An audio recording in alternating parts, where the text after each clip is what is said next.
Atomic Habits, by James Clear. Introduction. My story. And the final day of my sophomore year of high school, I was hit in the face with a baseball bat. As my classmate took a full swing, the bat slipped out of his hands and came flying toward me before striking me directly between the eyes. I have no memory of the moment of impact. The bat smashed into my face with such force that it crushed my nose into a distorted U shape. The collision sent the soft tissue of my brain slamming into the inside of my skull. Immediately, a wave of swelling surged throughout my head. In a fraction of a second, I had a broken nose, multiple skull fractures, and 2 shattered eye sockets. When I opened my eyes, I saw people staring at me and running over to help. I looked down and noticed spots of red on my clothes. One of my classmates took the shirt off his back and handed it to me. I used it to plug the stream of blood rushing from my broken nose. Shocked and confused, I was unaware of how seriously I had been injured. My teacher looped his arm around my shoulder and we began the long walk to the nurse's office, across the field, down the hill, and back into school. Random hands touched my sides, holding me upright. We took our time and walked slowly.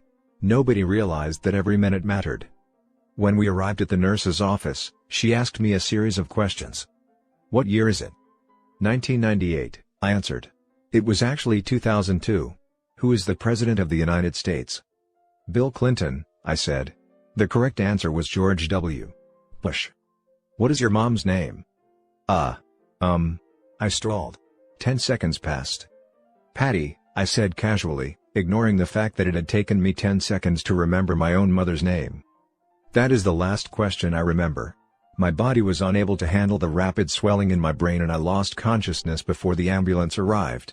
Minutes later, I was carried out of school and taken to the local hospital. Shortly after arriving, my body began shutting down. I struggled with basic functions like swallowing and breathing. I had my first seizure of the day. Then I stopped breathing entirely. As the doctors hurried to supply me with oxygen, they also decided the local hospital was unequipped to handle the situation and ordered a helicopter to fly me to a larger hospital in Cincinnati. I was rolled out of the emergency room doors and toward the helipad across the street. The stretcher rattled on a bumpy sidewalk as one nurse pushed me along while another pumped each breath into me by hand. My mother, who had arrived at the hospital a few moments before, climbed into the helicopter beside me. I remained unconscious and unable to breathe on my own as she held my hand during the flight. While my mother rode with me in the helicopter, my father went home to check on my brother and sister and break the news to them. He choked back tears as he explained to my sister that he would miss her 8th grade graduation ceremony that night. After passing my siblings off to family and friends, he drove to Cincinnati to meet my mother. When my mom and I landed on the roof of the hospital, a team of nearly 20 doctors and nurses sprinted onto the helipad and wheeled me into the trauma unit. By this time, the swelling in my brain had become so severe that I was having repeated post-traumatic seizures. My broken bones needed to be fixed, but I was in no condition to undergo surgery. After yet another seizure, my third of the day, I was put into a medically induced coma and placed on a ventilator. My parents were no strangers to this hospital. 10 years earlier, they had entered the same building on the ground floor after my sister was diagnosed with leukemia at age 3. I was 5 at the time. My brother was just 6 months old. After 2.5 years of chemotherapy treatments, spinal taps, and bone marrow biopsies, my little sister finally walked out of the hospital happy, healthy, and cancer-free. And now, after 10 years of normal life, my parents found themselves back in the same place with a different child. While I slipped into a coma, the hospital sent a priest and a social worker to comfort my parents. It was the same priest who had met with them a decade earlier on the evening they found out my sister had cancer. As day faded into night, a series of machines kept me alive. My parents slept restlessly on a hospital mattress. One moment they would collapse from fatigue, the next they would be wide awake with worry. My mother would tell me later, "It was one of the worst nights I've ever had." My recovery. Mercifully, by the next morning my breathing had rebounded to the point where the doctors felt comfortable releasing me from the coma. When I finally regained consciousness, I discovered that I had lost my ability to smell. As a test, a nurse asked me to blow my nose and sniff an apple juice box. My sense of smell returned, but, to everyone's surprise, the act of blowing my nose forced air through the fractures in my eye socket and pushed my left eye outward. My eyeball bulged out of the socket, held precariously in place by my eyelid and the optic nerve attaching my eye to my brain. The ophthalmologist said my eye would gradually slide back into place as the air seeped out, But it was hard to tell how long this would take. I was scheduled for surgery 1 week later, which would allow me some additional time to heal. I looked like I had been on the wrong end of a boxing match, but I was cleared to leave the hospital.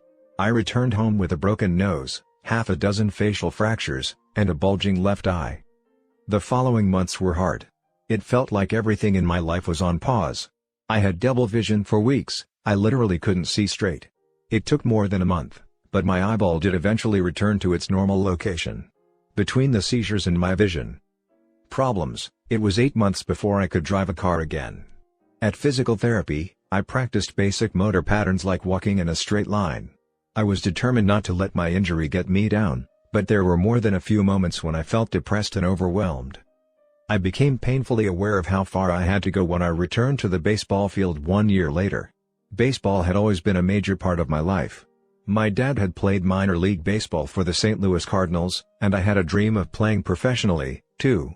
After months of rehabilitation, what I wanted more than anything was to get back on the field. But my return to baseball was not smooth. When the season rolled around, I was the only junior to be cut from the varsity baseball team. I was sent down to play with the sophomores on junior varsity. I had been playing since age 4, and for someone who had spent so much time and effort on the sport, getting cut was humiliating. I vividly remember the day it happened. I sat in my car and cried as I flipped through the radio, desperately searching for a song that would make me feel better. After a year of self-doubt, I managed to make the varsity team as a senior, but I rarely made it on the field. In total, I played 11 innings of high school varsity baseball, barely more than a single game. Despite my lackluster high school career, I still believed I could become a great player. And I knew that if things were going to improve, I was the one responsible for making it happen.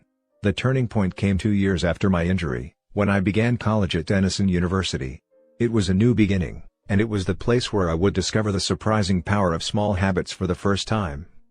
How I learned about habits. Attending Denison was one of the best decisions of my life.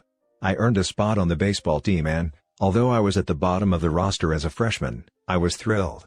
Despite the chaos of my high school years, I had managed to become a college athlete.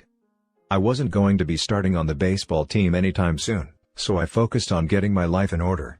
While my peers stayed up late and played video games, I built good sleep habits and went to bed early each night. In the messy world of a college dorm, I made a point to keep my room neat and tidy. These improvements were minor, but they gave me a sense of control over my life. I started to feel confident again. And this growing belief in myself rippled into the classroom as I improved my study habits and managed to earn straight A's during my first year. A habit is a routine or behavior that is performed regularly, and, in many cases, automatically. As each semester passed, I accumulated small but consistent habits that ultimately led to results that were unimaginable to me when I started. For example, for the first time in my life, I made it a habit to lift weights multiple times per week, and in the years that followed, my 6'4" frame bulked up from a featherweight 170 to a lean 200 pounds. When my sophomore season arrived, I earned a starting role on the pitching staff.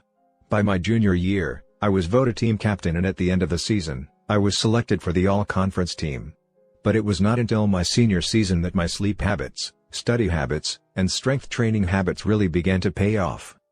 6 years after I had been hit in the face with a baseball bat, flown to the hospital, and placed into a coma, I was selected as the top male athlete at Denison University and named to the ESPN Academic All-America team, an honor given to just 33 players across the country. By the time I graduated, I was listed in the school record books in 8 different categories. That same year, I was awarded the university's highest academic honor, the President's Medal. I hope you'll forgive me if this sounds boastful. To be honest, there was nothing legendary or historic about my athletic career. I never ended up playing professionally. However, looking back on those years, I believe I accomplished something just as rare. I fulfilled my potential. And I believe the concepts in this book can help you fulfill your potential as well. We all face challenges in life. This injury was one of mine, and the experience taught me a critical lesson: changes that seem small and unimportant at first will compound into remarkable results if you're willing to stick with them for years. We all deal with setbacks, but in the long run, the quality of our lives often depends on the quality of our habits. With the same habits, you'll end up with the same results. But with better habits, anything is possible. Maybe there are people who can achieve incredible success overnight. I don't know any of them, and I'm certainly not one of them. There wasn't one defining moment on my journey from medically induced coma to academic All-American, there were many. It was a gradual evolution, a long series of small wins and tiny breakthroughs. The only way I made progress, the only choice I had, was to start small. And I employed this same strategy a few years later when I started my own business and began working on this book. How and why I wrote this book. In November 2012, I began publishing articles at jamesclear.com. For years, I had been keeping notes about my personal experiments with habits, and I was finally ready to share some of them publicly. I began by publishing a new article every Monday and Thursday. Within a few months, this simple writing habit led to my first 1,000 email subscribers, and by the end of 2013 that number had grown to more than 30,000 people. In 2014, my email list expanded to over 100,000 subscribers, which made it one of the fastest growing newsletters on the internet. I had felt like an imposter when I began writing 2 years earlier, but now I was becoming known as an expert on habits, a new label that excited me but also felt uncomfortable. I had never considered myself a master of the topic, but rather someone who was experimenting alongside my readers. In 2015, I reached 200,000 email subscribers and signed a book deal with Penguin Random House to begin writing the book you are reading now. As my audience grew, so did my business opportunities. I was increasingly asked to speak at top companies about the science of habit formation, behavior change, and continuous improvement. I found myself delivering keynote speeches at conferences in the United States and Europe. In 2016, my articles began to appear regularly in major publications like Time, Entrepreneur, and Forbes. Incredibly, my writing was read by over 8 million people that year. Coaches in the NFL, NBA, and MLB began reading my work and sharing it with their teams. At the start of 2017, I launched the Habits Academy, which became the premier training platform for organizations and individuals interested in building better habits in life and work. Fortune 500 companies and growing startups began to enroll their leaders and train their staff. In total, over 10,000 leaders, managers, coaches, and teachers have graduated from the Habits Academy, and my work with them has taught me an incredible amount about what it takes to make habits work in the real world. As I put the finishing touches on this book in 2018, jamesclear.com is receiving millions of visitors per month and nearly 500,000 people subscribe to my weekly email newsletter, a number that is so far beyond my expectations when I began that I'm not even sure what to think of it. How this book will benefit you. The entrepreneur and investor Naval Ravikant has said, "To write a great book, you must first become the book." I originally learned about the ideas mentioned here because I had to live them. I had to rely on small habits to rebound from my injury, to get stronger in the gym, to perform at a high level on the field, to become a writer, to build a successful business, and simply to develop into a responsible adult. Small habits helped me fulfill my potential, and since you picked up this book, I'm guessing you'd like to fulfill yours as well. In the pages that follow, I will share a step-by-step plan for building better habits, not for days or weeks, but for a lifetime. While science supports everything I've written, this book is not an academic research paper, it's an operating manual. You'll find wisdom and practical advice front and center as I explain the science of how to create and change your habits in a way that is easy to understand and apply. The fields I draw on, biology, neuroscience, philosophy, psychology, and more, have been around for many years. What I offer you is a synthesis of the best ideas smart people figured out a long time ago as well as the most compelling discoveries scientists have made recently. My contribution, I hope, is to find the ideas that matter most and connect them in a way that is highly actionable. Anything wise in these pages you should credit to the many experts who preceded me. Anything foolish, assume it is my error. The backbone of this book is my 4-step model of habits: cue, craving, response, and reward, and the 4 laws of behavior change that evolve out of these steps. Readers with a psychology background may recognize some of these terms from operant conditioning, which was first proposed as stimulus, response, reward by B. F. Skinner in the 1930s and has been popularized more recently as cue, routine, reward and the power of habit by Charles Duhigg. Behavioral scientists like Skinner realized that if you offered the right reward or punishment, you could get people to act in a certain way. But while Skinner's model did an excellent job of explaining how external stimuli influenced our habits, it lacked a good explanation for how our thoughts, feelings, and beliefs impact our behavior. Internal states, our moods and emotions, matter, too. In recent decades, scientists have begun to determine the connection between our thoughts, feelings, and behavior. This research will also be covered in these pages. In total, the framework I offer is an integrated model of the cognitive and behavioral sciences. I believe it is one of the first models of human behavior to accurately account for both the influence of external stimuli and internal emotions on our habits. While some of the language may be familiar, I am confident that the details, and the applications of the 4 laws of behavior change, will offer a new way to think about your habits. Human behavior is always changing, situation to situation, moment to moment, second to second. But this book is about what doesn't change. It's about the fundamentals of human behavior. The lasting principles you can rely on year after year. The ideas you can build a business around, build a family around, build a life around. There is no one right way to create better habits, but this book describes the best way I know, an approach that will be effective regardless of where you start or what you're trying to change. The strategies I cover will be relevant to anyone looking for a step-by-step system for improvement, whether your goals center on health, money, productivity, relationships, or all of the above. As long as human behavior is involved, this book will be your guide. The fundamentals. Why tiny changes make a big difference. 1. The surprising power of atomic habits. The fate of British cycling changed one day in 2003. The organization, which was the governing body for professional cycling in Great Britain, had recently hired Dave Brailsford as its new performance director. At the time, professional cyclists in Great Britain had endured nearly 100 years of mediocrity. Since 1908, British riders had won just a single gold medal at the Olympic Games, and they had fared even worse in cycling's biggest race, the Tour de France. In 110 years, no British cyclist had ever won the event. In fact, the performance of British riders had been so underwhelming that one of the top bike manufacturers in Europe refused to sell bikes to the team because they were afraid that it would hurt sales if other professionals saw the Brits using their gear. Brailsford had been hired to put British cycling on a new trajectory. What made him different from previous coaches was his relentless commitment to a strategy that he referred to as the aggregation of marginal gains, which was the philosophy of searching for a tiny margin of improvement in everything you do. Brailsford said, the whole principle came from the idea that if you broke down everything you could think of that goes into riding a bike, and then improve it by 1%, you will get a significant increase when you put them all together. Brailsford and his coaches began by making small adjustments you might expect from a professional cycling team. They redesigned the bike seats to make them more comfortable and rubbed alcohol on the tires for a better grip. They asked riders to wear electrically heated overshorts to maintain ideal muscle temperature while riding and used biofeedback sensors to monitor how each athlete responded to a particular workout. The team tested various fabrics in a wind tunnel and had their outdoor riders switch to indoor racing suits, which proved to be lighter and more aerodynamic. But they didn't stop there. Brailsford and his team continued to find 1% improvements in overlooked and unexpected areas. They tested different types of massage gels to see which one led to the fastest muscle recovery. They hired a surgeon to teach each rider the best way to wash their hands to reduce the chances of catching a cold. They determined the type of pillow and mattress that led to the best night's sleep for each rider.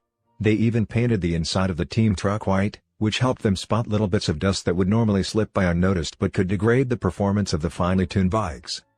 As these and hundreds of other small improvements accumulated, the results came faster than anyone could have imagined. Just 5 years after Brailsford took over, the British cycling team dominated the road and track cycling events at the 2008 Olympic Games in Beijing, where they won an astounding 60% of the gold medals available. 4 years later, when the Olympic Games came to London, the Brits raised the bar as they set 9 Olympic records and 7 world records. That same year, Bradley Wiggins became the first British cyclist to win the Tour de France. The next year, his teammate Chris Froome won the race, and he would go on to win again in 2015, 2016, and 2017, giving the British team 5 Tour de France victories in 6 years. During the 10-year span from 2007 to 2017, British cyclists won 178 World Championships and 66 Olympic or Paralympic gold medals and captured 5 Tour de France victories in what is widely regarded as the most successful run in cycling history. How does this happen? How does a team of previously ordinary athletes transform into world champions with tiny changes that, at first glance, would seem to make a modest difference at best? Why do small improvements accumulate into such remarkable results, and how can you replicate this approach in your own life? Why small habits make a big difference? It is so easy to overestimate the importance of one defining moment and underestimate the value of making small improvements on a daily basis. Too often, We convince ourselves that massive success requires massive action. Whether it is losing weight, building a business, writing a book, winning a championship, or achieving any other goal, we put pressure on ourselves to make some earth-shattering improvement that everyone will talk about. Meanwhile, improving by 1% isn't particularly notable, sometimes it isn't even noticeable, but it can be far more meaningful, especially in the long run. The difference a tiny improvement can make over time is astounding. Here's how the math works out: if you can get 1% better each day for 1 year, you'll end up 37 times better by the time you're done. Conversely, if you get 1% worse each day for 1 year, you'll decline nearly down to zero. What starts as a small win or a minor setback accumulates into something much more. 1% better every day. 1% worse every day for 1 year. 0.99 to the power of 365 equals 0.03. 1% better every day for 1 year. 1.01 to the power of 365 equals 37.78. Figure 1. The effects of small habits compound over time. For example, if you can get just 1% better each day, you'll end up with results that are nearly 37 times better after 1 year. Habits are the compound interest of self-improvement. The same way that money multiplies through compound interest, the effects of your habits multiply as you repeat them. They seem to make little difference on any given day, and yet the impact they deliver over the months and years can be enormous. It is only when looking back 2, 5, or perhaps 10 years later that the value of good habits and the cost of bad ones becomes strikingly apparent. This can be a difficult concept to appreciate in daily life. We often dismiss small changes because they don't seem to matter very much in the moment. If you save a little money now, you're still not a millionaire. If you go to the gym 3 days in a row, you're still out of shape. If you study Mandarin for an hour tonight, you still haven't learned the language. We make a few changes, but the results never seem to come quickly, and so we slide back into our previous routines. Unfortunately, the slow pace of transformation also makes it easy to let a bad habit slide. If you eat an unhealthy meal today, the scale doesn't move much. If you work late tonight and ignore your family, they will forgive you. If you procrastinate and put your project off until tomorrow, there will usually be time to finish it later. A single decision is easy to dismiss. But when we repeat 1% errors, day after day, by replicating poor decisions, duplicating tiny mistakes, and rationalizing little excuses, our small choices compound into toxic results. It's the accumulation of many missteps, a 1% decline here and there, that eventually leads to a problem. The impact created by a change in your habits is similar to the effect of shifting the route of an airplane by just a few degrees. Imagine you are flying from Los Angeles to New York City. If a pilot leaving from LAX adjusts the heading just 3.5 degrees south, you will land in Washington, D.C., instead of New York. Such a small change is barely noticeable at takeoff. The nose of the airplane moves just a few feet, but when magnified across the entire United States, you end up hundreds of miles apart. Similarly, a slight change in your daily habits can guide your life to a very different destination. Making a choice that is 1% better or 1% worse seems insignificant in the moment, but over the span of moments that make up a lifetime, these choices determine the difference between who you are and who you could be. Success is the product of daily habits, not once-in-a-lifetime transformations. That said, it doesn't matter how successful or unsuccessful you are right now. What matters is whether your habits are putting you on the path toward success. You should be far more concerned with your current trajectory than with your current results. If you're a millionaire but you spend more than you earn each month, then you're on a bad trajectory. If your spending habits don't change, it's not going to end well. Conversely, if you're broke, but you save a little bit every month, then you're on the path toward financial freedom, even if you're moving slower than you'd like. Your outcomes are a lagging measure of your habits.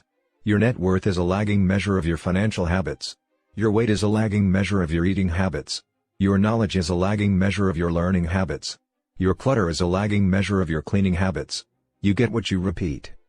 If you want to predict where you'll end up in life, all you have to do is follow the curve of tiny gains or tiny losses, and see how your daily choices will compound 10 or 20 years down the line. Are you spending less than you earn each month? Are you making it into the gym each week? Are you reading books and learning something new each day? Tiny battles like these are the ones that will define your future self. Time magnifies the margin between success and failure. It will multiply whatever you feed it. Good habits make time your ally. Bad habits make time your enemy. Habits are a double-edged sword. Bad habits can cut you down just as easily as good habits can build you up, which is why understanding the details is crucial. You need to know how habits work and how to design them to your liking, so you can avoid the dangerous half of the blade. Your habits can compound for you or against you. Positive compounding. Productivity compounds. Accomplishing one extra task is a small feat on any given day, but it counts for a lot over an entire career. The effect of automating an old task or mastering a new skill can be even greater. The more tasks you can handle without thinking, the more your brain is free to focus on other areas. Knowledge compounds. Learning one new idea won't make you a genius, but a commitment to lifelong learning can be transformative. Furthermore, each book you read not only teaches you something new but also opens up different ways of thinking about old ideas. As Warren Buffett says, that's how knowledge works. It builds up, like compound interest. Relationships compound. People reflect your behavior back to you. The more you help others, the more others want to help you. Being a little bit nicer in each interaction can result in a network of broad and strong connections over time. Negative compounding. Stress compounds. The frustration of a traffic jam. The weight of parenting responsibilities. The worry of making ends meet. The strain of slightly high blood pressure. By themselves, these common causes of stress are manageable. But when they persist for years, little stresses compound into serious health issues. Negative thoughts compound. The more you think of yourself as worthless, stupid, or ugly, the more you condition yourself to interpret life that way. You get trapped in a thought loop. The same is true for how you think about others. Once you fall into the habit of seeing people as angry, unjust, or selfish, you see those kind of people everywhere. Outrage compounds. Riots, protests, and mass movements are rarely the result of a single event.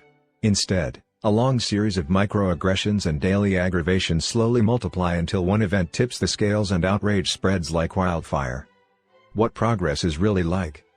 Imagine that you have an ice cube sitting on the table in front of you. The room is cold and you can see your breath. It is currently 25 degrees. Ever so slowly, the room begins to heat up. 26 degrees. 27. 28. The ice cube is still sitting on the table in front of you. 29 degrees. 30. 31. Still, nothing has happened. Then, 32 degrees. The ice begins to melt. A 1-degree shift, seemingly no different from the temperature increases before it, has unlocked a huge change. Breakthrough moments are often the result of many previous actions, which build up the potential required to unleash a major change. This pattern shows up everywhere. Cancer spends 80% of its life undetectable, then takes over the body in months. Bamboo can barely be seen for the first 5 years as it builds extensive root systems underground before exploding 90 feet into the air within 6 weeks. Similarly, habits often appear to make no difference until you cross a critical threshold and unlock a new level of performance. In the early and middle stages of any quest, there is often a valley of disappointment. You expect to make progress in a linear fashion, and it's frustrating how ineffective changes can seem during the first days, weeks, and even months. It doesn't feel like you are going anywhere. It's a hallmark of any compounding process. The most powerful outcomes are delayed. This is one of the core reasons why it is so hard to build habits that last. People make a few small changes, fail to see a tangible result, and decide to stop. You think, I've been running every day for a month, so why can't I see any change in my body? Once this kind of thinking takes over, it's easy to let good habits fall by the wayside. But in order to make a meaningful difference, habits need to persist long enough to break through this plateau, what I call the plateau of latent potential. If you find yourself struggling to build a good habit or break a bad one, it is not because you have lost your ability to improve. It is often because you have not yet crossed the plateau of latent potential. Complaining about not achieving success despite working hard is like complaining about an ice cube not melting when you heated it from 25 to 31 degrees. Your work was not wasted, it is just being stored. All the action happens at 32 degrees. When you finally break through the plateau of latent potential, people will call it an overnight success. The outside world only sees the most dramatic event rather than all that preceded it. But you know that it's the work you did long ago, when it seemed that you weren't making any progress, that makes the jump today possible. It is the human equivalent of geological pressure. Two tectonic plates can grind against one another for millions of years, the tension slowly building all the while. Then, one day, they rub each other once again, in the same fashion they have for ages, but this time the tension is too great. An earthquake erupts. Change can take years, before it happens all at once. Mastery requires patience. The San Antonio Spurs, one of the most successful teams in NBA history, have a quote from social reformer Jacob Riis hanging in their locker room: "When nothing seems to help, I go and look at a stonecutter hammering away at his rock, perhaps 100 times without as much as a crack showing in it. Yet at the 101st blow it will split in two, and I know it was not that last blow that did it, but all that had gone before." The plateau of latent potential. Figure 2, we often expect progress to be linear. At the very least, we hope it will come quickly. In reality, the results of our efforts are often delayed. It is not until months or years later that we realize the true value of the previous work we have done. This can result in a valley of disappointment where people feel discouraged after putting in weeks or months of hard work without experiencing any results.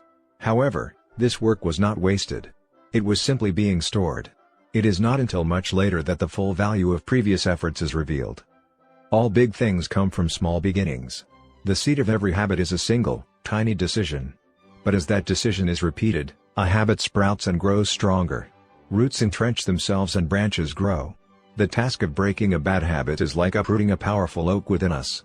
And the task of building a good habit is like cultivating a delicate flower one day at a time. But what determines whether we stick with a habit long enough to survive the plateau of latent potential and break through to the other side? What is it that causes some people to slide into unwanted habits and enables others to enjoy the compounding effects of good ones?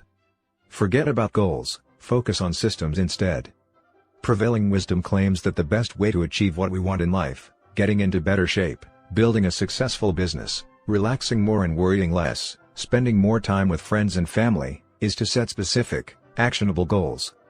For many years, this was how I approached my habits, too.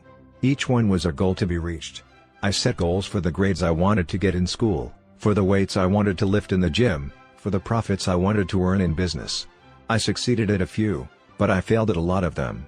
Eventually, I began to realize that my results had very little to do with the goals I set and nearly everything to do with the systems I followed. What's the difference between systems and goals? It's a distinction I first learned from Scott Adams, the cartoonist behind the Dilbert comic. Goals are about the results you want to achieve. Systems are about the processes that lead to those results. If you're a coach, your goal might be to win a championship.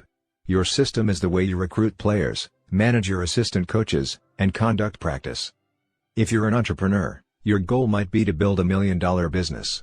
Your system is how you test product ideas, hire employees, and run marketing campaigns.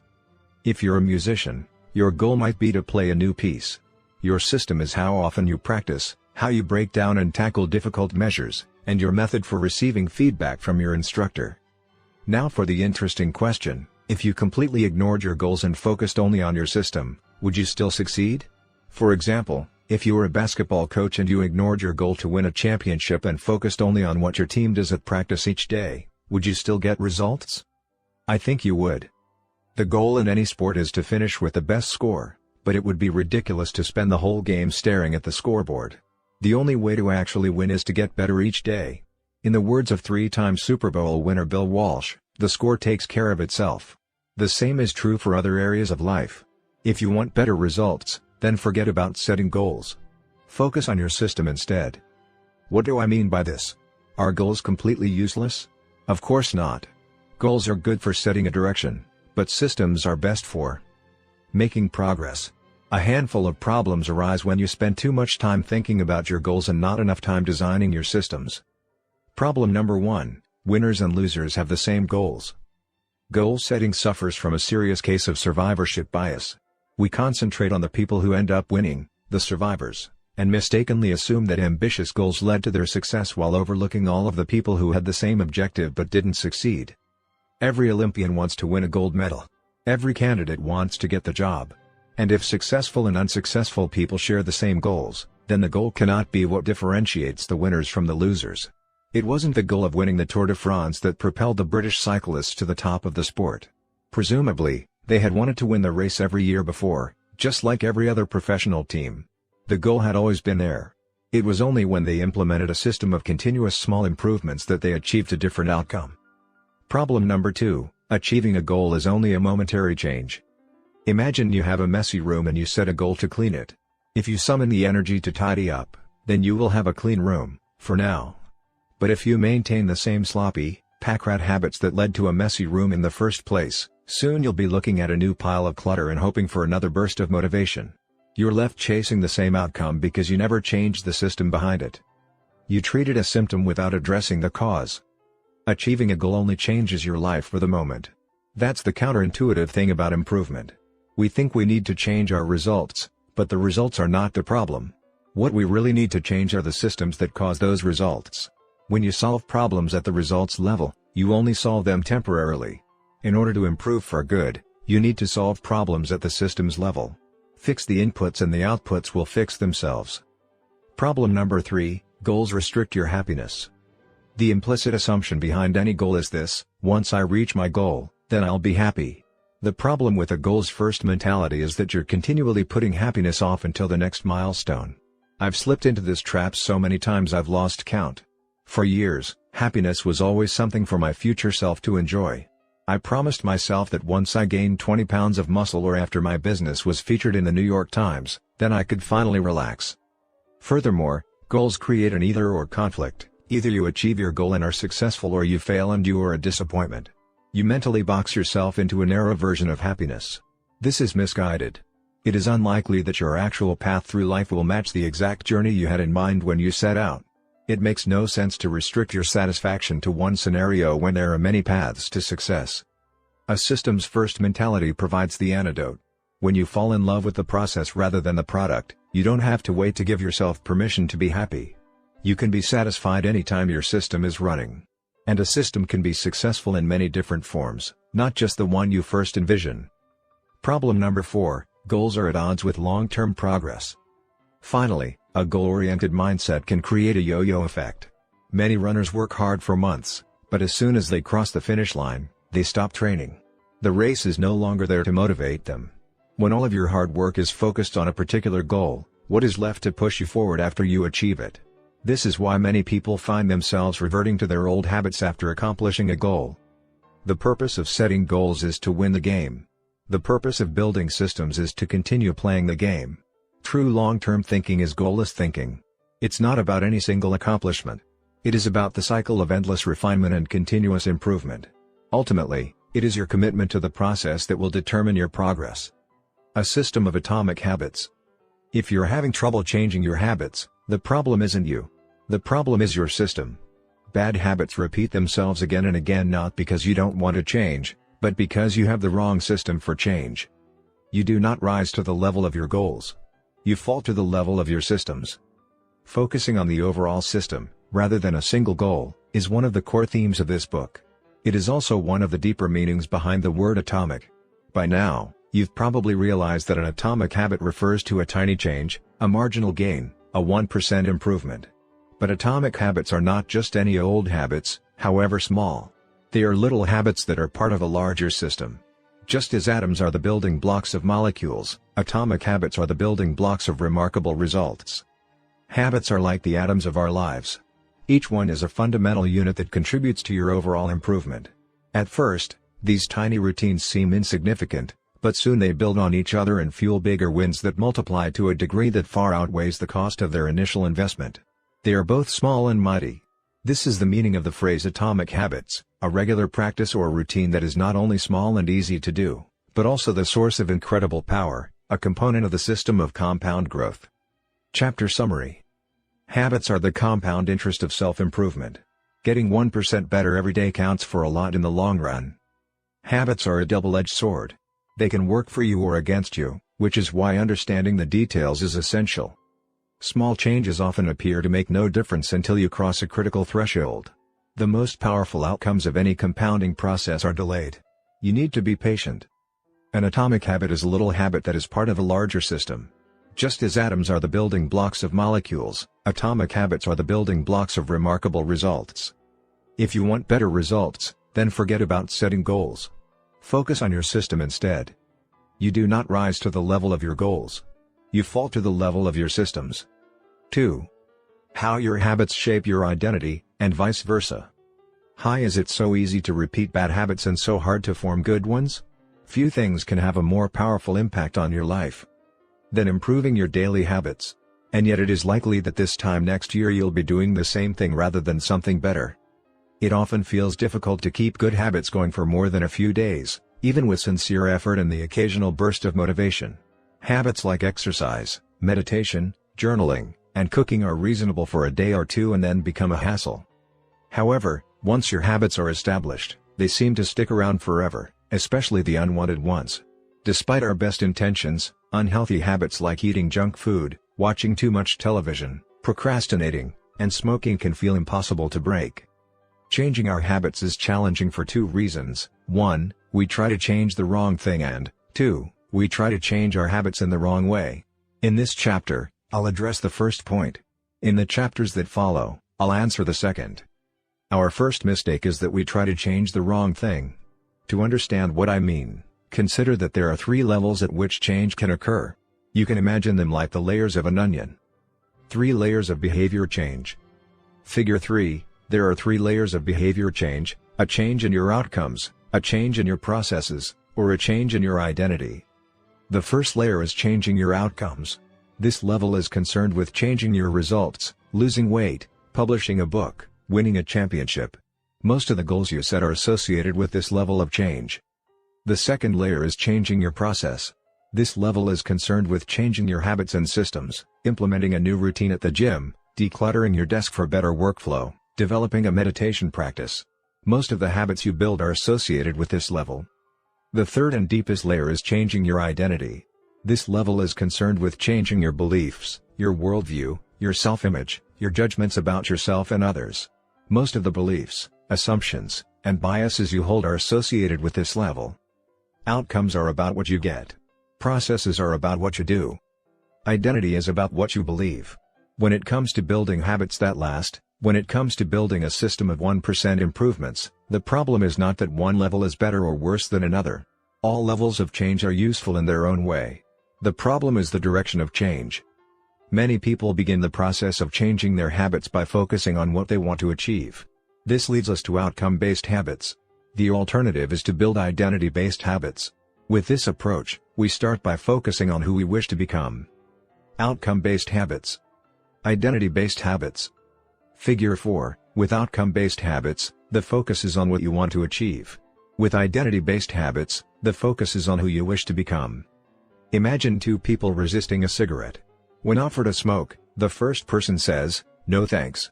I'm trying to quit." It sounds like a reasonable response, but this person still believes they are a smoker who is trying to be something else.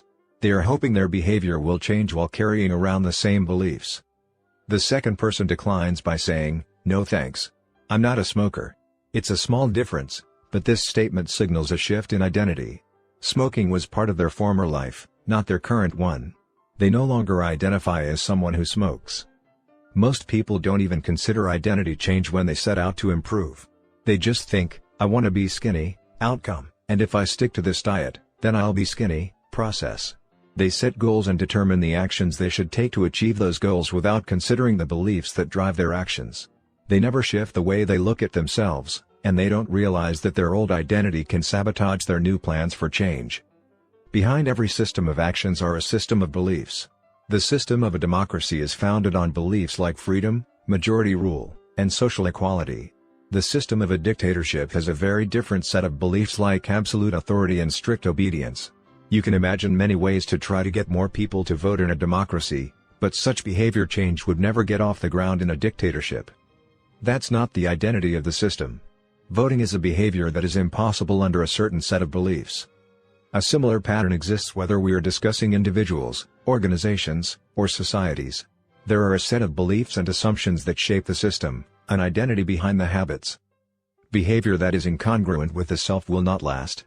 You may want more money, but if your identity is someone who consumes rather than creates, then you'll continue to be pulled toward spending rather than earning. You may want better health, but if you continue to prioritize comfort over accomplishment, you'll be drawn to relaxing rather than training. It's hard to change your habits if you never change the underlying beliefs that led to your past behavior. You have a new goal and a new plan, but you haven't changed who you are. The story of Brian Clark, an entrepreneur from Boulder, Colorado, provides a good example. "For as long as I can remember, I've chewed my fingernails," Clark told me. "It started as a nervous habit when I was young, and then morphed into an undesirable grooming ritual. One day, I resolved to stop chewing my nails until they grew out a bit. Through mindful willpower alone, I managed to do it. Then, Clark did something surprising. I asked my wife to schedule my first ever manicure, he said. My thought was that if I started paying to maintain my nails, I wouldn't chew them. And it worked, but not for the monetary reason.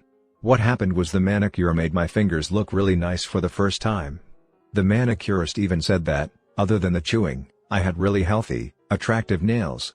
Suddenly, I was proud of my fingernails. And even though that's something I had never aspired to, it made all the difference. I've never chewed my nails since, not even a single close call. And it's because I now take pride in properly caring for them. The ultimate form of intrinsic motivation is when a habit becomes part of your identity. It's one thing to say I'm the type of person who wants this. It's something very different to say I'm the type of person who is this. The more pride you have in a particular aspect of your identity, the more motivated you'll be to maintain the habits associated with it. If you're proud of how your hair looks, you'll develop all sorts of habits to care for and maintain it. If you're proud of the size of your biceps, you'll make sure you never skip an upper body workout. If you're proud of the scarves you knit, you'll be more likely to spend hours knitting each week. Once your pride gets involved, you'll fight tooth and nail to maintain your habits. True behavior change is identity change. You might start a habit because of motivation, but the only reason you'll stick with one is that it becomes part of your identity. Anyone can convince themselves to visit the gym or eat healthy once or twice, but if you don't shift the belief behind the behavior, then it is hard to stick with long-term changes. Improvements are only temporary until they become part of who you are. The goal is not to read a book, the goal is to become a reader. The goal is not to run a marathon, the goal is to become a runner. The goal is not to learn an instrument, the goal is to become a musician. Your behaviors are usually a reflection of your identity. What you do is an indication of the type of person you believe that you are, either consciously or non-consciously. Research has shown that once a person believes in a particular aspect of their identity, they are more likely to act in alignment with that belief. For example, people who identified as being a voter were more likely to vote than those who simply claimed voting was an action they wanted to perform. Similarly, the person who incorporates exercise into their identity doesn't have to convince themselves to train. Doing the right thing is easy. After all, when your behavior and your identity are fully aligned, you are no longer pursuing behavior change. You are simply acting like the type of person you already believe yourself to be. Like all aspects of habit formation, this, too, is a double-edged sword. When working for you, identity change can be a powerful force for self-improvement. When working against you, though, identity change can be a curse. Once you have adopted an identity, it can be easy to let your allegiance to it impact your ability to change. Many people walk through life in a cognitive slumber, blindly following the norms attached to their identity. I'm terrible with directions. I'm not a morning person. I'm bad at remembering people's names. I'm always late. I'm not good with technology. I'm horrible at math. And 1,000 other variations. When you have repeated a story to yourself for years, it is easy to slide into these mental grooves and accept them as a fact. In time, you begin to resist certain actions because that's not who I am. There is internal pressure to maintain your self-image and behave in a way that is consistent with your beliefs. You find whatever way you can to avoid contradicting yourself. The more deeply a thought or action is tied to your identity, the more difficult it is to change it. It can feel comfortable to believe what your culture believes, group identity, or to do what upholds your self-image, personal identity, even if it's wrong. The biggest barrier to positive change at any level, individual, team, society, is identity conflict. Good habits can make rational sense, but if they conflict with your identity, you will fail to put them into action. On any given day, you may struggle with your habits because you're too busy or too tired or too overwhelmed or hundreds of other reasons. Over the long run, however, the real reason you fail to stick with habits is that your self-image gets in the way. This is why you can't get too attached to one version of your identity. Progress requires unlearning. Becoming the best version of yourself requires you to continuously edit your beliefs, and to upgrade and expand your identity. This brings us to an important question: if your beliefs and worldview play such an important role in your behavior, where do they come from in the first place? How, exactly, is your identity formed? And how can you emphasize new aspects of your identity that serve you and gradually erase the pieces that hinder you? The two-step process to changing your identity. Your identity emerges out of your habits. You are not born with preset beliefs. Every belief, including those about yourself, is learned and conditioned through experience. More precisely, your habits are how you embody your identity. When you make your bed each day, you embody the identity of an organized person. When you write each day, you embody the identity of a creative person. When you train each day, you embody the identity of an athletic person. The more you repeat a behavior, the more you reinforce the identity associated with that behavior.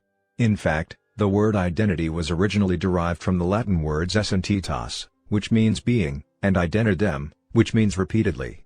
Your identity is literally your repeated beingness. Whatever your identity is right now, you only believe it because you have proof of it. If you go to church every Sunday for 20 years, you have evidence that you are religious. If you study biology for 1 hour every night, you have evidence that you are studious. If you go to the gym even when it's snowing, you have evidence that you are committed to fitness. The more evidence you have for a belief, the more strongly you will believe it. For most of my early life, I didn't consider myself a writer. If you were to ask any of my high school teachers or college professors, they would tell you I was an average writer at best, certainly not a standout. When I began my writing career, I published a new article every Monday and Thursday for the first few years. As the evidence grew, so did my identity as a writer. I didn't start out as a writer. I became one through my habits. Of course, your habits are not the only actions that influence your identity, but by virtue of their frequency they are usually the most important ones. Each experience in life modifies your self-image, but it's unlikely you would consider yourself a soccer player because you kicked a ball once or an artist because you scribbled a picture. As you repeat these actions, however, the evidence accumulates and your self-image begins to change. The effect of one-off experiences tends to fade away while the effect of habits gets reinforced with time, which means your habits contribute most of the evidence that shapes your identity. In this way, the process of building habits is actually the process of becoming yourself. This is a gradual evolution. We do not change by snapping our fingers and deciding to be someone entirely new. We change bit by bit, day by day, habit by habit. We are continually undergoing microevolutions of the self. Each habit is like a suggestion. Hey, maybe this is who I am. If you finish a book, then perhaps you are the type of person who likes reading. If you go to the gym, then perhaps you are the type of person who likes exercise. If you practice playing the guitar, perhaps you are the type of person who likes music. Every action you take is a vote for the type of person you wish to become. No single instance will transform your beliefs, but as the votes build up, so does the evidence of your new identity. This is one reason why a meaningful change does not require radical change. Small habits can make a meaningful difference by providing evidence of a new identity. And if a change is meaningful, it actually is big. That's the paradox of making small improvements. Putting this all together, you can see that habits are the path to changing your identity. The most practical way to change who you are is to change what you do. Each time you write a page, you are a writer. Each time you practice the violin, you are a musician. Each time you start a workout, you are an athlete. Each time you encourage your employees, you are a leader. Each habit not only gets results but also teaches you something far more important, to trust yourself. You start to believe you can actually accomplish these things. When the votes mount up and the evidence begins to change, the story you tell yourself begins to change as well. Of course, it works the opposite way, too. Every time you choose to perform a bad habit, it's a vote for that identity. The good news is that you don't need to be perfect. In any election, there are going to be votes for both sides. You don't need a unanimous vote to win an election, you just need a majority. It doesn't matter if you cast a few votes for a bad behavior or an unproductive habit. Your goal is simply to win the majority of the time. New identities require new evidence. If you keep casting the same votes you've always cast, you're going to get the same results you've always had. If nothing changes, nothing is going to change. It is a simple two-step process. 1. Decide the type of person you want to be. 2. Prove it to yourself with small wins. First, decide who you want to be. This holds at any level, as an individual, as a team, as a community, as a nation. What do you want to stand for? What are your principles and values? Who do you wish to become? These are big questions, and many people aren't sure where to begin. But they do know what kind of results they want, to get six-pack abs or to feel less anxious or to double their salary. That's fine. Start there and work backward from the results you want to the type of person who could get those results. Ask yourself, who is the type of person that could get the outcome I want? Who is the type of person that could lose 40 pounds? Who is the type of person that could learn a new language? Who is the type of person that could run a successful startup? For example, Who is the type of person who could write a book? It's probably someone who is consistent and reliable. Now your focus shifts from writing a book, outcome-based, to being the type of person who is consistent and reliable, identity-based. This process can lead to beliefs like, I'm the kind of teacher who stands up for her students. I'm the kind of doctor who gives each patient the time and empathy they need. I'm the kind of manager who advocates for her employees. Once you have a handle on the type of person you want to be, you can begin taking small steps to reinforce your desired identity. I have a friend who lost over 100 pounds by asking herself, what would a healthy person do? All day long, she would use this question as a guide. Would a healthy person walk or take a cab? Would a healthy person order a burrito or a salad? She figured if she acted like a healthy person long enough, eventually she would become that person. She was right.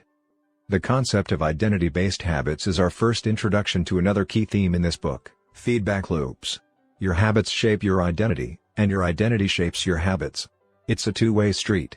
The formation of all habits is a feedback loop, a concept we will explore in depth in the next chapter, but it's important to let your values, principles, and identity drive the loop rather than your results. The focus should always be on becoming that type of person, not getting a particular outcome. The real reason habits matter. Identity change is the North Star of habit change. The remainder of this book will provide you with step-by-step instructions on how to build better habits in yourself, your family, your team, your company, and anywhere else you wish. But the true question is, are you becoming the type of person you want to become? The first step is not what or how, but who. You need to know who you want to be. Otherwise, your quest for change is like a boat without a rudder. And that's why we are starting here. You have the power to change your beliefs about yourself. Your identity is not set in stone. You have a choice in every moment. You can choose the identity you want to reinforce today with the habits you choose today. And this brings us to the deeper purpose of this book and the real reason habits matter. Building better habits isn't about littering your day with life hacks. It's not about flossing one tooth each night or taking a cold shower each morning or wearing the same outfit each day. It's not about achieving external measures of success like earning more money, losing weight, or reducing stress. Habits can help you achieve all of these things, but fundamentally they are not about having something. They are about becoming someone. Ultimately, your habits matter because they help you become the type of person you wish to be. They are the channel through which you develop your deepest beliefs about yourself. Quite literally, you become your habits. Chapter Summary. There are 3 levels of change: outcome change, process change, and identity change. The most effective way to change your habits is to focus not on what you want to achieve, but on who you wish to become. Your identity emerges out of your habits. Every action is a vote for the type of person you wish to become. Becoming the best version of yourself requires you to continuously edit your beliefs, and to upgrade and expand your identity. The real reason habits matter is not because they can get you better results, although they can do that, but because they can change your beliefs about yourself. 3. How to build better habits in 4 simple steps. In 1898, a psychologist named Edward Thorndike conducted an experiment that would lay the foundation for our understanding of how habits form and the rules that guide our behavior. Thorndike was interested in studying the behavior of animals, and he started by working with cats. He would place each cat inside a device known as a puzzle box. The box was designed so that the cat could escape through a door by some simple act, such as pulling at a loop of cord, pressing a lever, or stepping on a platform. For example, one box contained a lever that, when pressed, would open a door on the side of the box. Once the door had been opened, the cat could dart out and run over to a bowl of food. Most cats wanted to escape as soon as they were placed inside the box. They would poke their nose into the corners, stick their paws through openings, and claw at loose objects. After a few minutes of exploration, the cats would happen to press the magical lever, the door would open, and they would escape. Thorndike tracked the behavior of each cat across many trials. In the beginning, the animals moved around the box at random. But as soon as the lever had been pressed and the door opened, the process of learning began. Gradually, each cat learned to associate the action of pressing the lever with the reward of escaping the box and getting to the food. After 20 to 30 trials, this behavior became so automatic and habitual that the cat could escape within a few seconds. For example, Thorndike noted, Cat 12 took the following times to perform the act: 160 seconds, 30 seconds, 90 seconds, 60, 15, 28, 20, 30, 22, 11, 15, 20. 12. 10, 14, 10, 8, 8, 5, 10, 8, 6, 6, 7. During the first 3 trials, the cat escaped in an average of 1.5 minutes. During the last 3 trials, it escaped in an average of 6.3 seconds. With practice, each cat made fewer errors and their actions became quicker and more automatic. Rather than repeat the same mistakes, the cat began to cut straight to the solution.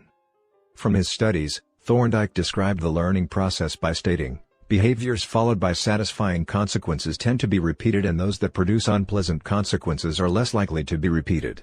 His work provides the perfect starting point for discussing how habits form in our own lives. It also provides answers to some fundamental questions like, what are habits? And why does the brain bother building them at all? Why your brain builds habits. A habit is a behavior that has been repeated enough times to become automatic. The process of habit formation begins with trial and error. Whenever you encounter a new situation in life, your brain has to make a decision. How do I respond to this? The first time you come across a problem, you're not sure how to solve it. Like Thorndike's cat, you're just trying things out to see what works. Neurological activity in the brain is high during this period. You are carefully analyzing the situation and making conscious decisions about how to act. You're taking in tons of new information and trying to make sense of it all. The brain is busy learning the most effective course of action. Occasionally, like a cat pressing on a lever, you stumble across a solution. You're feeling anxious, and you discover that going for a run calms you down. You're mentally exhausted from a long day of work, and you learn that playing video games relaxes you. You're exploring, and then, bam, a reward. After you stumble upon an unexpected reward, you alter your strategy for next time. Your brain immediately begins to catalog the events that preceded the reward. Wait a minute, that felt good. What did I do right before that? This is the feedback loop behind all human behavior. Try, fail, learn, try differently. With practice, the useless movements fade away and the useful actions get reinforced. That's a habit forming. Whenever you face a problem repeatedly, your brain begins to automate the process of solving it. Your habits are just a series of automatic solutions that solve the problems and stresses you face regularly. As behavioral scientist Jason Creha writes, habits are, simply, reliable solutions to recurring problems in our environment. As habits are created, the level of activity in the brain decreases. You learn to lock in on the cues that predict success and tune out everything else. When a similar situation arises in the future, you know exactly what to look for. There is no longer a need to analyze every angle of a situation. Your brain skips the process of trial and error and creates a mental rule: if this, then that. These cognitive scripts can be followed automatically whenever the situation is appropriate. Now, whenever you feel stressed, you get the itch to run. As soon as you walk in the door from work, you grab the video game controller. A choice that once required effort is now automatic. A habit has been created. Habits are mental shortcuts learned from experience. In a sense, a habit is just a memory of the steps you previously followed to solve a problem in the past. Whenever the conditions are right, you can draw on this memory and automatically apply the same solution. The primary reason the brain remembers the past is to better predict what will work in the future. Habit formation is incredibly useful because the conscious mind is the bottleneck of the brain. It can only pay attention to one problem at a time. As a result, your brain is always working to preserve your conscious attention for whatever task is most essential. Whenever possible, the conscious mind likes to pawn off tasks to the non-conscious mind to do automatically. This is precisely what happens when a habit is formed. Habits reduce cognitive load and free up mental capacity, so you can allocate your attention to other tasks. Despite their efficiency, some people still wonder about the benefits of habits. The argument goes like this: will habits make my life dull? I don't want to pigeonhole myself into a lifestyle I don't enjoy. Doesn't so much routine take away the vibrancy and spontaneity of life? Hardly. Such questions set up a false dichotomy. They make you think that you have to choose between building habits and attaining freedom. In reality, the two complement each other. Habits do not restrict freedom. They create it. In fact, the people who don't have their habits handled are often the ones with the least amount of freedom. Without good financial habits, you will always be struggling for the next dollar. Without good health habits, you will always seem to be short on energy. Without good learning habits, you will always feel like you're behind the curve. If you're always being forced to make decisions about simple tasks, when should I work out, where do I go to write, when do I pay the bills, then you have less time for freedom. It's only by making the fundamentals of life easier that you can create the mental space needed for free thinking and creativity. Conversely, when you have your habits dialed in and the basics of life are handled and done, your mind is free to focus on new challenges and master the next set of problems. Building habits in the present allows you to do more of what you want in the future. The science of how habits work. The process of building a habit can be divided into 4 simple steps: cue, craving, response, and reward. Breaking it down into these fundamental parts can help us understand what a habit is, how it works, and how to improve it. Figure 5. All habits proceed through 4 stages in the same order: cue, craving, response, and reward. This 4-step pattern is the backbone of every habit, and your brain runs through these steps in the same order each time. First, there is the cue. The cue triggers your brain to initiate a behavior. It is a bit of information that predicts a reward. Our prehistoric ancestors were paying attention to cues that signaled the location of primary rewards like food, water, and sex. Today, we spend most of our time learning cues that predict secondary rewards like money and fame, power and status, praise and approval, love and friendship, or a sense of personal satisfaction.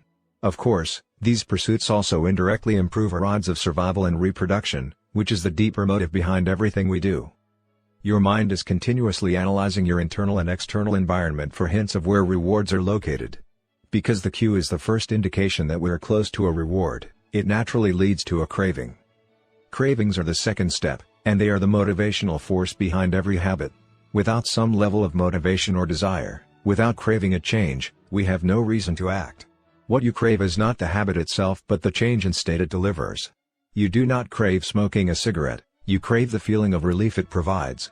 You are not motivated by brushing your teeth but rather by the feeling of a clean mouth.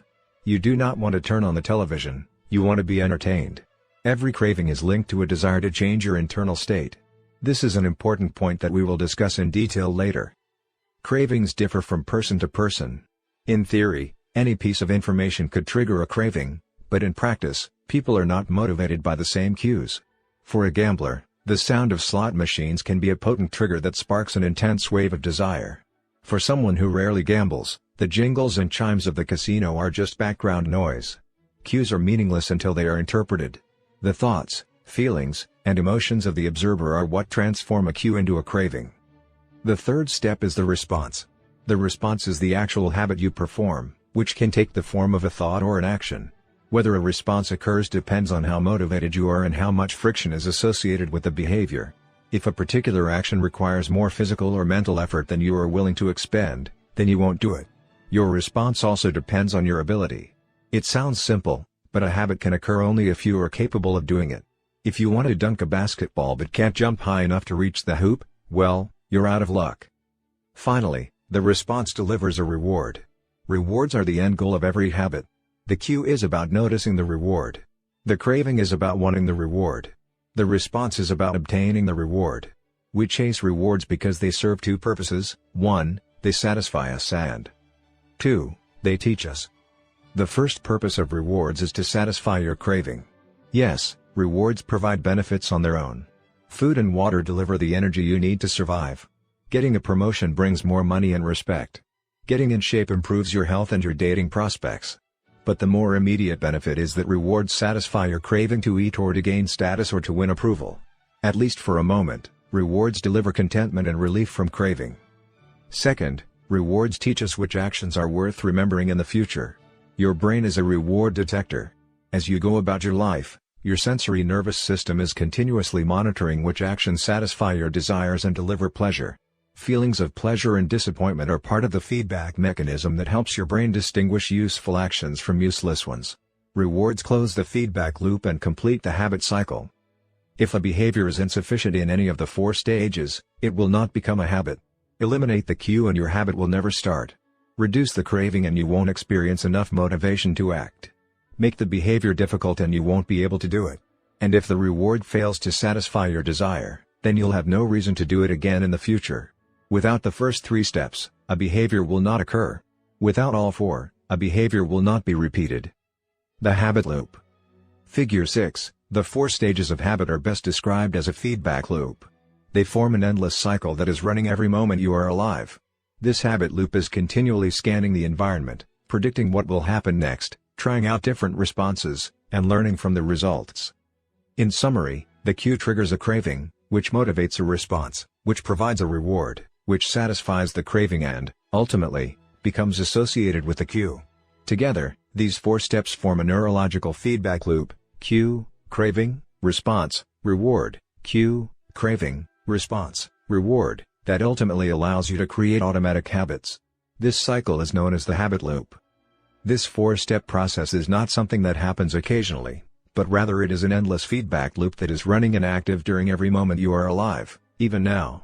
The brain is continually scanning the environment, predicting what will happen next, trying out different responses, and learning from the results. The entire process is completed in a split second, and we use it again and again without realizing everything that has been packed into the previous moment. We can split these 4 steps into 2 phases, the problem phase and the solution phase.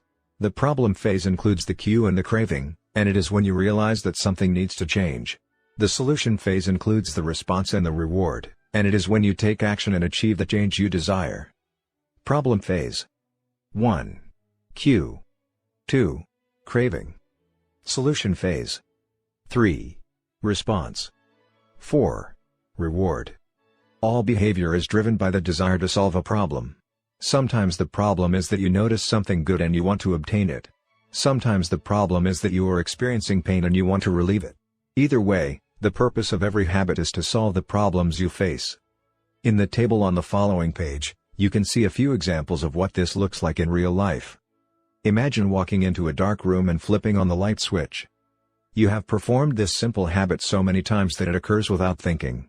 You proceed through all 4 stages in the fraction of a second. The urge to act strikes you without thinking. Problem phase. 1. Cue, your phone buzzes with a new text message. 2. Craving, you want to learn the contents of the message. Solution phase. 3.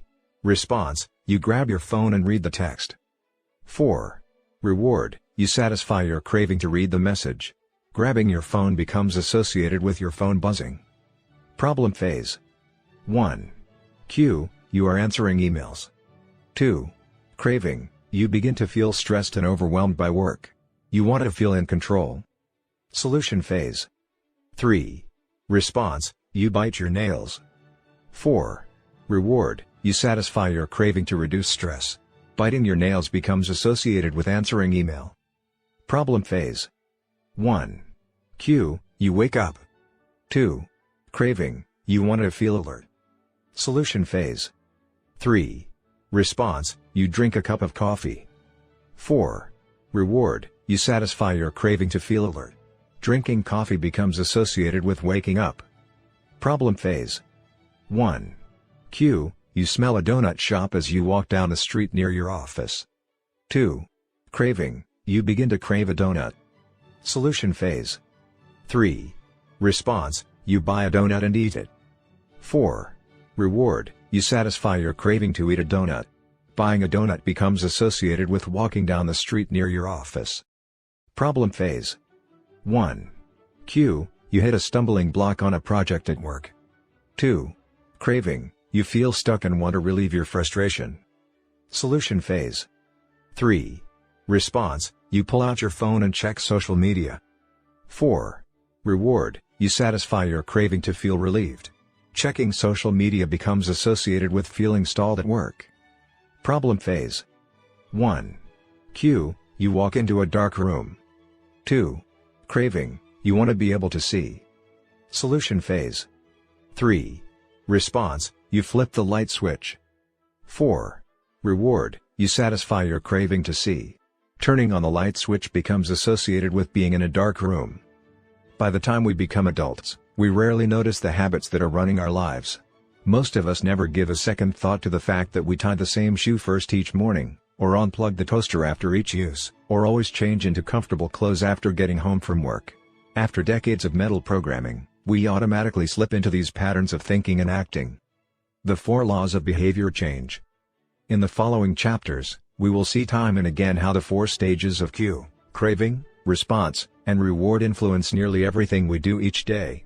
But before we do that, we need to transform these 4 steps into a practical framework that we can use to design good habits and eliminate bad ones. I refer to this framework as the 4 laws of behavior change, and it provides a simple set of rules for creating good habits and breaking bad ones. You can think of each law as a lever that influences human behavior. When the levers are in the right positions, creating good habits is effortless. When they are in the wrong positions, it is nearly impossible. How to create a good habit. The first law, Q, make it obvious. The second law, craving, make it attractive. The third law, response, make it easy.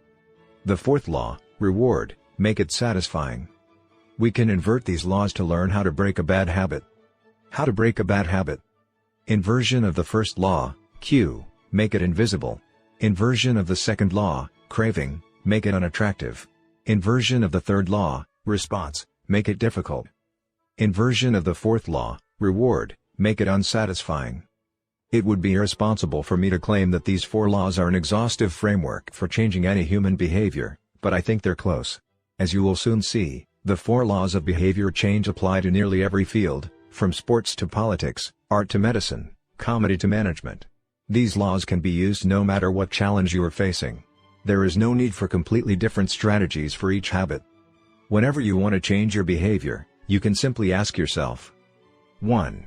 How can I make it obvious? 2. How can I make it attractive? 3. How can I make it easy?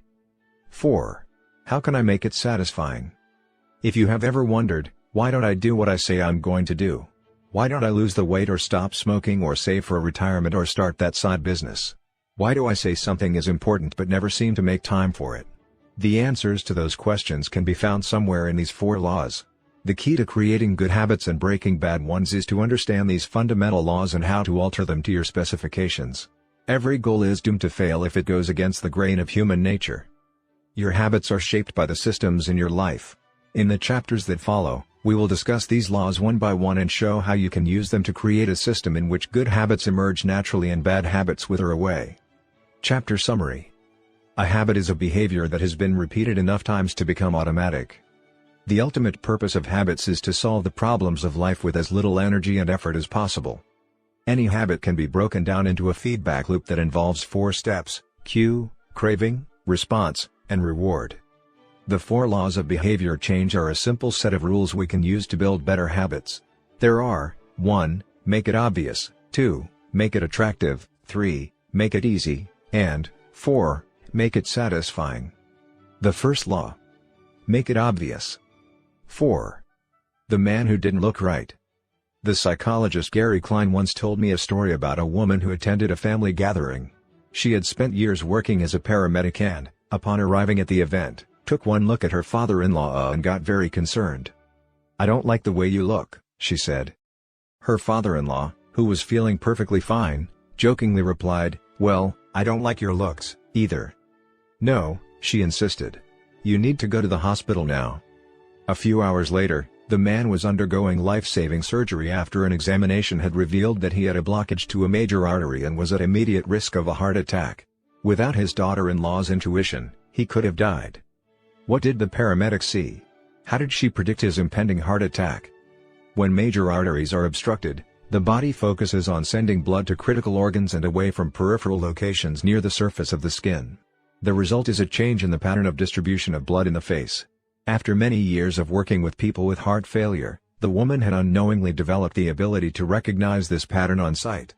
She couldn't explain what it was that she noticed in her father-in-law's face, but she knew something was wrong.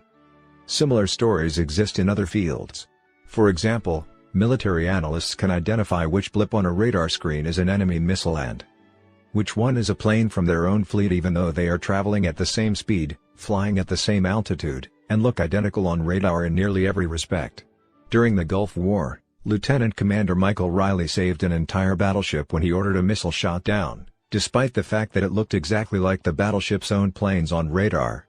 He made the right call, but even his superior officers couldn't explain how he did it. Museum curators have been known to discern the difference between an authentic piece of art and an expertly produced counterfeit, even though they can't tell you precisely which details tipped them off. Experienced radiologists can look at a brain scan and predict the area where a stroke will develop before any obvious signs are visible to the untrained eye. I've even heard of hairdressers noticing whether a client is pregnant based only on the feel of her hair. The human brain is a prediction machine. It is continuously taking in your surroundings and analyzing the information it comes across. Whenever you experience something repeatedly, like a paramedic seeing the face of a heart attack patient or a military analyst seeing a missile on a radar screen, your brain begins noticing what is important, sorting through the details and highlighting the relevant cues, and cataloging that information for future use. With enough practice, you can pick up on the cues that predict certain outcomes without consciously thinking about it. Automatically, your brain encodes the lessons learned through experience. We can't always explain what it is we are learning, but learning is happening all along the way, and your ability to notice the relevant cues in a given situation is the foundation for every habit you have. We underestimate how much our brains and bodies can do without thinking. You do not tell your hair to grow, your heart to pump, your lungs to breathe, or your stomach to digest. And yet your body handles all this and more on autopilot. You are much more than your conscious self. Consider hunger. How do you know when you're hungry? You don't necessarily have to see a cookie on the counter to realize that it is time to eat. Appetite and hunger are governed non-consciously. Your body has a variety of feedback loops that gradually alert you when it is time to eat again and that track what is going on around you and within you. Cravings can arise thanks to hormones and chemicals circulating through your body. Suddenly, you're hungry even though you're not quite sure what tipped you off. This is one of the most surprising insights about our habits. You don't need to be aware of the cue for a habit to begin. You can notice an opportunity and take action without dedicating conscious attention to it. This is what makes habits useful. It's also what makes them dangerous. As habits form, your actions come under the direction of your automatic and non-conscious mind. You fall into old patterns before you realize what's happening. Unless someone points it out, you may not notice that you cover your mouth with your hand whenever you laugh, that you apologize before asking a question, or that you have a habit of finishing other people's sentences. And the more you repeat these patterns, the less likely you become to question what you're doing and why you're doing it. I once heard of a retail clerk who was instructed to cut up empty gift cards after customers had used up the balance on the card. One day, the clerk cashed out a few customers in a row who purchased with gift cards. When the next person walked up, the clerk swiped the customer's actual credit card, picked up the scissors, and then cut it in half, entirely on autopilot, before looking up at the stunned customer and realizing what had just happened. Another woman I came across in my research was a former preschool teacher who had switched to a corporate job. Even though she was now working with adults, her old habits would kick in and she kept asking co-workers if they had washed their hands after going to the bathroom. I also found the story of a man who had spent years working as a lifeguard and would occasionally yell "walk" whenever he saw a child running. Over time, the cues that spark our habits become so common that they are essentially invisible: the treats on the kitchen counter, the remote control next to the couch, the phone in our pocket. Our responses to these cues are so deeply encoded that it may feel like the urge to act comes from nowhere. For this reason, we must begin the process of behavior change with awareness. Before we can effectively build new habits, we need to get a handle on our current ones. This can be more challenging than it sounds because once a habit is firmly rooted in your life, it is mostly non-conscious and automatic. If a habit remains mindless, you can't expect to improve it. As the psychologist Carl Jung said, until you make the unconscious conscious, it will direct your life and you will call it fate. The Habits Scorecard. The Japanese railway system is regarded as one of the best in the world. If you ever find yourself riding a train in Tokyo, you'll notice that the conductors have a peculiar habit. As each operator runs the train, they proceed through a ritual of pointing at different objects and calling out commands. When the train approaches a signal, the operator will point at it and say, "Signal is green." As the train pulls into and out of each station, the operator will point at the speedometer and call out the exact speed. When it's time to leave, the operator will point at the timetable and state the time. Out on the platform, other employees are performing similar actions. Before each train departs, staff members will point along the edge of the platform and declare, "All clear." Every detail is identified, pointed at, and named aloud. This process, known as pointing and calling, is a safety system designed to reduce mistakes. It seems silly, but it works incredibly well. Pointing and calling reduces errors by up to 85% and cuts accidents by 30%. The MTA subway system in New York City adopted a modified version that is point-only, and within 2 years of implementation, incidents of incorrectly berthed subways fell 57%. Pointing and calling is so effective because it raises the level of awareness from a non-conscious habit to a more conscious level. Because the train operators must use their eyes, hands, mouth, and ears, they are more likely to notice problems before something goes wrong. My wife does something similar. Whenever we are preparing to walk out the door for a trip, she verbally calls out the most essential items in her packing list. I've got my keys. I've got my wallet. I've got my glasses. I've got my husband. The more automatic a behavior becomes, the less likely we are to consciously think about it. And when we've done something 1,000 times before, we begin to overlook things. We assume that the next time will be just like the last. We're so used to doing what we've always done that we don't stop to question whether it's the right thing to do at all. Many of our failures in performance are largely attributable to a lack of self-awareness. One of our greatest challenges in changing habits is maintaining awareness of what we are actually doing. This helps explain why the consequences of bad habits can sneak up on us. We need a point-and-call system for our personal lives. That's the origin of the Habits Scorecard, which is a simple exercise you can use to become more aware of your behavior. To create your own, make a list of your daily habits. Here's a sample of where your list might start. Wake up. Turn off alarm, check my phone, go to the bathroom, weigh myself.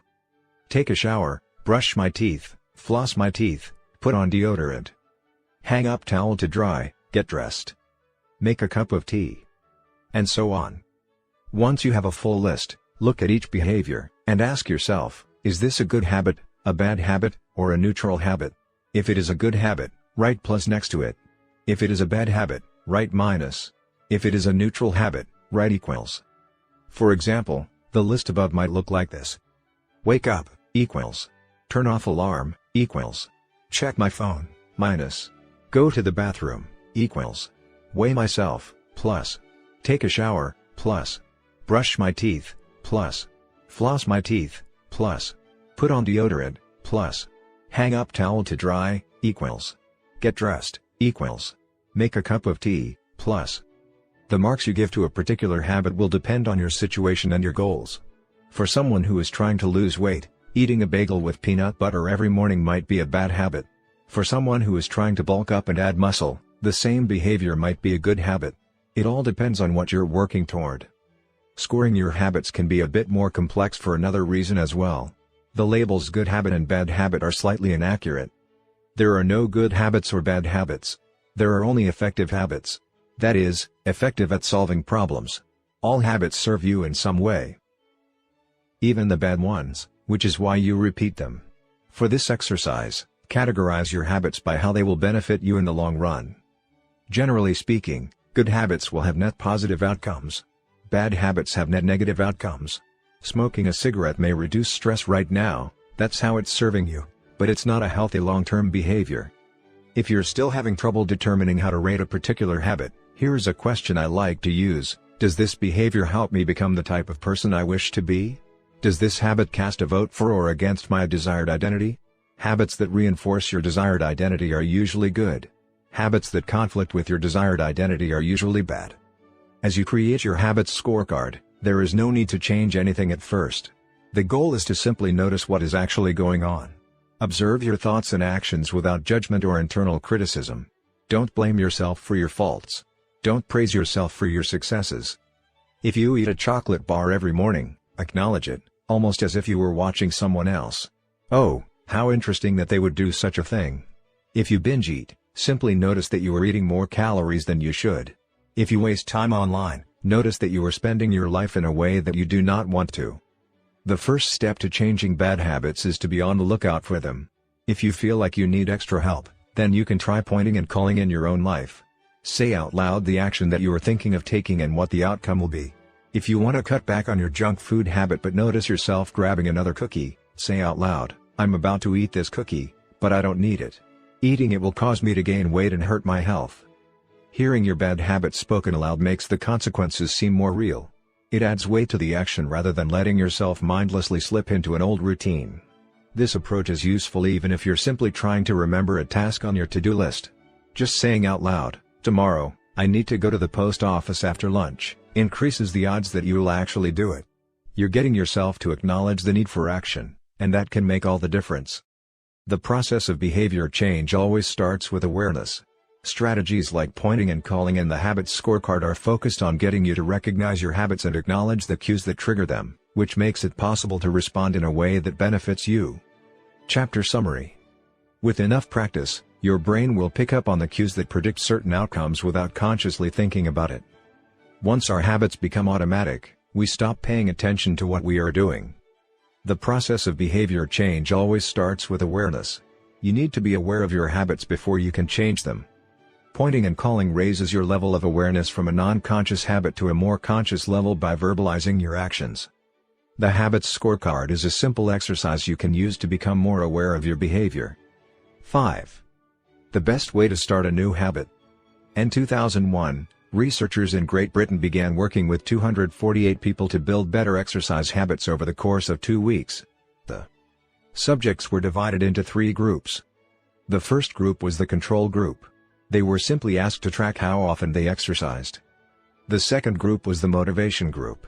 They were asked not only to track their workouts but also to read some material on the benefits of exercise. The researchers also explained to the group how exercise could reduce the risk of coronary heart disease and improve heart health. Finally, there was the third group. These subjects received the same presentation as the second group, which ensured that they had equal levels of motivation.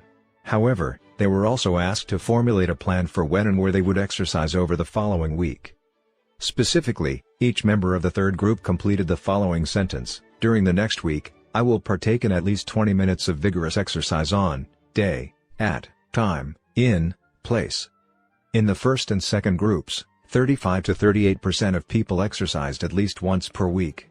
Interestingly, the motivational presentation given to the second group seemed to have no meaningful impact on behavior, but 91% of the third group exercised at least once per week, more than double the normal rate.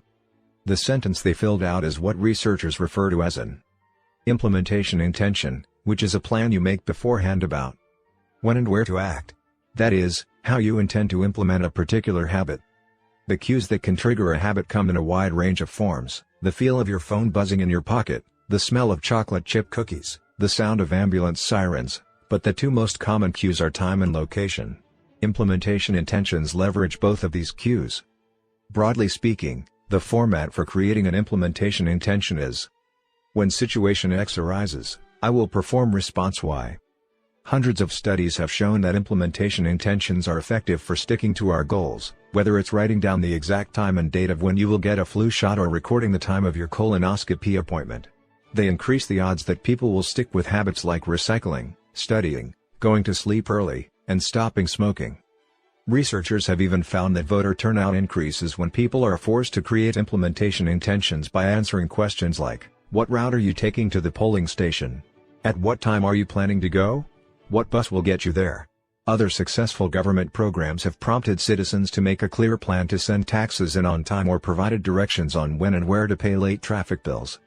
The punchline is clear: people who make a specific plan for when and where they will perform a new habit are more likely to follow through. Too many people try to change their habits without these basic details figured out. We tell ourselves, "I'm going to eat healthier," or "I'm going to write more," but we never say when and where these habits are going to happen. We leave it up to chance and hope that we will just remember to do it or feel motivated at the right time. An implementation intention sweeps away foggy notions like "I want to work out more," or "I want to be more productive," or "I should vote," and transforms them into a concrete plan of action. Many people think they lack motivation when what they really lack is clarity. It is not always obvious when and where to take action. Some people spend their entire lives waiting for the time to be right to make an improvement. Once an implementation intention has been set, you don't have to wait for inspiration to strike. Do I write a chapter today or not? Do I meditate this morning or at lunch?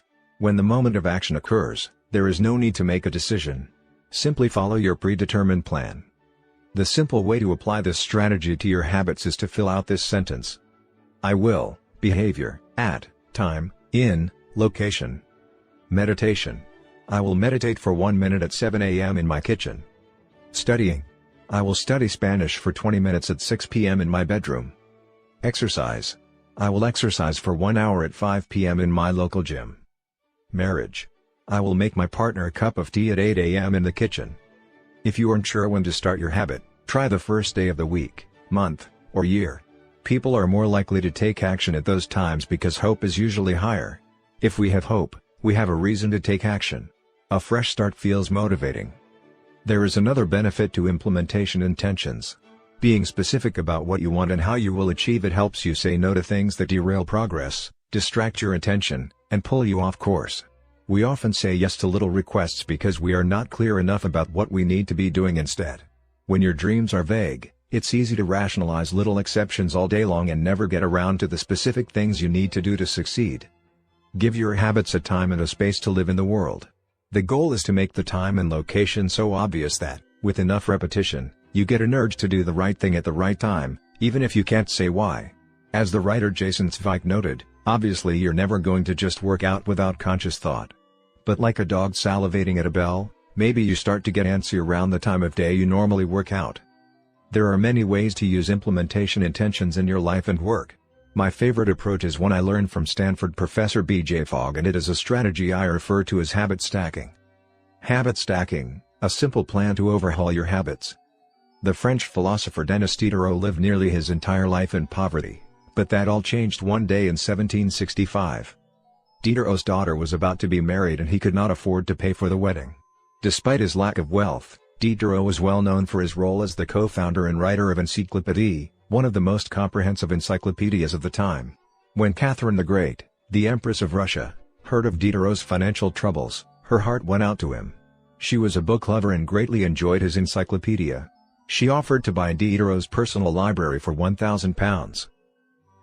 More than $150,000 today. Suddenly, Diderot had money to spare.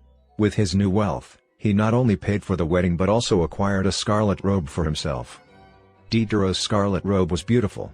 So beautiful, in fact, that he immediately noticed how out of place it seemed when surrounded by his more common possessions. He wrote that there was no more coordination, no more unity, no more beauty between his elegant robe and the rest of his stuff. Diderot soon felt the urge to upgrade his possessions. He replaced his rug with one from Damascus. He decorated his home with expensive sculptures. He bought a mirror to place above the mantel, and a better kitchen table. He tossed aside his old straw chair for a leather one. Like falling dominoes, one purchase led to the next. Diderot's behavior is not uncommon.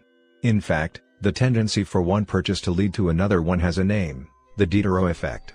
The Diderot effect states that obtaining a new possession often creates a spiral of consumption that leads to additional purchases. You can spot this pattern everywhere. You buy a dress and have to get new shoes and earrings to match. You buy a couch and suddenly question the layout of your entire living room. You buy a toy for your child and soon find yourself purchasing all of the accessories that go with it. It's a chain reaction of purchases. Many human behaviors follow this cycle. You often decide what to do next based on what you have just finished doing.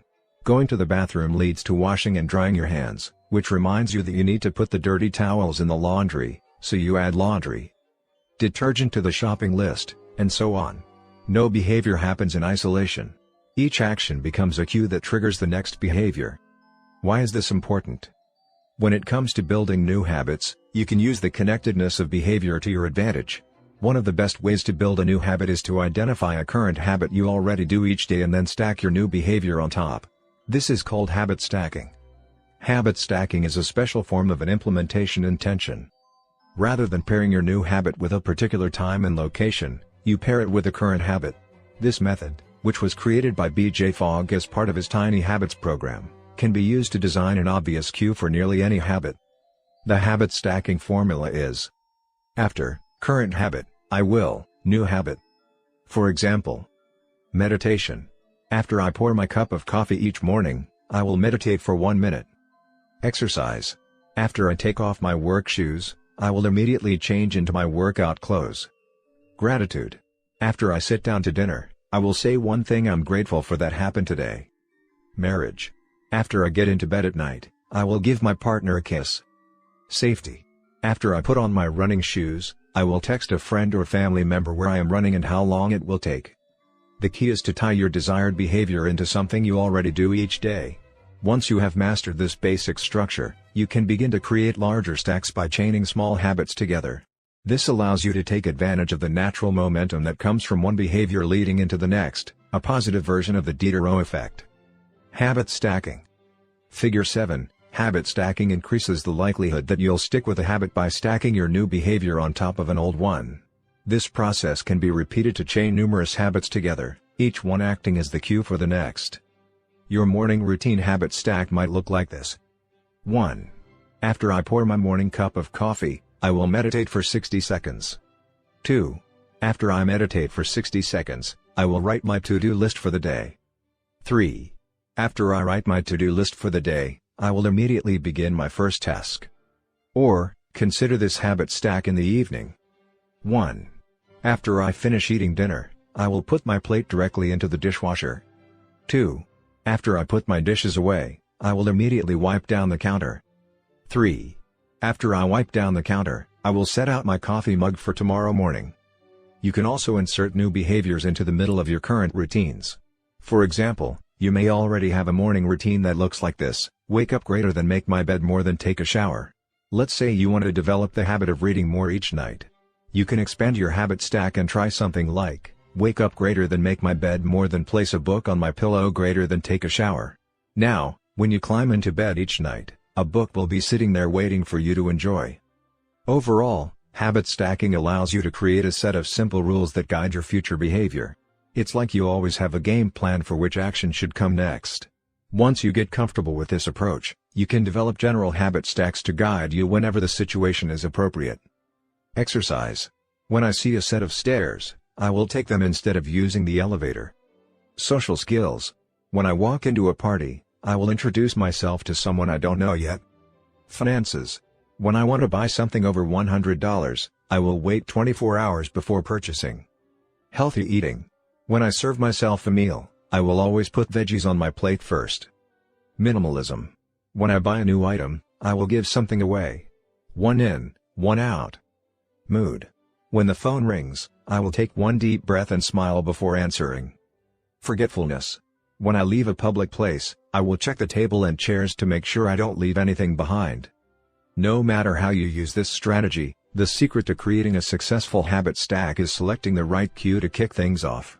Unlike an implementation intention, which specifically states the time and location for a given behavior, habit stacking implicitly has the time and location built into it. When and where you choose to insert a habit into your daily routine can make a big difference.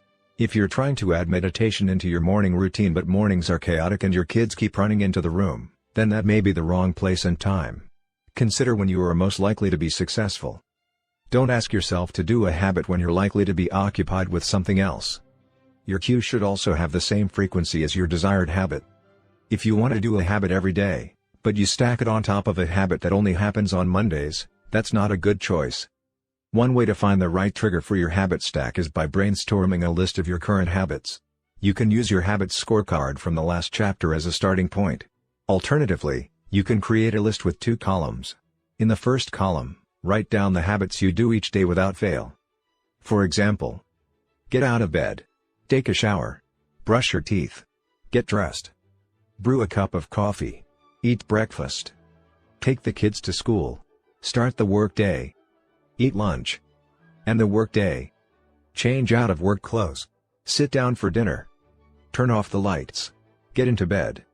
Your list can be much longer, but you get the idea.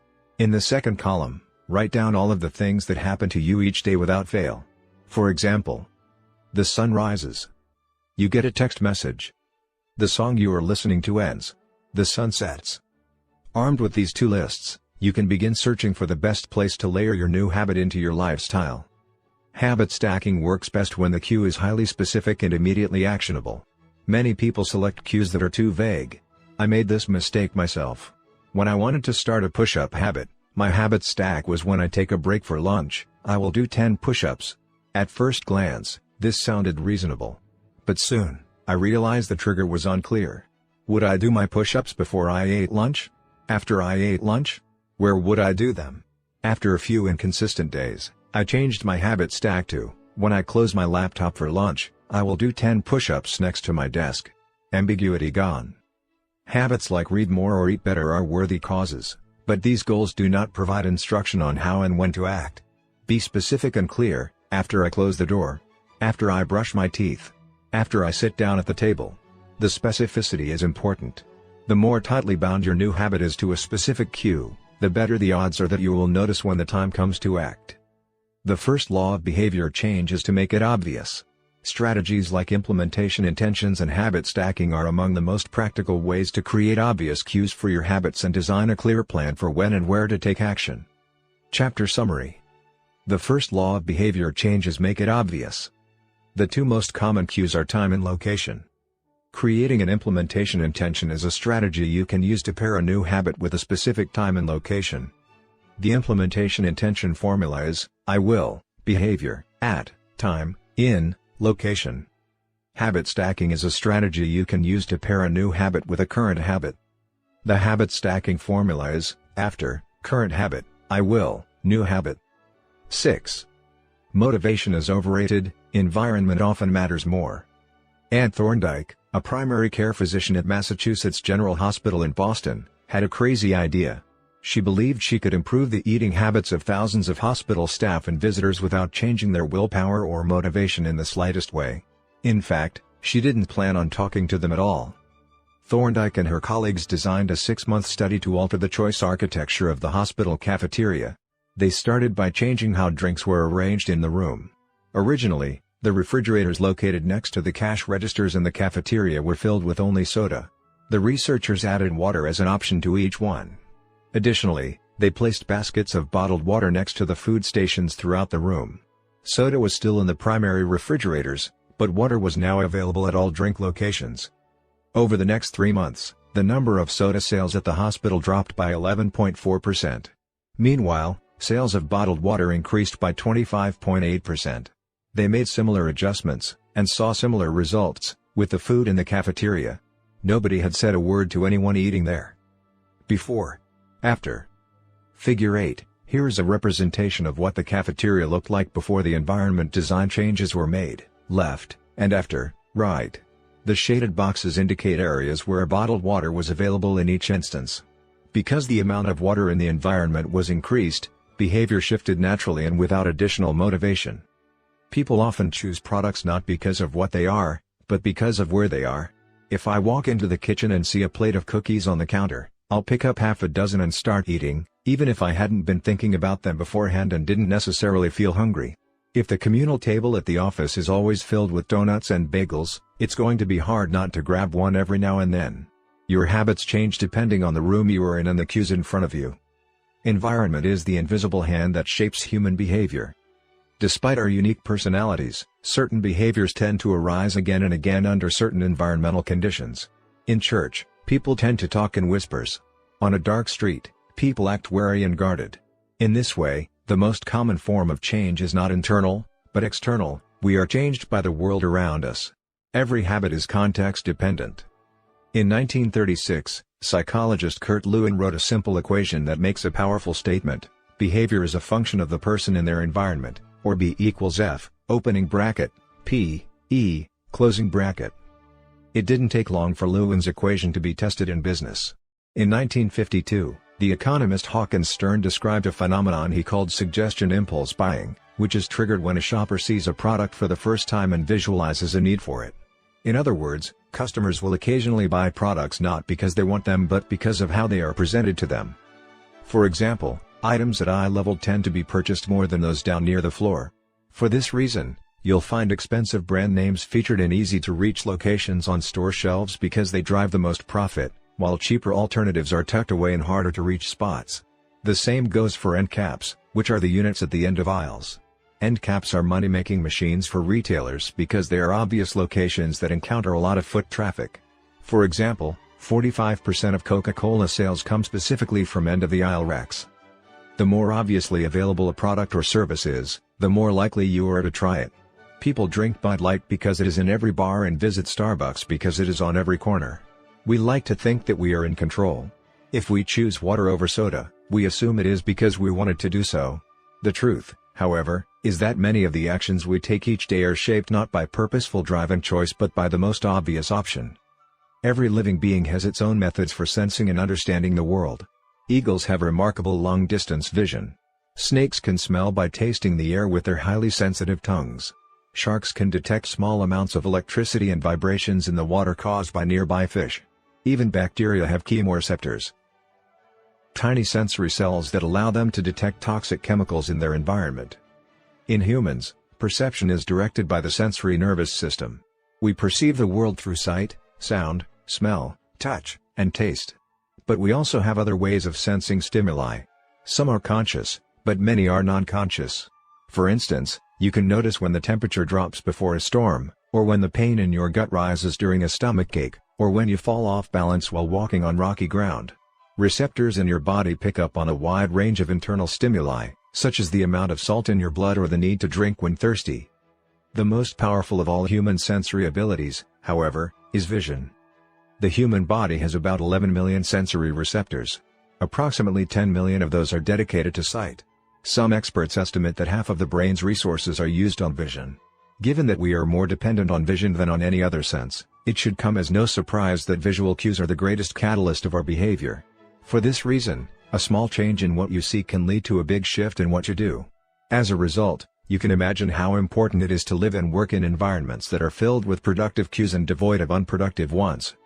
Thankfully, there is good news in this respect. You don't have to be the victim of your environment. You can also be the architect of it. How to design your environment for success. During the energy crisis and oil embargo of the 1970s, Dutch researchers began to pay close attention to the country's energy usage. In one suburb near Amsterdam, they found that some homeowners use 30% less energy than their neighbors, despite the homes being of similar size and getting electricity for the same price. It turned out the houses in this neighborhood were nearly identical except for one feature: the location of the electrical meter. Some had one in the basement. Others had the electrical meter upstairs in the main hallway. As you may guess, the homes with the meters located in the main hallway used less electricity.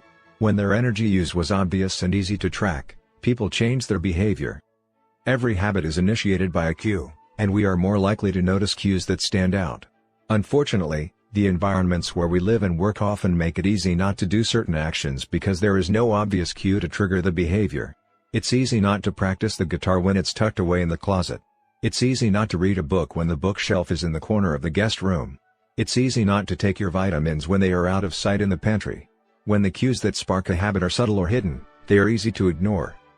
By comparison, creating obvious visual cues can draw your attention toward a desired habit. In the early 1990s, the cleaning staff at Schiphol Airport in Amsterdam installed a small sticker that looked like a fly near the center of each urinal. Apparently, when men stepped up to the urinals, they aimed for what they thought was a bug. The stickers improved their aim and significantly reduced spillage around the urinals. Further analysis determined that the stickers cut bathroom cleaning costs by 8% per year. I've experienced the power of obvious cues in my own life. I used to buy apples from the store, put them in the crisper in the bottom of the refrigerator, and forget all about them. By the time I remembered, the apples would have gone bad.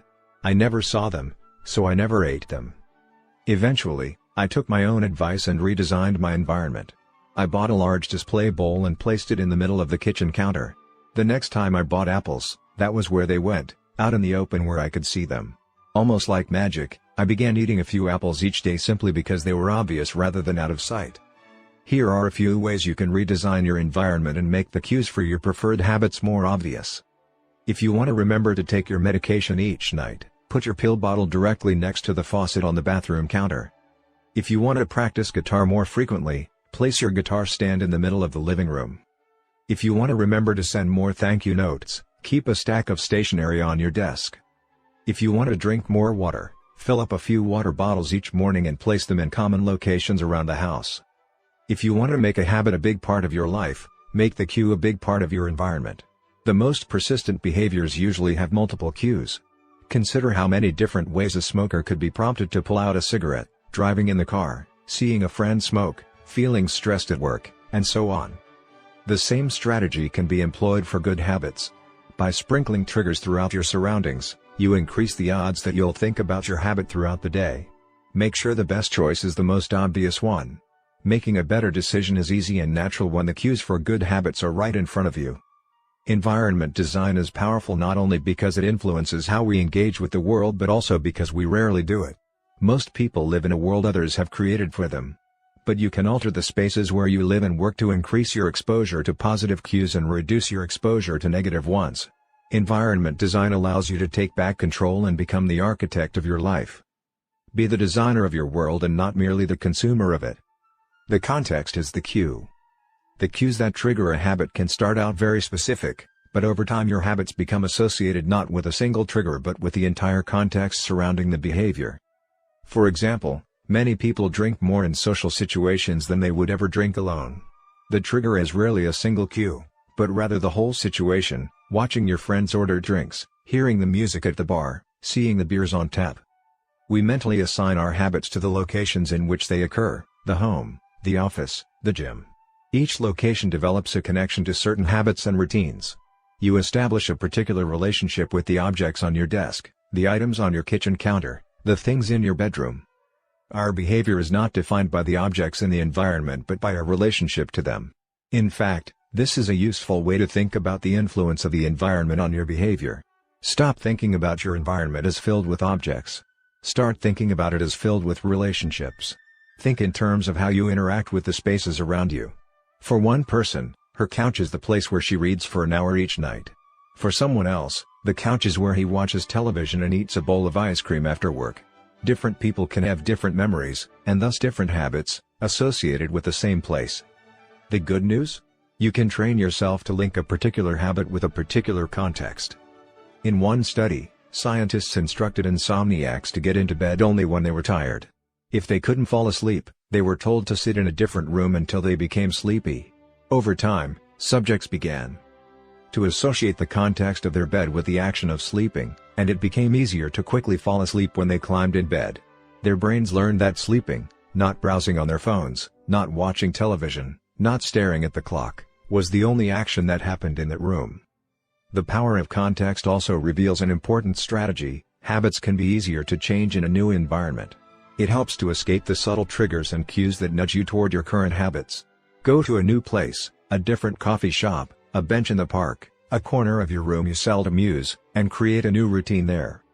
It is easier to associate a new habit with a new context than to build a new habit in the face of competing cues. It can be difficult to go to bed early if you watch television in your bedroom each night. It can be hard to study in the living room without getting distracted if that's where you always play video games. But when you step outside your normal environment, you leave your behavioral biases behind. You aren't battling old environmental cues, which allows new habits to form without interruption. Want to think more creatively? Move to a bigger room, a rooftop patio, or a building with expansive architecture. Take a break from the space where you do your daily work, which is also linked to your current thought patterns. Trying to eat healthier? It is likely that you shop on autopilot at your regular supermarket. Try a new grocery store. You may find it easier to avoid unhealthy food when your brain doesn't automatically know where it is located in the store. When you can't manage to get to an entirely new environment, redefine or rearrange your current one. Create a separate space for work, study, exercise, entertainment, and cooking. The mantra I find useful is one space, one use. When I started my career as an entrepreneur, I would often work from my couch or at the kitchen table. In the evenings, I found it very difficult to stop working. There was no clear division between the end of work time and the beginning of personal time. Was the kitchen table my office or the space where I ate meals? Was the couch where I relaxed or where I sent emails? Everything happened in the same place. A few years later, I could finally afford to move to a home with a separate room for my office. Suddenly, work was something that happened in here and personal life was something that happened out there. It was easier for me to turn off the professional side of my brain when there was a clear dividing line between work life and home life. Each room had one primary use. The kitchen was for cooking. The office was for working. Whenever possible, avoid mixing the context of one habit with another. When you start mixing contexts, you'll start mixing habits, and the easier ones will usually win out. This is one reason why the versatility of modern technology is both a strength and a weakness. You can use your phone for all sorts of tasks, which makes it a powerful device. But when you can use your phone to do nearly anything, it becomes hard to associate it with one task. You want to be productive, but you're also conditioned to browse social media, check email, and play video games whenever you open your phone. It's a mishmash of cues. You may be thinking, you don't understand. I live in New York City. My apartment is the size of a smartphone. I need each room to play multiple roles. Fair enough. If your space is limited, divide your room into activity zones: a chair for reading, a desk for writing, a table for eating. You can do the same with your digital spaces. I know a writer who uses his computer only for writing, his tablet only for reading, and his phone only for social media and texting. Every habit should have a home. If you can manage to stick with this strategy, each context will become associated with a particular habit and mode of thought. Habits thrive under predictable circumstances like these. Focus comes automatically when you are sitting at your work desk. Relaxation is easier when you are in a space designed for that purpose. Sleep comes quickly when it is the only thing that happens in your bedroom. If you want behaviors that are stable and predictable, you need an environment that is stable and predictable. A stable environment where everything has a place and a purpose is an environment where habits can easily form. Chapter Summary. Small changes in context can lead to large changes in behavior over time. Every habit is initiated by a cue. We are more likely to notice cues that stand out. Make the cues of good habits obvious in your environment. Gradually, your habits become associated not with a single trigger but with the entire context surrounding the behavior. The context becomes the cue. It is easier to build new habits in a new environment because you are not fighting against old cues. Hope you enjoy your listening. I would greatly appreciate if you take a second, press that thumbs up button below and subscribe to the channel, so more people find this video and educate themselves, reading. It means a lot. Thank you. The audiobook continues. Thanks for your time. 7. The Secret to Self-Control. In 1971, as the Vietnam War was heading into its 16th year, Congressman Robert Steele from Connecticut and Morgan Murphy from Illinois made a discovery that stunned the American public. While visiting the troops, they had learned that over 15% of U.S. soldiers stationed there were heroin addicts. Follow-up research revealed that 35% of service members in Vietnam had tried heroin and as many as 20% were addicted. The problem was even worse than they had initially thought. The discovery led to a flurry of activity in Washington, including the creation of the Special Action Office of Drug Abuse Prevention under President Nixon to promote prevention and rehabilitation and to track addicted service members when they returned home. Lee Robbins was one of the researchers in charge. In a finding that completely upended the accepted beliefs about addiction, Robbins found that when soldiers who had been heroin users returned home, only 5% of them became re-addicted within a year, and just 12% relapsed within 3 years. In other words, approximately 9 out of 10 soldiers who used heroin in Vietnam eliminated their addiction nearly overnight.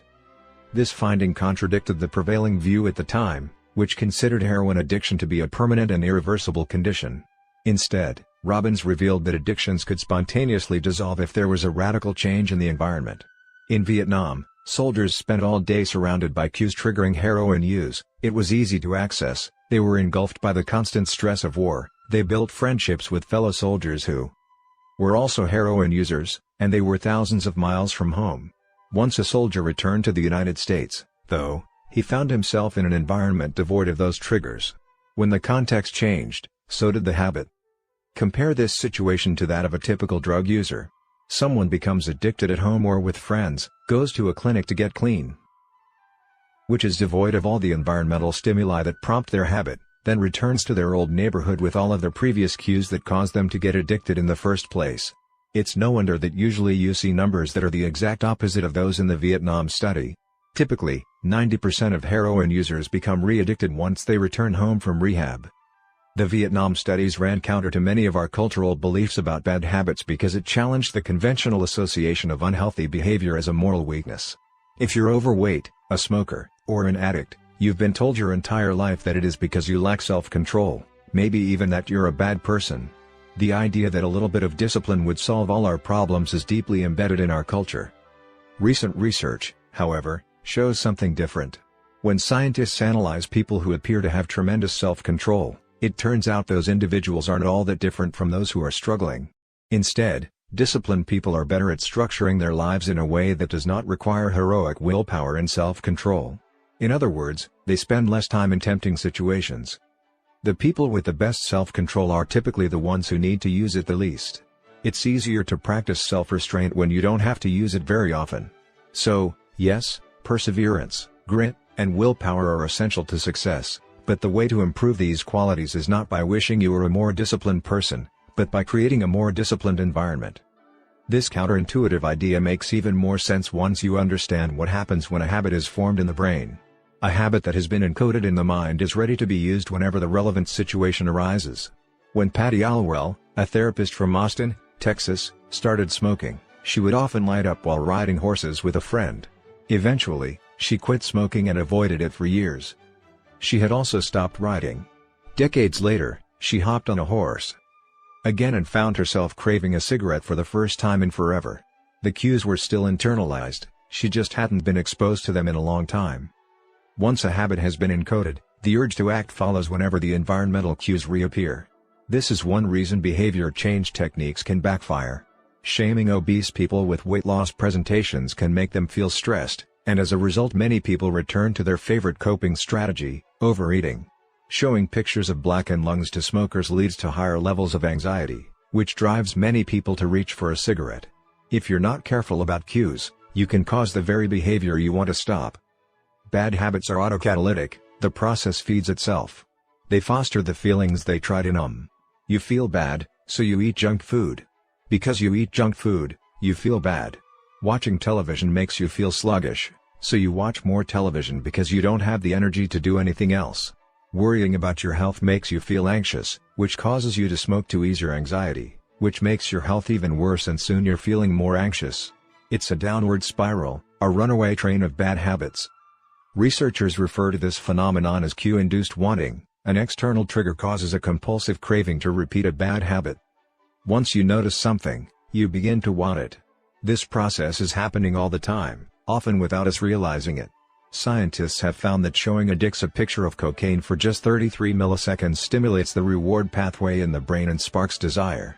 This speed is too fast for the brain to consciously register. The addicts couldn't even tell you what they had seen, but they craved the drug all the same. Here's the punchline: you can break a habit, but you're unlikely to forget it. Once the mental grooves of habit have been carved into your brain, they are nearly impossible to remove entirely, even if they go unused for quite a while. And that means that simply resisting temptation is an ineffective strategy. It is hard to maintain a Zen attitude in a life filled with interruptions. It takes too much energy. In the short run, you can choose to overpower temptation. In the long run, we become a product of the environment that we live in. To put it bluntly, I have never seen someone consistently stick to positive habits in a negative environment. A more reliable approach is to cut bad habits off at the source. One of the most practical ways to eliminate a bad habit is to reduce exposure to the cue that causes it. If you can't seem to get any work done, leave your phone in another room for a few hours. If you're continually feeling like you're not enough, stop following social media accounts that trigger jealousy and envy. If you're wasting too much time watching television, move the TV out of the bedroom. If you're spending too much money on electronics, quit reading reviews of the latest tech gear. If you're playing too many video games, unplug the console and put it in a closet after each use. This practice is an inversion of the first law of behavior change. Rather than make it obvious, you can make it invisible. I'm often surprised by how effective simple changes like these can be. Remove a single cue and the entire habit often fades away. Self-control is a short-term strategy, not a long-term one. You may be able to resist temptation once or twice, but it's unlikely you can muster the willpower to override your desires every time. Instead of summoning a new dose of willpower whenever you want to do the right thing, your energy would be better spent optimizing your environment. This is the secret to self-control. Make the cues of your good habits obvious and the cues of your bad habits invisible. Chapter Summary. The inversion of the first law of behavior change is make it invisible. Once a habit is formed, it is unlikely to be forgotten. People with high self-control tend to spend less time in tempting situations. It's easier to avoid temptation than resist it. One of the most practical ways to eliminate a bad habit is to reduce exposure to the cue that causes it. Self-control is a short-term strategy, not a long-term one. How to create a good habit. The first law: make it obvious. 1.1. Fill out the habits scorecard. Write down your current habits to become aware of them. 1.2. Use implementation intentions: I will, behavior, at, time, in, location. 1.3. Use habit stacking: after, current habit, I will, new habit. 1.4. Design your environment. Make the cues of good habits obvious and visible. The second law: make it attractive. The third law: make it easy. The fourth law: make it satisfying. How to break a bad habit. Inversion of the first law: make it invisible. 1.5. Reduce exposure. Remove the cues of your bad habits from your environment.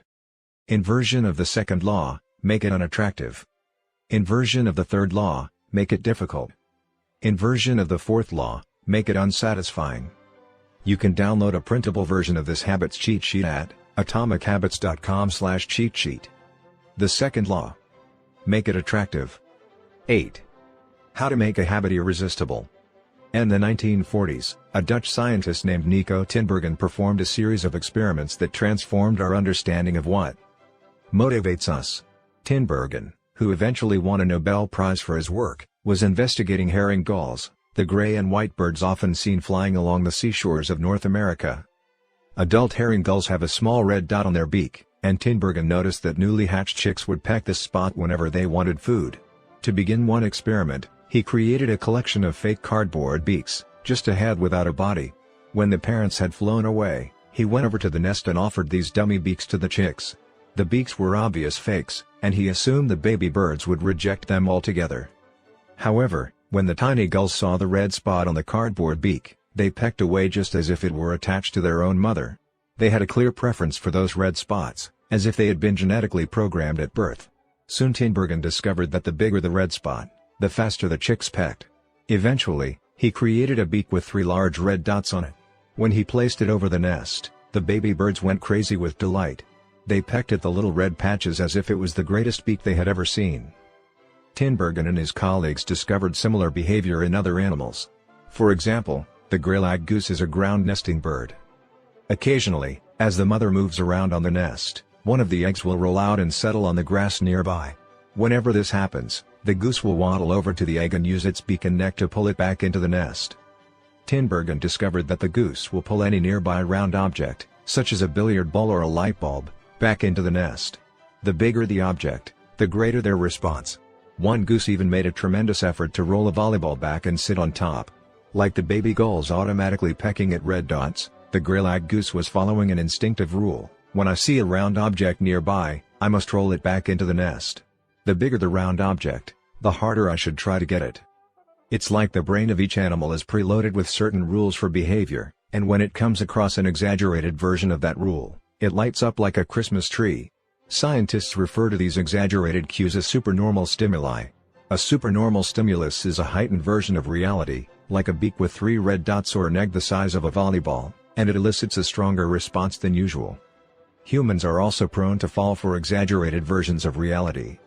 Junk food, for example, drives our reward systems into a frenzy. After spending hundreds of thousands of years hunting and foraging for food in the wild, the human brain has evolved to place a high value on salt, sugar, and fat. Such foods are often calorie-dense, and they were quite rare when our ancient ancestors were roaming the savannah. When you don't know where your next meal is coming from, eating as much as possible is an excellent strategy for survival. Today, however, we live in a calorie-rich environment. Food is abundant, but your brain continues to crave it like it is scarce. Placing a high value on salt, sugar, and fat is no longer advantageous to our health, but the craving persists because the brain's reward centers have not changed for approximately 50,000 years. The modern food industry relies on stretching our Paleolithic instincts beyond their evolutionary purpose. A primary goal of food science is to create products that are more attractive to consumers. Nearly every food in a bag, box, or jar has been enhanced in some way, if only with additional flavoring. Companies spend millions of dollars to discover the most satisfying level of crunch in a potato chip or the perfect amount of fizz in a soda. Entire departments are dedicated to optimizing how a product feels in your mouth, a quality known as aura sensation. French fries, for example, are a potent combination, golden brown and crunchy on the outside, light and smooth on the inside. Other processed foods enhance dynamic contrast, which refers to items with a combination of sensations, like crunchy and creamy. Imagine the gooiness of melted cheese on top of a crispy pizza crust, or the crunch of an Oreo cookie combined with its smooth center. With natural, unprocessed foods, you tend to experience the same sensations over and over. How's that 17th bite of kale taste? After a few minutes, your brain loses interest and you begin to feel full. But foods that are high in dynamic contrast keep the experience novel and interesting, encouraging you to eat more. Ultimately, such strategies enable food scientists to find the bliss point for each product, the precise combination of salt, sugar, and fat that excites your brain and keeps you coming back for more.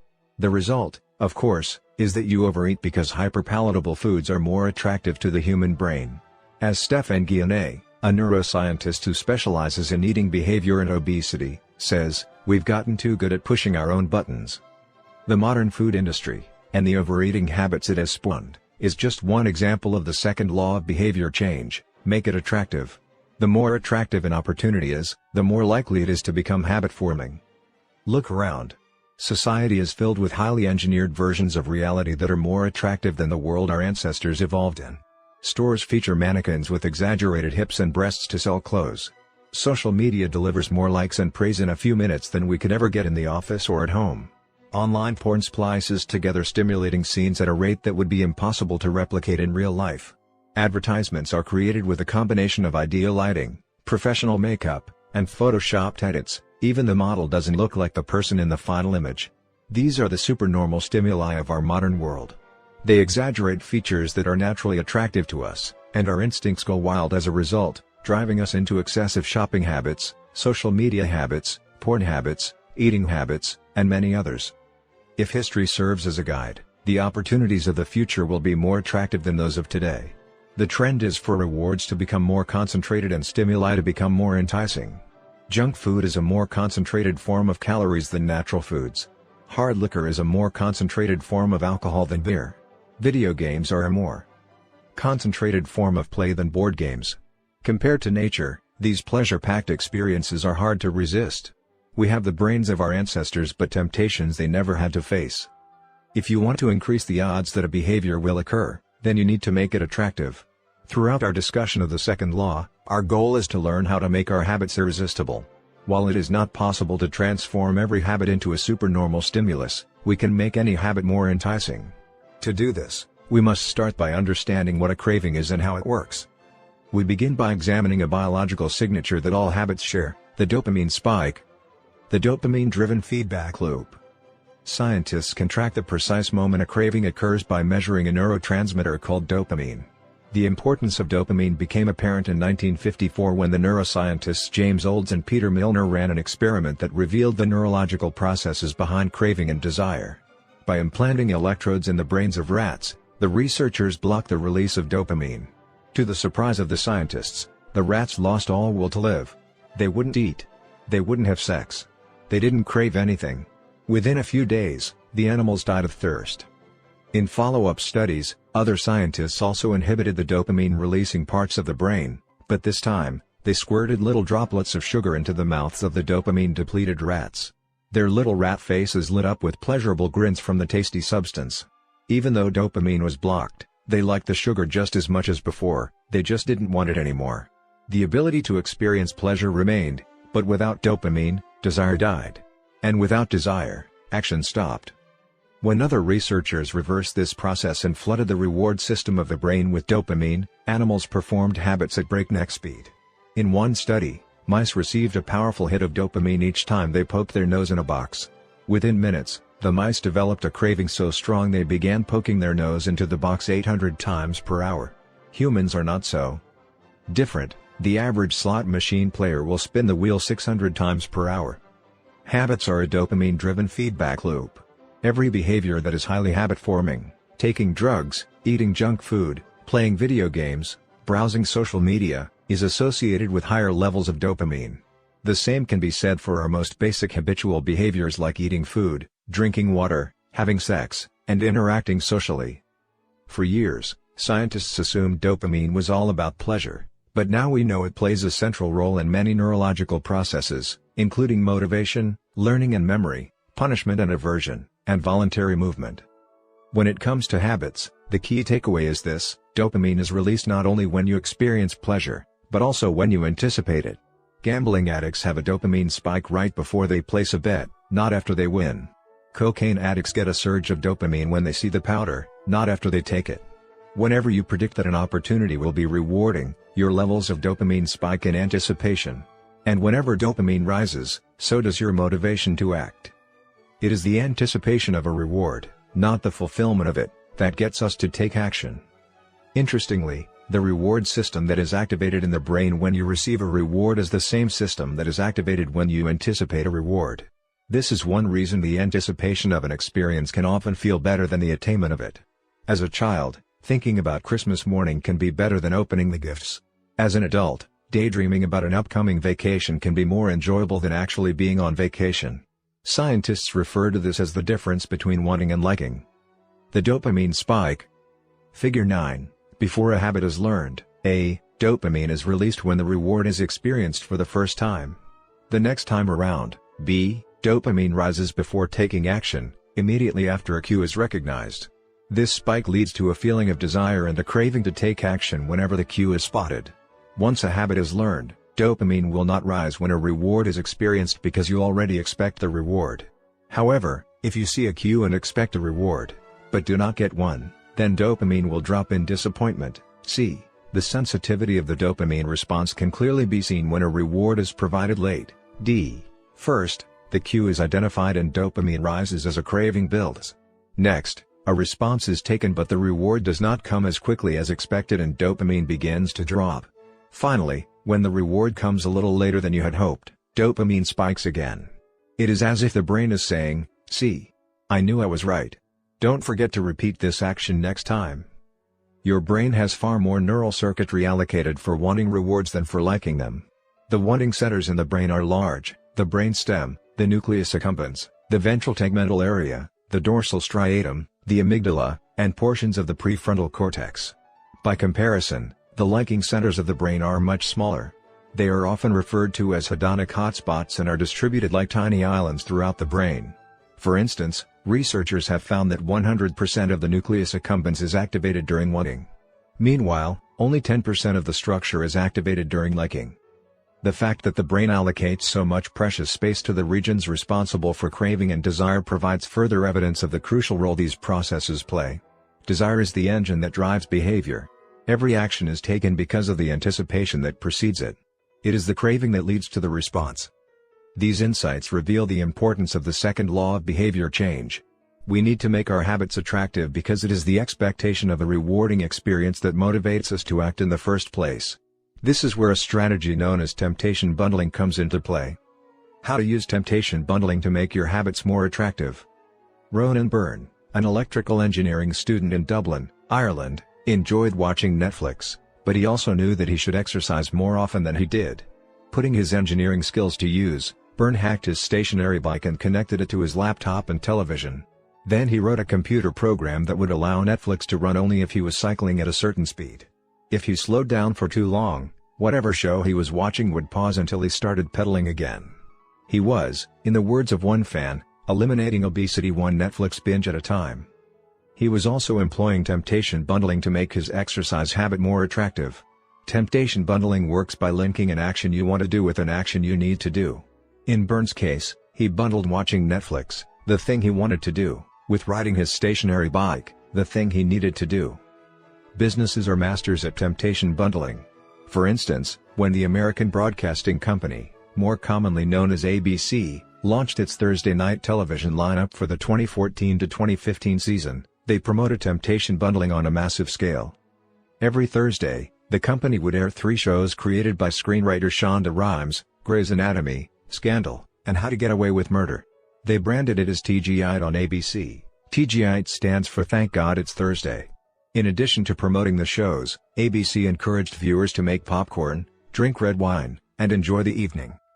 Andrew Kubitz, head of scheduling for ABC, described the idea behind the campaign. "We see Thursday night as a viewership opportunity, with either couples or women by themselves who want to sit down and escape and have fun and drink their red wine and have some popcorn." The brilliance of this strategy is that ABC was associating the thing they needed viewers to do, watch their shows, with activities their viewers already wanted to do: relax, drink wine, and eat popcorn. Over time, people began to connect watching ABC with feeling relaxed and entertained. If you drink red wine and eat popcorn at 8 p.m. every Thursday, then eventually 8 p.m. on Thursday means relaxation and entertainment. The reward gets associated with the cue, and the habit of turning on the television becomes more attractive. You're more likely to find a behavior attractive if you get to do one of your favorite things at the same time. Perhaps you want to hear about the latest celebrity gossip, but you need to get in shape. Using temptation bundling, you could only read the tabloids and watch reality shows at the gym. Maybe you want to get a pedicure, but you need to clean out your email inbox. Solution: only get a pedicure while processing overdue work emails. Temptation bundling is one way to apply a psychology theory known as Premack's principle. Named after the work of Professor David Premack, the principle states that more probable behaviors will reinforce less probable behaviors. In other words, even if you don't really want to process overdue work emails, You'll become conditioned to do it if it means you get to do something you really want to do along the way. You can even combine temptation bundling with the habit stacking strategy we discussed in Chapter 5 to create a set of rules to guide your behavior. The habit stacking plus temptation bundling formula is 1. After, current habit, I will, habit I need. 2. After, habit I need, I will, habit I want. If you want to read the news, but you need to express more gratitude. 1. After I get my morning coffee, I will say one thing I'm grateful for that happened yesterday, need. 2. After I say one thing I'm grateful for, I will read the news, want. If you want to watch sports, but you need to make sales calls. 1. After I get back from my lunch break, I will call 3 potential clients, need. 2. After I call 3 potential clients, I will check ESPN, want. If you want to check Facebook, but you need to exercise more. 1. After I pull out my phone, I will do 10 burpees, need. 2. After I do 10 burpees, I will check Facebook, want. The hope is that eventually you'll look forward to calling 3 clients or doing 10 burpees because it means you get to read the latest sports news or check Facebook. Doing the thing you need to do means you get to do the thing you want to do. We began this chapter by discussing supernormal stimuli, which are heightened versions of reality that increase our desire to take action. Temptation bundling is one way to create a heightened version of any habit by connecting it with something you already want. Engineering a truly irresistible habit is a hard task, but this simple strategy can be employed to make nearly any habit more attractive than it would be otherwise. Chapter Summary. The second law of behavior changes make it attractive. The more attractive an opportunity is, the more likely it is to become habit-forming. Habits are a dopamine-driven feedback loop. When dopamine rises, so does our motivation to act. It is the anticipation of a reward, not the fulfillment of it, that gets us to take action. The greater the anticipation, the greater the dopamine spike. Temptation bundling is one way to make your habits more attractive. The strategy is to pair an action you want to do with an action you need to do. 9. The role of family and friends in shaping your habits. In 1965, a Hungarian man named Laszlo Polgar wrote a series of strange letters to a woman named Clara. Laszlo was a firm believer in hard work. In fact, it was all he believed in. He completely rejected the idea of innate talent. He claimed that with deliberate practice and the development of good habits, a child could become a genius in any field. His mantra was, a genius is not born, but is educated and trained. Laszlo believed in this idea so strongly that he wanted to test it with his own children, and he was writing to Clara because he needed a wife willing to jump on board. Clara was a teacher and, although she may not have been as adamant as Laszlo, she also believed that with proper instruction, anyone could advance their skills. Laszlo decided chess would be a suitable field for the experiment, and he laid out a plan to raise his children to become chess prodigies. The kids would be homeschooled, a rarity in Hungary at the time. The house would be filled with chess books and pictures of famous chess players. The children would play against each other constantly and compete in the best tournaments they could find. The family would keep a meticulous file system of the tournament history of every competitor the children faced. Their lives would be dedicated to chess. Laszlo successfully courted Clara, and within a few years, the Polgars were parents to 3 young girls, Susan, Sophia, and Judith. Susan, the oldest, began playing chess when she was 4 years old. Within 6 months, she was defeating adults. Sophia, the middle child, did even better. By 14, she was a world champion, and a few years later, she became a grandmaster. Judith, the youngest, was the best of all. By age 5, she could beat her father. At 12, she was the youngest player ever listed among the top 100 chess players in the world. At 15 years and 4 months old, she became the youngest grandmaster of all time, younger than Bobby Fischer, the previous record holder. For 27 years, she was the #1 ranked female chess player in the world. The childhood of the Polgar sisters was atypical, to say the least. And yet, if you ask them about it, they claim their lifestyle was attractive, even enjoyable. In interviews, the sisters talk about their childhood as entertaining rather than grueling. They loved playing chess. They couldn't get enough of it. Once, Laszlo reportedly found Sophia playing chess in the bathroom in the middle of the night. Encouraging her to go back to sleep, he said, "Sophia, leave the pieces alone." To which she replied, "Daddy, they won't leave me alone."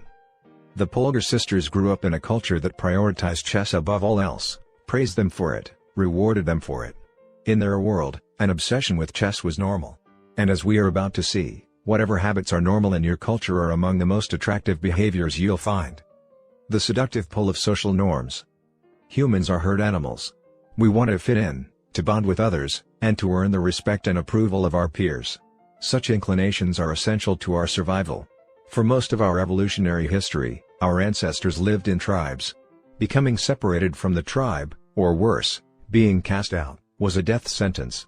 The lone wolf dies, but the pack survives. Meanwhile, those who collaborated and bonded with others enjoyed increased safety, mating opportunities, and access to resources. As Charles Darwin noted, in the long history of humankind, those who learn to collaborate and improvise most effectively have prevailed. As a result, one of the deepest human desires is to belong. And this ancient preference exerts a powerful influence on our modern behavior. We don't choose our earliest habits, we imitate them. We follow the script handed down by our friends and family, our church or school, our local community and society at large. Each of these cultures and groups comes with its own set of expectations and standards, when and whether to get married, how many children to have, which holidays to celebrate, how much money to spend on your child's birthday party. In many ways, these social norms are the invisible rules that guide your behavior each day. You're always keeping them in mind, even if they are at the not top of your mind. Often, you follow the habits of your culture without thinking, without questioning, and sometimes without remembering. As the French philosopher Michel de Montaigne wrote, the customs and practices of life and society sweep us along. Most of the time, going along with the group does not feel like a burden. Everyone wants to belong. If you grow up in a family that rewards you for your chess skills, playing chess will seem like a very attractive thing to do. If you work in a job where everyone wears expensive suits, then you'll be inclined to splurge on one as well. If all of your friends are sharing an inside joke or using a new phrase, you'll want to do it, too, so they know that you get it. Behaviors are attractive when they help us fit in. We imitate the habits of three groups in particular. 1. The close. 2. The many. 3. The powerful.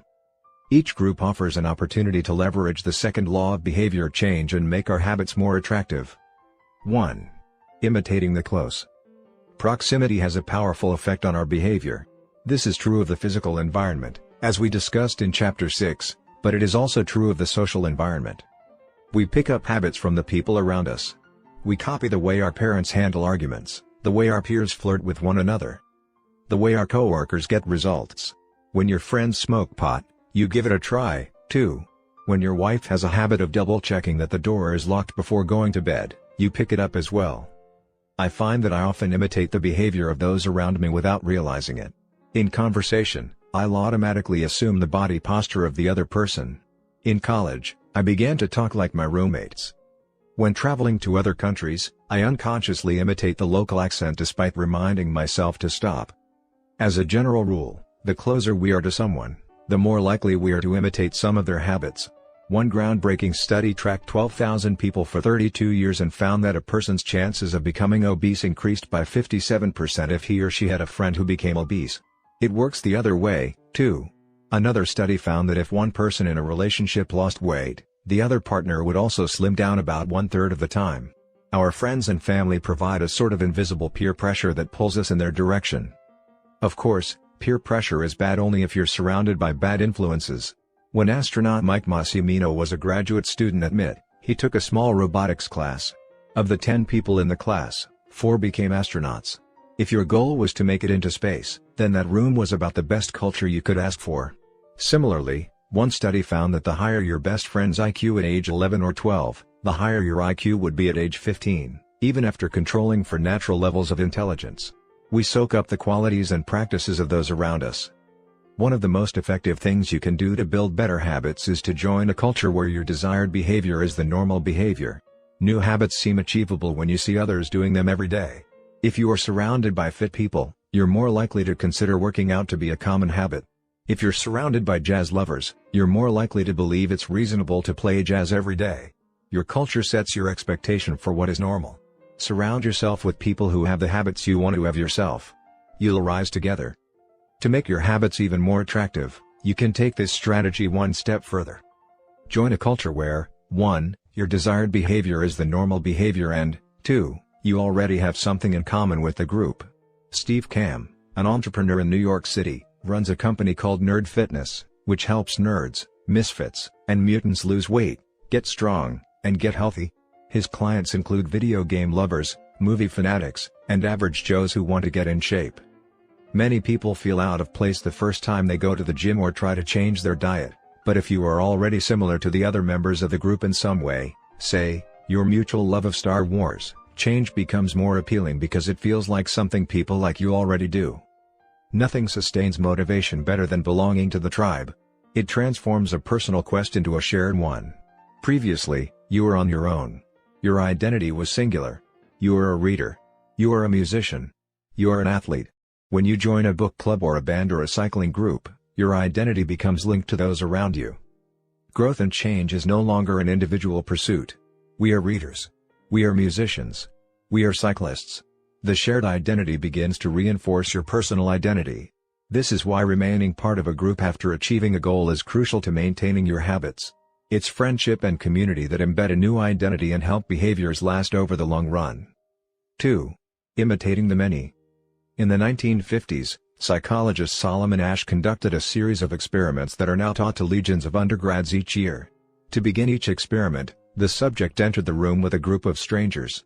Unbeknownst to them, the other participants were actors planted by the researcher and instructed to deliver scripted answers to certain questions.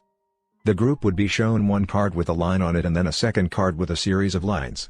Each person was asked to select the line on the second card that was similar in length to the line on the first card. It was a very simple task. Here is an example of two cards used in the experiment. Conforming to social norms. Figure 10. This is a representation of two cards used by Solomon Asch in his famous social conformity experiments. The length of the line on the first card, left, is obviously the same as line C, but when a group of actors claimed it was a different length, the research subjects would often change their minds and go with the crowd rather than believe their own eyes.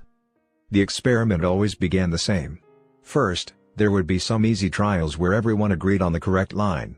After a few rounds, the participants were shown a test that was just as obvious as the previous ones, except the actors in the room would select an intentionally incorrect answer. For example, they would respond A to the comparison shown in Figure 10. Everyone would agree that the lines were the same even though they were clearly different. The subject, who was unaware of the ruse, would immediately become bewildered. Their eyes would open wide. They would laugh nervously to themselves. They would double-check the reactions of other participants. Their agitation would grow as one person after another delivered the same incorrect response. Soon, the subject began to doubt their own eyes. Eventually, they delivered the answer they knew in their heart to be incorrect. Asch ran this experiment many times and in many different ways. What he discovered was that as the number of actors increased, so did the conformity of the subject. If it was just the subject and one actor, then there was no effect on the person's choice. They just assumed they were in the room with a dummy. When two actors were in the room with the subject, there was still little impact. But as the number of people increased to 3 actors and 4 and all the way to 8, the subject became more likely to second-guess themselves. By the end of the experiment, nearly 75% of the subjects had agreed with the group answer even though it was obviously incorrect. Whenever we are unsure how to act, we look to the group to guide our behavior. We are constantly scanning our environment and wondering, what is everyone else doing? We check reviews on Amazon or Yelp or TripAdvisor because we want to imitate the best buying, eating, and travel habits. It's usually a smart strategy. There is evidence in numbers. But there can be a downside. The normal behavior of the tribe often overpowers the desired behavior of the individual. For example, one study found that when a chimpanzee learns an effective way to crack nuts open as a member of one group and then switches to a new group that uses a less effective strategy, it will avoid using the superior nut cracking method just to blend in with the rest of the chimps. Humans are similar. There is tremendous internal pressure to comply with the norms of the group. The reward of being accepted is often greater than the reward of winning an argument, looking smart, or finding truth. Most days, we'd rather be wrong with the crowd than be right by ourselves. The human mind knows how to get along with others. It wants to get along with others. This is our natural mode. You can override it, you can choose to ignore the group or to stop caring what other people think, but it takes work. Running against the grain of your culture requires extra effort. When changing your habits means challenging the tribe, change is unattractive. When changing your habits means fitting in with the tribe, change is very attractive. 3. Imitating the powerful. Humans everywhere pursue power, prestige, and status. We want pins and medallions on our jackets. We want president or partner in our titles. We want to be acknowledged, recognized, and praised. This tendency can seem vain, but overall, it's a smart move. Historically, a person with greater power and status has access to more resources, worries less about survival, and proves to be a more attractive mate. We are drawn to behaviors that earn us respect, approval, admiration, and status. We want to be the one in the gym who can do muscle-ups, or the musician who can play the hardest chord progressions, or the parent with the most accomplished children, because these things separate us from the crowd. Once we fit in, we start looking for ways to stand out. This is one reason we care so much about the habits of highly effective people. We try to copy the behavior of successful people because we desire success ourselves. Many of our daily habits are imitations of people we admire. You replicate the marketing strategies of the most successful firms in your industry. You make a recipe from your favorite baker. You borrow the storytelling strategies of your favorite writer. You mimic the communication style of your boss. We imitate people we envy. High-status people enjoy the approval, respect, and praise of others. And that means if a behavior can get us approval, respect, and praise, we find it attractive. We are also motivated to avoid behaviors that would lower our status. We trim our hedges and mow our lawn because we don't want to be the slob of the neighborhood. When our mother comes to visit, we clean up the house because we don't want to be judged. We are continually wondering, what will others think of me? And altering our behavior based on the answer. The Polgar sisters, the chess prodigies mentioned at the beginning of this chapter, are evidence of the powerful and lasting impact social influences can have on our behavior. The sisters practiced chess for many hours each day and continued this remarkable effort for decades. But these habits and behaviors maintained their attractiveness, in part, because they were valued by their culture. From the praise of their parents to the achievement of different status markers like becoming a grandmaster, they had many reasons to continue their effort. Chapter summary. The culture we live in determines which behaviors are attractive to us. We tend to adopt habits that are praised and approved of by our culture because we have a strong desire to fit in and belong to the tribe. We tend to imitate the habits of three social groups: the close, family and friends; the many, the tribe; and the powerful, those with status and prestige. One of the most effective things you can do to build better habits is to join a culture where, 1. Your desired behavior is the normal behavior, and 2. You already have something in common with the group. The normal behavior of the tribe often overpowers the desired behavior of the individual. Most days, we'd rather be wrong with the crowd than be right by ourselves. If a behavior can get us approval, respect, and praise, we find it attractive. 10. How to find and fix the causes of your bad habits. In late 2012, I was sitting in an old apartment just a few blocks from Istanbul's most famous street, İstiklal Caddesi. I was in the middle of a 4-day trip to Turkey and my guide, Mike, was relaxing in a worn-out armchair a few feet away. Mike wasn't really a guide. He was just a guy from Maine who had been living in Turkey for 5 years, but he offered to show me around while I was visiting the country and I took him up on it. On this particular night, I had been invited to dinner with him and a handful of his Turkish friends. There were 7 of us, and I was the only one who hadn't, at some point, smoked at least 1 pack of cigarettes per day. I asked one of the Turks how he got started. "Friends," he said. "It always starts with your friends. One friend smokes, then you try it." What was truly fascinating was that half of the people in the room had managed to quit smoking. Mike had been smoke-free for a few years at that point, and he swore up and down that he broke the habit because of a book called Alan Carr's Easy Way to Stop Smoking. "It frees you from the mental burden of smoking," he said. "It tells you, stop lying to yourself. You know you don't actually want to smoke. You know you don't really enjoy this. It helps you feel like you're not the victim anymore. You start to realize that you don't need to smoke." I had never tried a cigarette, but I took a look at the book afterward out of curiosity. The author employs an interesting strategy to help smokers eliminate their cravings. He systematically reframes each cue associated with smoking and gives it a new meaning. He says things like, "You think you are quitting something, but you're not quitting anything because cigarettes do nothing for you. You think smoking is something you need to do to be social, but it's not. You can be social without smoking at all. You think smoking is about relieving stress, but it's not. Smoking does not relieve your nerves, it destroys them." Over and over, he repeats these phrases and others like them. "Get it clearly into your mind," he says. "You are losing nothing and you are making marvelous positive gains not only in health, energy and money, but also in confidence, self-respect, freedom and, most important of all, in the length and quality of your future life. By the time you get to the end of the book, smoking seems like the most ridiculous thing in the world to do. And if you no longer expect smoking to bring you any benefits, you have no reason to smoke. It is an inversion of the second law of behavior change: make it unattractive. Now, I know this idea might sound overly simplistic. Just change your mind and you can quit smoking. But stick with me for a minute. Where cravings come from. Every behavior has a surface-level craving and a deeper, underlying motive. I often have a craving that goes something like this: I want to eat tacos. If you were to ask me why I want to eat tacos, I wouldn't say, because I need food to survive. But the truth is, somewhere deep down, I am motivated to eat tacos because I have to eat to survive. The underlying motive is to obtain food and water, even if my specific craving is for a taco. Some of our underlying motives include: conserve energy, obtain food and water, find love and reproduce, connect and bond with others, win social acceptance and approval, reduce uncertainty, achieve status and prestige.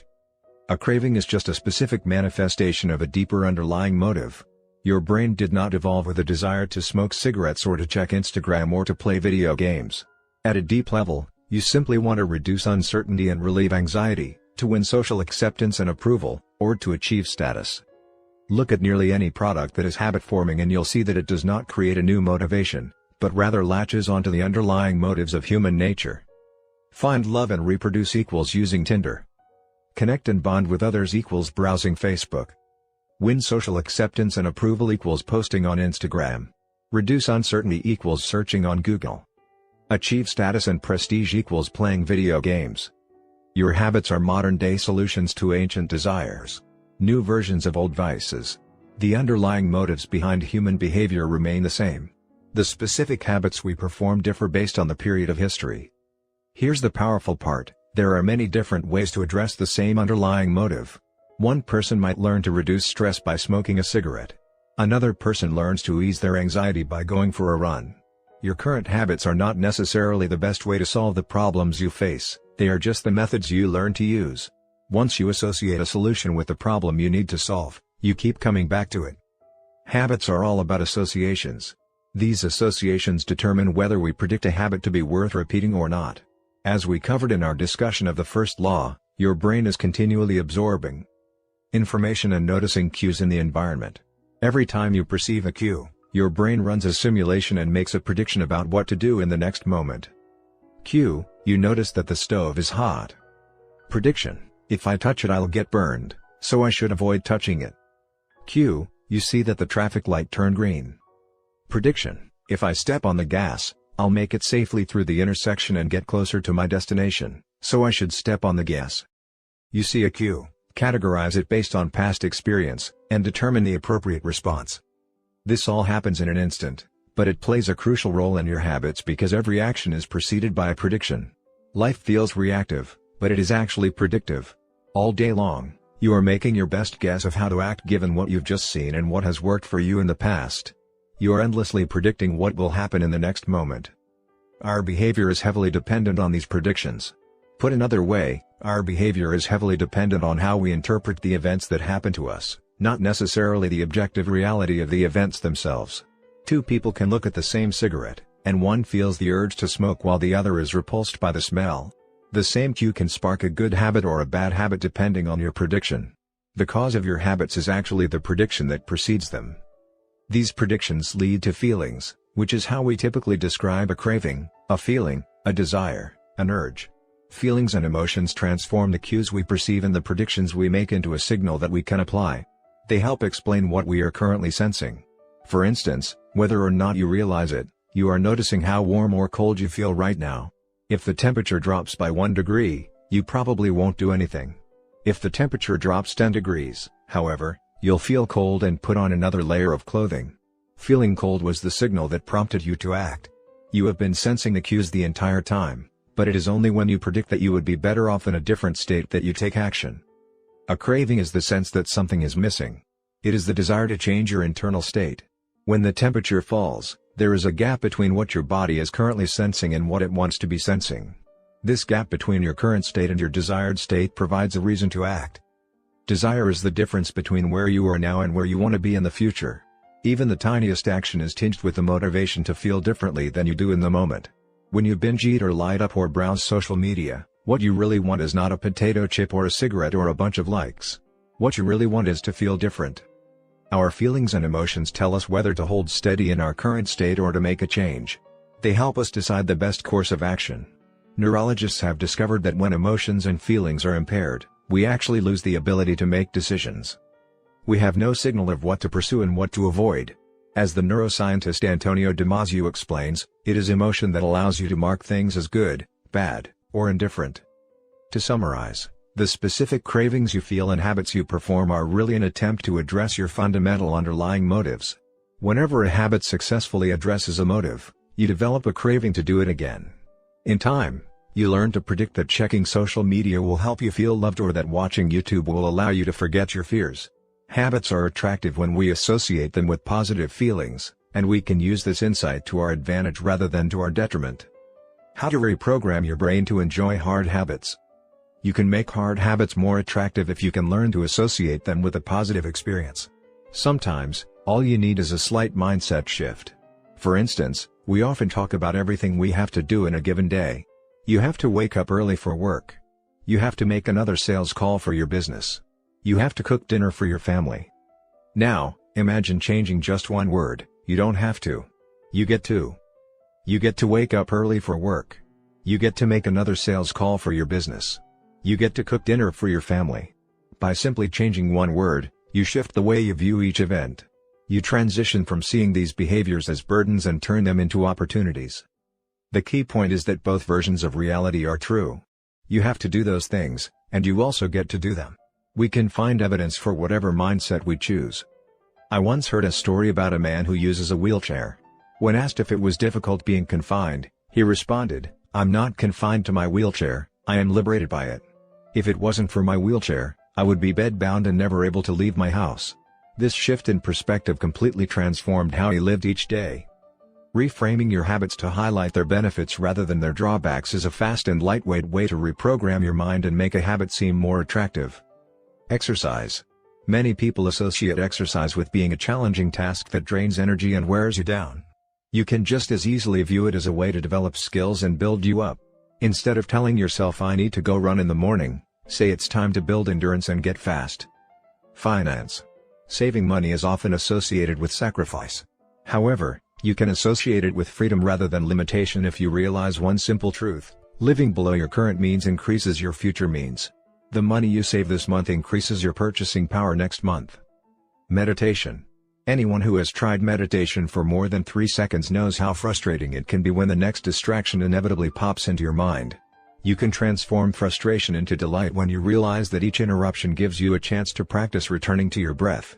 Distraction is a good thing because you need distractions to practice meditation. Pre-game jitters. Many people feel anxious before delivering a big presentation or competing in an important event. They experience quicker breathing, a faster heart rate, heightened arousal. If we interpret these feelings negatively, then we feel threatened and tense up. If we interpret these feelings positively, then we can respond with fluidity and grace. You can reframe "I am nervous" to "I am excited and I'm getting an adrenaline rush to help me concentrate." These little mindset shifts aren't magic, but they can help change the feelings you associate with a particular habit or situation. If you want to take it a step further, you can create a motivation ritual. You simply practice associating your habits with something you enjoy, then you can use that cue whenever you need a bit of motivation. For instance, if you always play the same song before having sex, then you'll begin to link the music with the act. Whenever you want to get in the mood, just press play. Ed Lattimore, a boxer and writer from Pittsburgh, benefited from a similar strategy without knowing it. "Odd realization," he wrote. "My focus and concentration goes up just by putting my headphones on while writing. I don't even have to play any music." Without realizing it, he was conditioning himself. In the beginning, he put his headphones on, played some music he enjoyed, and did focused work. After doing it 5, 10, 20 times, putting his headphones on became a cue that he automatically associated with increased focus. The craving followed naturally. Athletes use similar strategies to get themselves in the mindset to perform. During my baseball career, I developed a specific ritual of stretching and throwing before each game. The whole sequence took about 10 minutes, and I did it the same way every single time. While it physically warmed me up to play, more importantly, it put me in the right mental state. I began to associate my pre-game ritual with feeling competitive and focused. Even if I wasn't motivated beforehand, by the time I was done with my ritual, I was in game mode. You can adapt this strategy for nearly any purpose. Say you want to feel happier in general. Find something that makes you truly happy, like petting your dog or taking a bubble bath, and then create a short routine that you perform every time before you do the thing you love. Maybe you take 3 deep breaths and smile. 3 deep breaths. Smile. Pet the dog. Repeat. Eventually, you'll begin to associate this breathe and smile routine with being in a good mood. It becomes a cue that means feeling happy. Once established, you can break it out anytime you need to change your emotional state. Stressed at work? Take 3 deep breaths and smile. Sad about life? 3 deep breaths and smile. Once a habit has been built, the cue can prompt a craving, even if it has little to do with the original situation. The key to finding and fixing the causes of your bad habits is to reframe the associations you have about them. It's not easy, but if you can reprogram your predictions, you can transform a hard habit into an attractive one. Chapter Summary. The inversion of the second law of behavior changes make it unattractive. Every behavior has a surface-level craving and a deeper underlying motive. Your habits are modern-day solutions to ancient desires. The cause of your habits is actually the prediction that precedes them. The prediction leads to a feeling. Highlight the benefits of avoiding a bad habit to make it seem unattractive. Habits are attractive when we associate them with positive feelings and unattractive when we associate them with negative feelings. Create a motivation ritual by doing something you enjoy immediately before a difficult habit. How to create a good habit. 1.1. Fill out the habits scorecard. Write down your current habits to become aware of them. 1.2. Use implementation intentions: I will, behavior, at, time, in, location. 1.3. Use habit stacking: after, current habit, I will, new habit. 1.4. Design your environment. Make the cues of good habits obvious and visible. The second law: make it attractive. 2.1. Use temptation bundling. Pair an action you want to do with an action you need to do. 2.2. Join a culture where your desired behavior is the normal behavior. 2.3. Create a motivation ritual. Do something you enjoy immediately before a difficult habit. The third law: make it easy. The fourth law: make it satisfying.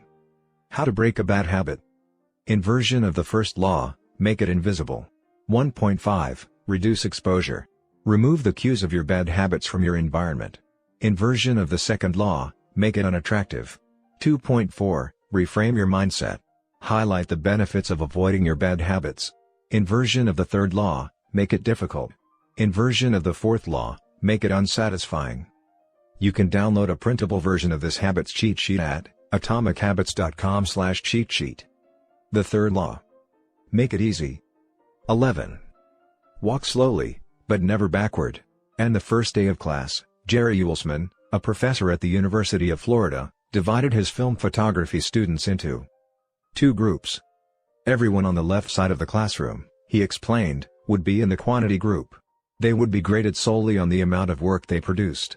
On the final day of class, he would tally the number of photos submitted by each student. 100 photos would rate an A, 90 photos a B, 80 photos a C, and so on. Meanwhile, everyone on the right side of the room would be in the quality group. They would be graded only on the excellence of their work. They would only need to produce 1 photo during the semester, but to get an A, it had to be a nearly perfect image. At the end of the term, he was surprised to find that all the best photos were produced by the quantity group. During the semester, these students were busy taking photos, experimenting with composition and lighting, testing out various methods in the darkroom, and learning from their mistakes. In the process of creating hundreds of photos, they honed their skills. Meanwhile, the quality group sat around speculating about perfection. In the end, they had little to show for their efforts other than unverified theories and 1 mediocre photo. It is easy to get bogged down trying to find the optimal plan for change, the fastest way to lose weight, the best program to build muscle, the perfect idea for a side hustle. We are so focused on figuring out the best approach that we never get around to taking action. As Voltaire once wrote, "The best is the enemy of the good." I refer to this as the difference between being in motion and taking action. The two ideas sound similar, but they're not the same. When you're in motion, you're planning and strategizing and learning. Those are all good things, but they don't produce a result. Action, on the other hand, is the type of behavior that will deliver an outcome. If I outline 20 ideas for articles I want to write, that's motion. If I actually sit down and write an article, that's action. If I search for a better diet plan and read a few books on the topic, that's motion. If I actually eat a healthy meal, that's action. Sometimes motion is useful, but it will never produce an outcome by itself. It doesn't matter how many times you go talk to the personal trainer, that motion will never get you in shape. Only the action of working out will get the result you're looking to achieve. If motion doesn't lead to results, why do we do it? Sometimes we do it because we actually need to plan or learn more. But more often than not, we do it because motion allows us to feel like we're making progress without running the risk of failure. Most of us are experts at avoiding criticism. It doesn't feel good to fail or to be judged publicly, so we tend to avoid situations where that might happen. And that's the biggest reason why you slip into motion rather than taking action. You want to delay failure. It's easy to be in motion and convince yourself that you're still making progress. You think, I've got conversations going with 4 potential clients right now. This is good. We're moving in the right direction. Or, I brainstormed some ideas for that book I want to write. This is coming together. Motion makes you feel like you're getting things done. But really, you're just preparing to get something done. When preparation becomes a form of procrastination, you need to change something. You don't want to merely be planning. You want to be practicing. If you want to master a habit, the key is to start with repetition, not perfection. You don't need to map out every feature of a new habit. You just need to practice it. This is the first takeaway of the third law: you just need to get your reps in. How long does it actually take to form a new habit? Habit formation is the process by which a behavior becomes progressively more automatic through repetition. The more you repeat an activity, the more the structure of your brain changes to become efficient at that activity. Neuroscientists call this long-term potentiation, which refers to the strengthening of connections between neurons in the brain based on recent patterns of activity. With each repetition, cell-to-cell signaling improves and the neural connections tighten. First described by neuropsychologist Donald Hebb in 1949, this phenomenon is commonly known as Hebb's law: neurons that fire together wire together. Repeating a habit leads to clear physical changes in the brain. In musicians, the cerebellum, critical for physical movements like plucking a guitar string or pulling a violin bow, is larger than it is in non-musicians. Mathematicians, meanwhile, have increased gray matter in the inferior parietal lobule, which plays a key role in computation and calculation. Its size is directly correlated with the amount of time spent in the field. The older and more experienced the mathematician, the greater the increase in gray matter. When scientists analyzed the brains of taxi drivers in London, they found that the hippocampus, a region of the brain involved in spatial memory, was significantly larger in their subjects than in non-taxi drivers. Even more fascinating, the hippocampus decreased in size when a driver retired. Like the muscles of the body responding to regular weight training, particular regions of the brain adapt as they are used and atrophy as they are abandoned. Of course, the importance of repetition in establishing habits was recognized long before neuroscientists began poking around. In 1860, the English philosopher George H.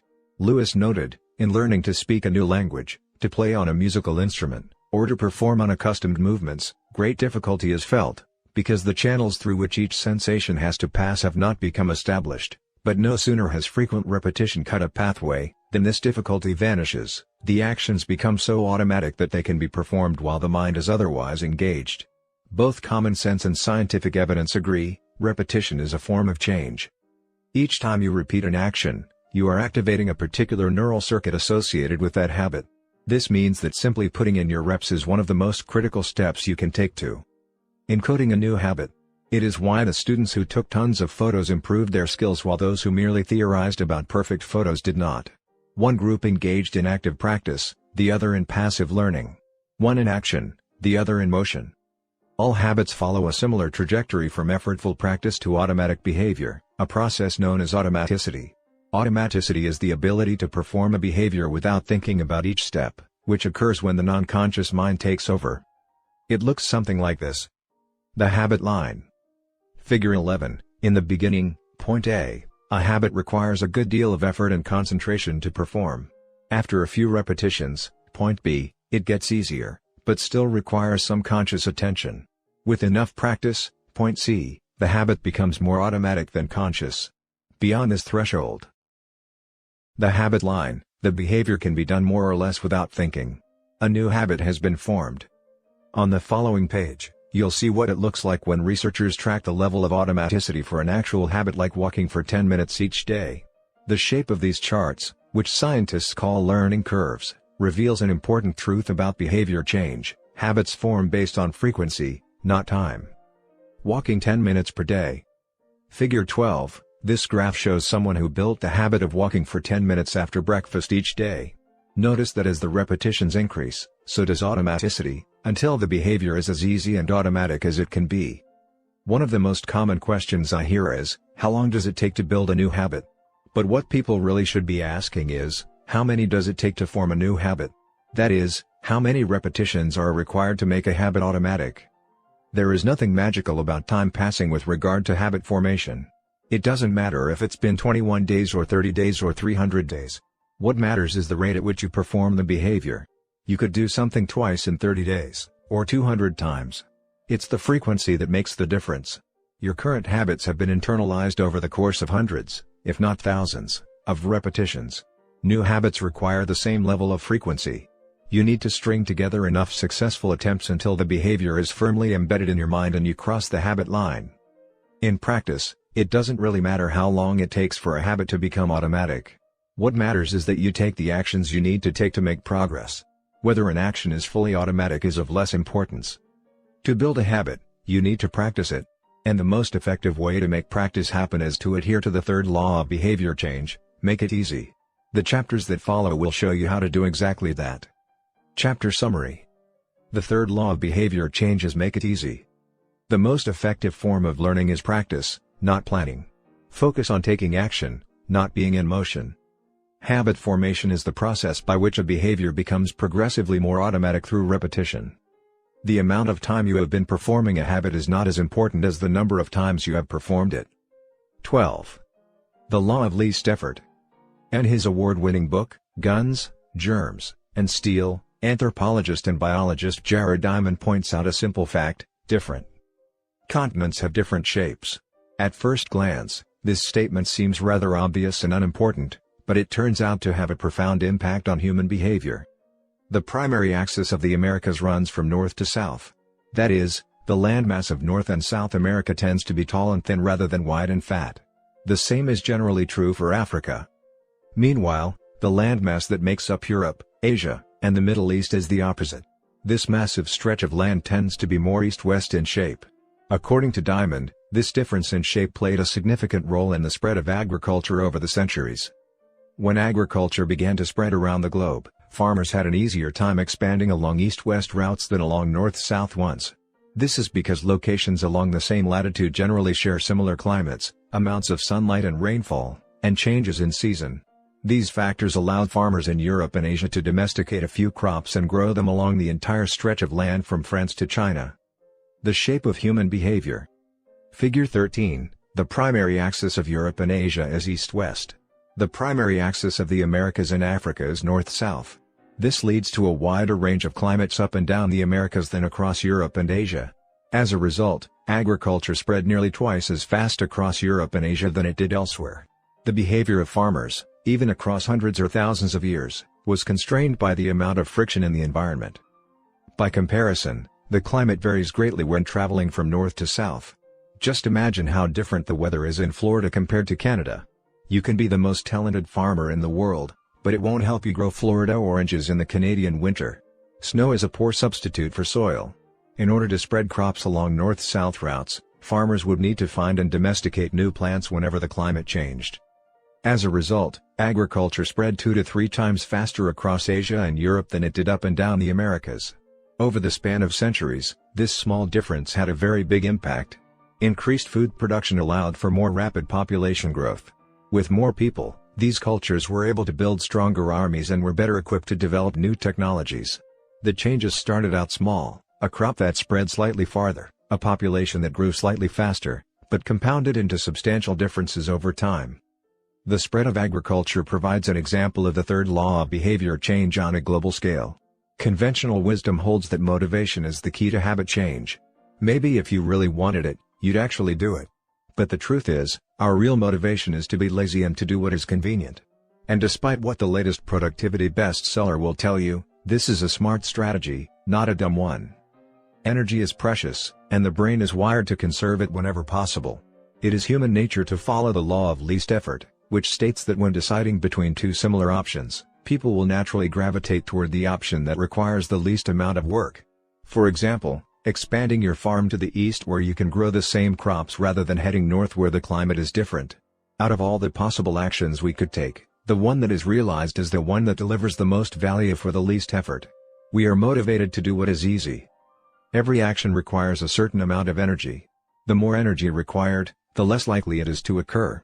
If your goal is to do 100 push-ups per day, that's a lot of energy. In the beginning, when you're motivated and excited, you can muster the strength to get started. But after a few days, such a massive effort feels exhausting. Meanwhile, sticking to the habit of doing 1 push-up per day requires almost no energy to get started. And the less energy a habit requires, the more likely it is to occur.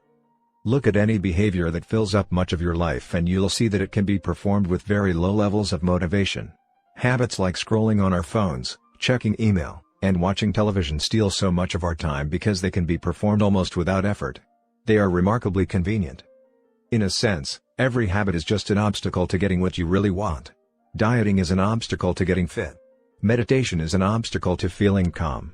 Journaling is an obstacle to thinking clearly. You don't actually want the habit itself.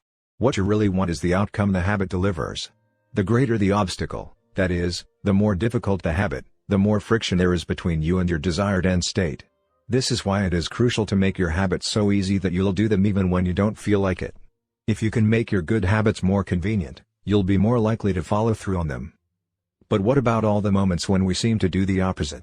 If we're all so lazy, then how do you explain people accomplishing hard things like raising a child or starting a business or climbing Mount Everest? Certainly, you are capable of doing very hard things.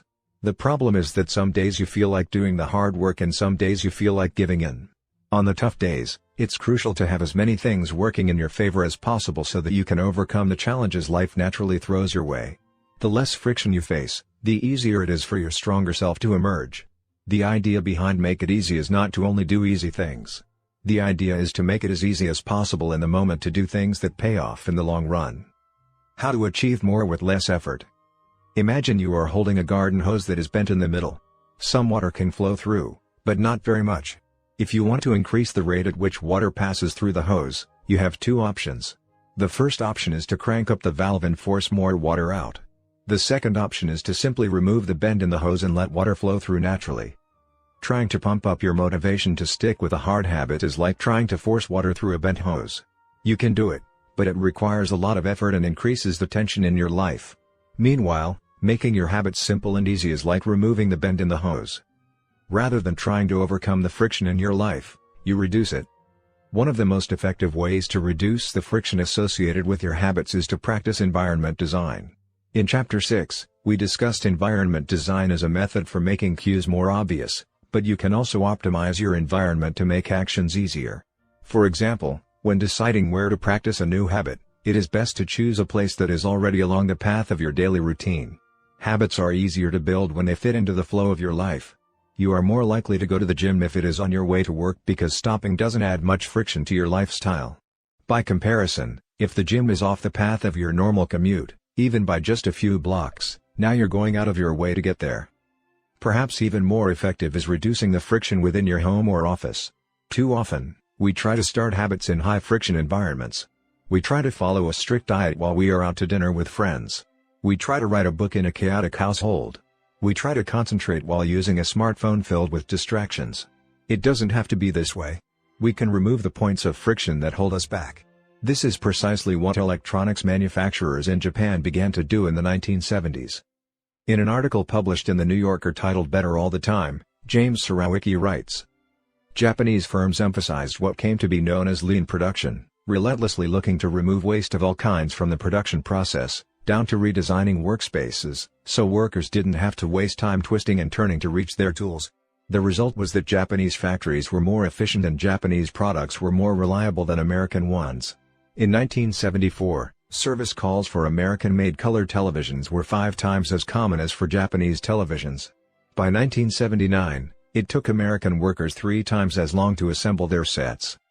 I like to refer to this strategy as addition by subtraction.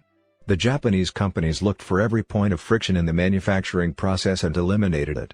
As they subtracted wasted effort, they added customers and revenue.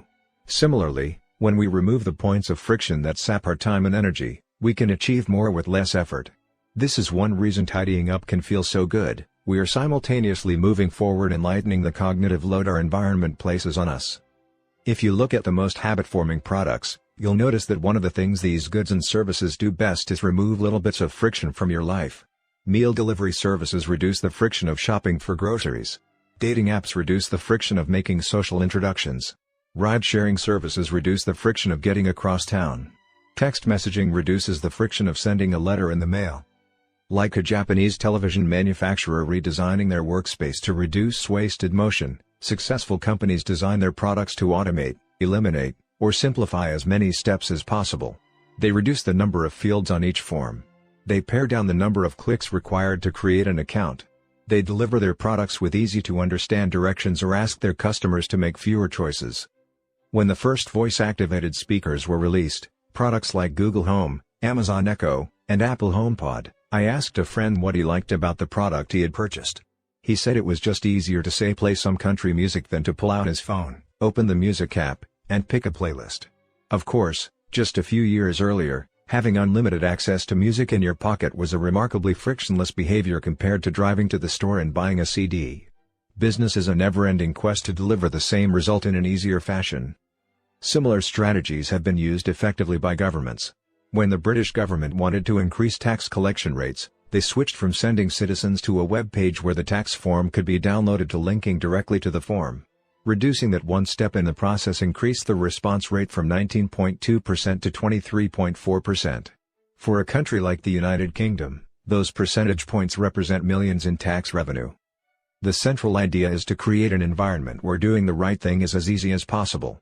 Much of the battle of building better habits comes down to finding ways to reduce the friction associated with our good habits and increase the friction associated with our bad ones. Prime the environment for future use. Oswald Knuckles is an IT developer from Natchez, Mississippi. He is also someone who understands the power of priming his environment. Knuckles dialed in his cleaning habits by following a strategy he refers to as resetting the room. For instance, when he finishes watching television, he places the remote back on the TV stand, arranges the pillows on the couch, and folds the blanket. When he leaves his car, he throws any trash away. Whenever he takes a shower, he wipes down the toilet while the shower is warming up. As he notes, the perfect time to clean the toilet is right before you wash yourself in the shower anyway. The purpose of resetting each room is not simply to clean up after the last action, but to prepare for the next action. When I walk into a room, everything is in its right place, Knuckles wrote. Because I do this every day in every room, stuff always stays in good shape. People think I work hard, but I'm actually really lazy. I'm just proactively lazy. It gives you so much time back.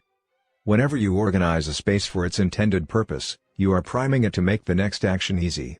For instance, my wife keeps a box of greeting cards that are pre-sorted by occasion, birthday, sympathy, wedding, graduation, and more. Whenever necessary, she grabs an appropriate card and sends it off. She is incredibly good at remembering to send cards because she has reduced the friction of doing so. For years, I was the opposite. Someone would have a baby and I would think, I should send a card. But then weeks would pass and by the time I remembered to pick one up at the store, it was too late. The habit wasn't easy. There are many ways to prime your environment so it's ready for immediate use. If you want to cook a healthy breakfast, place the skillet on the stove, set the cooking spray on the counter, and lay out any plates and utensils you'll need the night before. When you wake up, making breakfast will be easy. Want to draw more? Put your pencils, pens, notebooks, and drawing tools on top of your desk, within easy reach. Want to exercise? Set out your workout clothes, shoes, gym bag, and water bottle ahead of time. Want to improve your diet? Chop up a ton of fruits and vegetables on weekends and pack them in containers, so you have easy access to healthy, ready-to-eat options during the week. These are simple ways to make the good habit the path of least resistance. You can also invert this principle and prime the environment to make bad behaviors difficult. If you find yourself watching too much television, for example, then unplug it after each use. Only plug it back. And if you can say out loud the name of the show you want to watch. This setup creates just enough friction to prevent mindless viewing. If that doesn't do it, you can take it a step further. Unplug the television and take the batteries out of the remote after each use, so it takes an extra 10 seconds to turn it back on. And if you're really hardcore, move the television out of the living room and into a closet after each use. You can be sure you'll only take it out when you really want to watch something. The greater the friction, the less likely the habit. Whenever possible, I leave my phone in a different room until lunch. When it's right next to me, I'll check it all morning for no reason at all. But when it is in another room, I rarely think about it. And the friction is high enough that I won't go get it without a reason. As a result, I get 3 to 4 hours each morning when I can work without interruption. If sticking your phone in another room doesn't seem like enough, tell a friend or family member to hide it from you for a few hours. Ask a coworker to keep it at their desk in the morning and give it back to you at lunch. It is remarkable how little friction is required to prevent unwanted behavior. When I hide beer in the back of the fridge where I can't see it, I drink less. When I delete social media apps from my phone, it can be weeks before I download them again and log in. These tricks are unlikely to curb a true addiction, but for many of us, a little bit of friction can be the difference between sticking with a good habit or sliding into a bad one. Imagine the cumulative impact of making dozens of these changes and living in an environment designed to make the good behaviors easier and the bad behaviors harder. Whether we are approaching behavior change as an individual, a parent, a coach, or a leader, we should ask ourselves the same question: how can we design a world where it's easy to do what's right? Redesign your life so the actions that matter most are also the actions that are easiest to do. Chapter Summary. Human behavior follows the law of least effort. We will naturally gravitate toward the option that requires the least amount of work. Create an environment where doing the right thing is as easy as possible. Reduce the friction associated with good behaviors. When friction is low, habits are easy. Increase the friction associated with bad behaviors. When friction is high, habits are difficult. Prime your environment to make future actions easier. 13. How to stop procrastinating by using the 2-minute rule.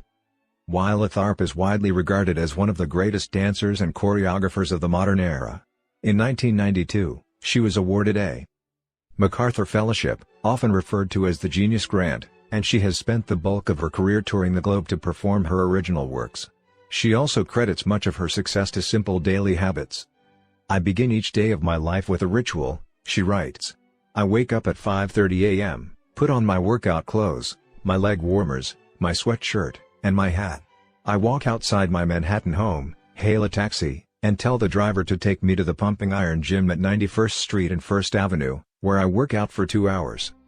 The ritual is not the stretching and weight training I put my body through each morning at the gym, the ritual is the cab. The moment I tell the driver where to go, I have completed the ritual. It's a simple act, but doing it the same way each morning habitualizes it, makes it repeatable, easy to do. It reduces the chance that I would skip it or do it differently. It is one more item in my arsenal of routines, and one less thing to think about. Hailing a cab each morning may be a tiny action, but it is a splendid example of the third law of behavior change. Researchers estimate that 40 to 50% of our actions on any given day are done out of habit. This is already a substantial percentage, but the true influence of your habits is even greater than these numbers suggest. Habits are automatic choices that influence the conscious decisions that follow. Yes, a habit can be completed in just a few seconds, but it can also shape the actions that you take for minutes or hours afterward. Habits are like the entrance ramp to a highway. They lead you down a path and, before you know it, you're speeding toward the next behavior. It seems to be easier to continue what you are already doing than to start doing something different. You sit through a bad movie for 2 hours. You keep snacking even when you're already full. You check your phone for just a second and soon you have spent 20 minutes staring at the screen. In this way, the habits you follow without thinking often determine the choices you make when you are thinking. Each evening, there is a tiny moment, usually around 5:15 p.m., that shapes the rest of my night.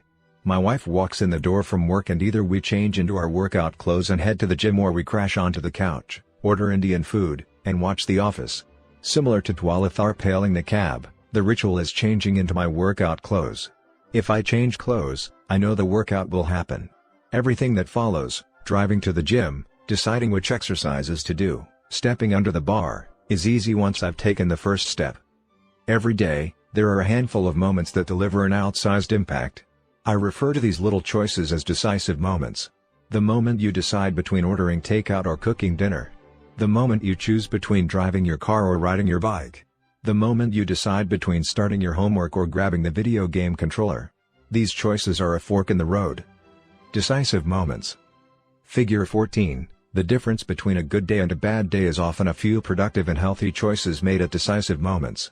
Each one is like a fork in the road, and these choices stack up throughout the day and can ultimately lead to very different outcomes. Decisive moments set the options available to your future self. For instance, walking into a restaurant is a decisive moment because it determines what you'll be eating for lunch. Technically, you are in control of what you order, but in a larger sense, you can only order an item if it is on the menu. If you walk into a steakhouse, you can get a sirloin or a ribeye, but not sushi. Your options are constrained by what's available. They are shaped by the first choice. We are limited by where our habits lead us. This is why mastering the decisive moments throughout your day is so important. Each day is made up of many moments, but it is really a few habitual choices that determine the path you take. These little choices stack up, each one setting the trajectory for how you spend the next chunk of time. Habits are the entry point, not the end point. They are the cab, not the gym. The 2-minute rule. Even when you know you should start small, it's easy to start too big. When you dream about making a change, excitement inevitably takes over and you end up trying to do too much too soon. The most effective way I know to counteract this tendency is to use the 2-minute rule, which states, when you start a new habit, it should take less than 2 minutes to do. You'll find that nearly any habit can be scaled down into a 2-minute version. Read before bed each night becomes read one page. Do 30 minutes of yoga becomes take out my yoga mat. Study for class becomes open my notes. Fold the laundry becomes fold one pair of socks. Run 3 miles becomes tie my running shoes. The idea is to make your habits as easy as possible to start. Anyone can meditate for 1 minute, read one page, or put one item of clothing away. And, as we have just discussed, this is a powerful strategy because once you've started doing the right thing, it is much easier to continue doing it. A new habit should not feel like a challenge. The actions that follow can be challenging, but the first 2 minutes should be easy. What you want is a gateway habit that naturally leads you down a more productive path. You can usually figure out the gateway habits that will lead to your desired outcome by mapping out your goals on a scale from very easy to very hard. For instance, running a marathon is very hard. Running a 5K is hard. Walking 10,000 steps is moderately difficult. Walking 10 minutes is easy. And putting on your running shoes is very easy. Your goal might be to run a marathon, but your gateway habit is to put on your running shoes. That's how you follow the 2-minute rule. Very easy, easy, moderate, hard, very hard. Put on your running shoes, walk 10 minutes, walk 10,000 steps. Run a 5K, run a marathon.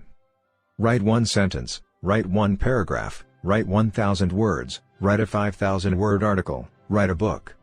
Open your notes, study for 10 minutes, study for 3 hours. Get straight A's. Earn a PhD. People often think it's weird to get hyped about reading one page or meditating for 1 minute or making one sales call. But the point is not to do one thing. The point is to master the habit of showing up. The truth is, a habit must be established before it can be improved. If you can't learn the basic skill of showing up, then you have little hope of mastering the finer details. Instead of trying to engineer a perfect habit from the start, do the easy thing on a more consistent basis. You have to standardize before you can optimize. As you master the art of showing up, the first 2 minutes simply become a ritual at the beginning of a larger routine. This is not merely a hack to make habits easier but actually the ideal way to master a difficult skill. The more you ritualize the beginning of a process, the more likely it becomes that you can slip into the state of deep focus that is required to do great things. By doing the same warm-up before every workout, you make it easier to get into a state of peak performance. By following the same creative ritual, you make it easier to get into the hard work of creating. By developing a consistent power-down habit, you make it easier to get to bed at a reasonable time each night. You may not be able to automate the whole process, but you can make the first action mindless. Make it easy to start and the rest will follow. The 2-minute rule can seem like a trick to some people. You know that the real goal is to do more than just 2 minutes, so it may feel like you're trying to fool yourself. Nobody is actually aspiring to read one page or do one push-up or open their notes. And if you know it's a mental trick, why would you fall for it? If the 2-minute rule feels forced, try this, do it for 2 minutes and then stop. Go for a run, but you must stop after 2 minutes. Start meditating, but you must stop after 2 minutes. Study Arabic, but you must stop after 2 minutes. It's not a strategy for starting, it's the whole thing. Your habit can only last 120 seconds. One of my readers used this strategy to lose over 100 pounds. In the beginning, he went to the gym each day, but he told himself he wasn't allowed to stay for more than 5 minutes. He would go to the gym, exercise for 5 minutes, and leave as soon as his time was up. After a few weeks, he looked around and thought, well, I'm always coming here anyway. I might as well start staying a little longer. A few years later, the weight was gone. Journaling provides another example.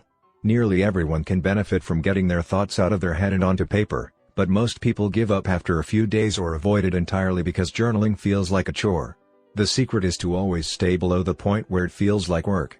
Greg McEwen, a leadership consultant from the United Kingdom, built a daily journaling habit by specifically writing less than he felt like. He always stopped journaling before it seemed like a hassle. Ernest Hemingway believed in similar advice for any kind of writing. The best way is to always stop when you are going good, he said. Strategies like this work for another reason, too. They reinforce the identity you want to build. If you show up at the gym 5 days in a row, even if it's just for 2 minutes, you are casting votes for your new identity. You're not worried about getting in shape. You're focused on becoming the type of person who doesn't miss workouts. You're taking the smallest action that confirms the type of person you want to be. We rarely think about change this way because everyone is consumed by the end goal. But one push-up is better than not exercising. 1 minute of guitar practice is better than none at all. 1 minute of reading is better than never picking up a book. It's better to do less than you hoped than to do nothing at all. At some point, once you've established the habit and you're showing up each day, you can combine the 2-minute rule with a technique we call habit shaping to scale your habit back up toward your ultimate goal. Start by mastering the first 2 minutes of the smallest version of the behavior. Then, advance to an intermediate step and repeat the process, focusing on just the first 2 minutes and mastering that stage before moving on to the next level. Eventually, you'll end up with the habit you had originally hoped to build while still keeping your focus where it should be, on the first 2 minutes of the behavior. Examples of habit shaping. Becoming an early riser. Phase 1. Be home by 10 p.m. every night. Phase 2. Have all devices, TV, phone, etc., turned off by 10 p.m. every night. Phase 3. Be in bed by 10 p.m. every night, reading a book, talking with your partner. Phase 4. Lights off by 10 p.m. every night. Phase 5. Wake up at 6 a.m. every day. Becoming vegan. Phase 1. Start eating vegetables at each meal. Phase 2. Stop eating animals with 4 legs, cow, pig, lamb, etc. Phase 3. Stop eating animals with 2 legs, chicken, turkey, etc. Phase 4. Stop eating animals with no legs, fish, clams, scallops, etc. Phase 5. Stop eating all animal products, eggs, milk, cheese. Starting to exercise. Phase 1. Change into workout clothes. Phase 2. Step out the door, try taking a walk. Phase 3. Drive to the gym, exercise for 5 minutes, and leave. Phase 4. Exercise for 15 minutes at least once per week. Phase 5. Exercise 3 times per week. Nearly any larger life goal can be transformed into a 2-minute behavior. I want to live a healthy and long life greater than I need to stay in shape. Greater than I need to exercise, greater than I need to change into my workout clothes. I want to have a happy marriage, greater than I need to be a good partner, greater than I should do something each day to make my partner's life easier, greater than I should meal plan for next week. Whenever you are struggling to stick with a habit, you can employ the 2-minute rule.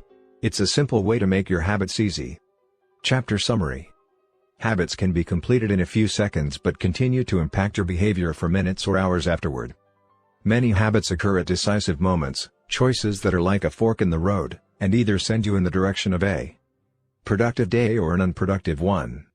The 2-minute rule states, when you start a new habit, it should take less than 2 minutes to do. The more you ritualize the beginning of a process, the more likely it becomes that you can slip into the state of deep focus that is required to do great things. Standardize before you optimize. You can't improve a habit that doesn't exist. 14. How to make good habits inevitable and bad habits impossible. In the summer of 1830, Victor Hugo was facing an impossible deadline. 12 months earlier, the French author had promised his publisher a new book. But instead of writing, he spent that year pursuing other projects, entertaining guests, and delaying his work.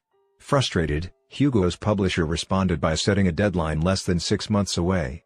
The book had to be finished by February 1831.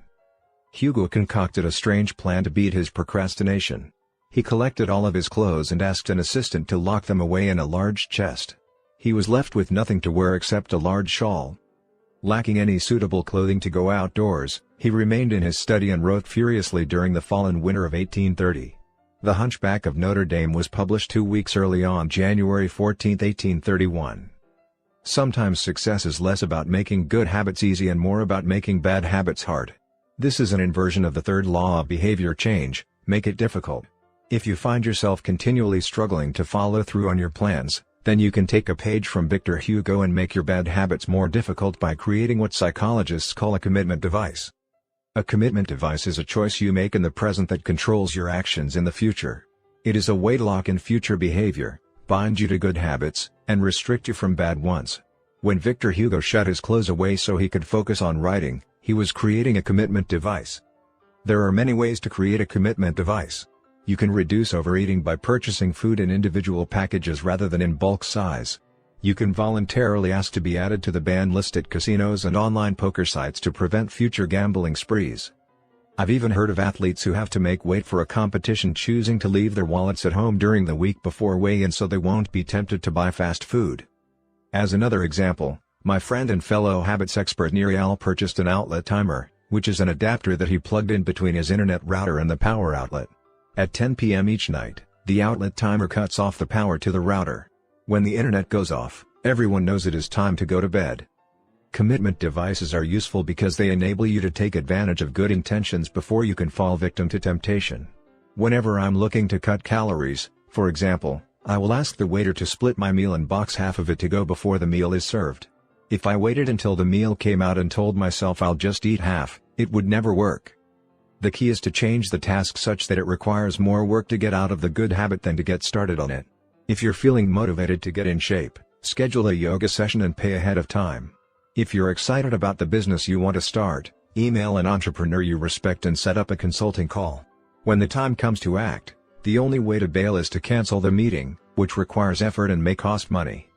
Commitment devices increase the odds that you'll do the right thing in the future by making bad habits difficult in the present. However, we can do even better. We can make good habits inevitable and bad habits impossible. How to automate a habit and never think about it again. John Henry Patterson was born in Dayton, Ohio, in 1844. He spent his childhood doing chores on the family farm and working shifts at his father's sawmill. After attending college at Dartmouth, Patterson returned to Ohio and opened a small supply store for coal miners. It seemed like a good opportunity. The store faced little competition and enjoyed a steady stream of customers, but still struggled to make money. That was when Patterson discovered his employees were stealing from him. In the mid-1800s, employee theft was a common problem. Receipts were kept in an open drawer and could easily be altered or discarded. There were no video cameras to review behavior and no software to track transactions. Unless you were willing to hover over your employees every minute of the day, or to manage all transactions yourself, it was difficult to prevent theft. As Patterson mulled over his predicament, he came across an advertisement for a new invention called Ritty's Incorruptible Cashier. Designed by fellow Dayton resident James Ritty, it was the first cash register. The machine automatically locked the cash and receipts inside after each transaction. Patterson bought 2 for $50 each. Employee theft at his store vanished overnight. In the next 6 months, Patterson's business went from losing money to making $5,000 in profit, the equivalent of more than $100,000 today. Patterson was so impressed with the machine that he changed businesses. He bought the rights to Ritty's invention and opened the National Cash Register Company. 10 years later, National Cash Register had over 1,000 employees and was on its way to becoming one of the most successful businesses of its time. The best way to break a bad habit is to make it impractical to do. Increase the friction until you don't even have the option to act. The brilliance of the cash register was that it automated ethical behavior by making stealing practically impossible. Rather than trying to change the employees, it made the preferred behavior automatic. Some actions, like installing a cash register, pay off again and again. These one-time choices require a little bit of effort up front but create increasing value over time. I'm fascinated by the idea that a single choice can deliver returns again and again, and I surveyed my readers on their favorite one-time actions that lead to better long-term habits. The table on the following page shares some of the most popular answers. I'd wager that if the average person were to simply do half of the one-time actions on this list, even if they didn't give another thought to their habits, most would find themselves living a better life a year from now. These one-time actions are a straightforward way to employ the third law of behavior change. They make it easier to sleep well, eat healthy, be productive, save money, and generally live better. One-time actions that lock in good habits. Nutrition. Buy a water filter to clean your drinking water. Use smaller plates to reduce caloric intake. Sleep. Buy a good mattress. Get blackout curtains. Remove your television from your bedroom. Productivity. Unsubscribe from emails. Turn off notifications and mute group chats. Set your phone to silent. Use email filters to clear up your inbox. Delete games and social media apps on your phone. Happiness. Get a dog. Move to a friendly, social neighborhood. General health. Get vaccinated. Buy good shoes to avoid back pain. Buy a supportive chair or standing desk. Finance. Enroll in an automatic savings plan. Set up automatic bill pay. Cut cable service. Ask service providers to lower your bills. Of course, there are many ways to automate good habits and eliminate bad ones. Typically, they involve putting technology to work for you. Technology can transform actions that were once hard, annoying, and complicated into behaviors that are easy, painless, and simple. It is the most reliable and effective way to guarantee the right behavior. This is particularly useful for behaviors that happen too infrequently to become habitual. Things you have to do monthly or yearly, like rebalancing your investment portfolio, are never repeated frequently enough to become a habit, so they benefit in particular from technology remembering to do them for you. Other examples include medicine. Prescriptions can be automatically refilled. Personal finance. Employees can save for retirement with an automatic wage deduction. Cooking. Meal delivery services can do your grocery shopping. Productivity. Social media browsing can be cut off with a website blocker. When you automate as much of your life as possible, you can spend your effort on the tasks machines cannot do yet. Each habit that we hand over to the authority of technology frees up time and energy to pour into the next stage of growth. As mathematician and philosopher Alfred North Whitehead wrote, civilization advances by extending the number of operations we can perform without thinking about them. Of course, the power of technology can work against us as well. Binge watching becomes a habit because you have to put more effort into stop looking at the screen than to continue doing so. Instead of pressing a button to advance to the next episode, Netflix or YouTube will autoplay it for you. All you have to do is keep your eyes open. Technology creates a level of convenience that enables you to act on your smallest whims and desires. At the mere suggestion of hunger, you can have food delivered to your door. At the slightest hint of boredom, you can get lost in the vast expanse of social media. When the effort required to act on your desires becomes effectively zero, you can find yourself slipping into whatever impulse arises at the moment. The downside of automation is that we can find ourselves jumping from easy task to easy task without making time for more difficult, but ultimately more rewarding, work. I often find myself gravitating towards social media during any downtime. If I feel bored for just a fraction of a second, I reach for my phone. It's easy to write off these minor distractions as just taking a break, but over time they can accumulate into a serious issue. The constant tug of just one more minute can prevent me from doing anything of consequence. I'm not the only one. The average person spends over 2 hours per day on social media. What could you do with an extra 600 hours per year? During the year I was writing this book, I experimented with a new time management strategy. Every Monday, my assistant would reset the passwords on all my social media accounts, which logged me out on each device. All week I worked without distraction. On Friday, she would send me the new passwords. I had the entire weekend to enjoy what social media had to offer until Monday morning when she would do it again. If you don't have an assistant, team up with a friend or family member and reset each other's passwords each week. One of the biggest surprises was how quickly I adapted. Within the first week of locking myself out of social media, I realized that I didn't need to check it nearly as often as I had been, and I certainly didn't need it each day. It had simply been so easy that it had become the default. Once my bad habit became impossible, I discovered that I did actually have the motivation to work on more meaningful tasks.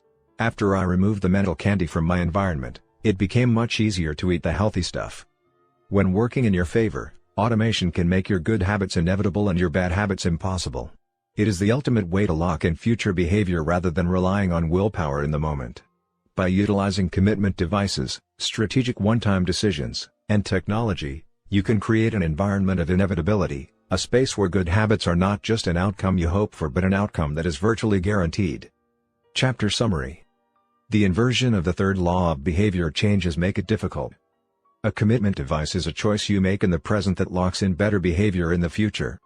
The ultimate way to lock in future behavior is to automate your habits. One-time choices, like buying a better mattress or enrolling in an automatic savings plan, are single actions that automate your future habits and deliver increasing returns over time. Using technology to automate your habits is the most reliable and effective way to guarantee the right behavior. How to create a good habit. The first law, make it obvious. 1.1. Fill out the habits scorecard. Write down your current habits to become aware of them. 1.2. Use implementation intentions, I will, behavior, at, time, in, location. 1.3. Use habit stacking, after, current habit, I will, new habit. 1.4. Design your environment.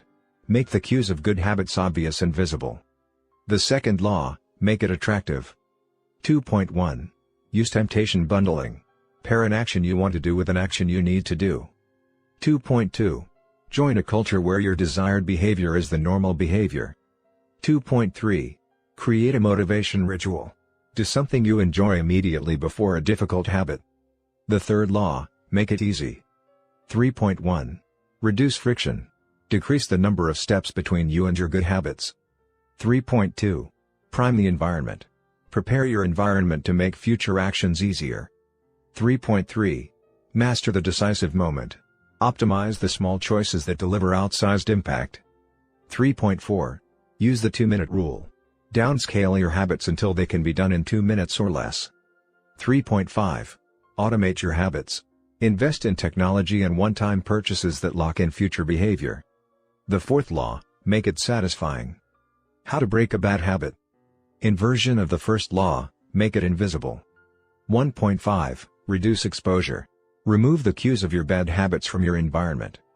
Inversion of the second law, make it unattractive. 2.4. Reframe your mindset. Highlight the benefits of avoiding your bad habits. Inversion of the third law, make it difficult. 3.6. Increase friction.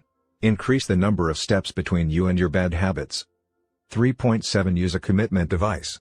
Restrict your future choices to the ones that benefit you. Inversion of the fourth law, make it unsatisfying.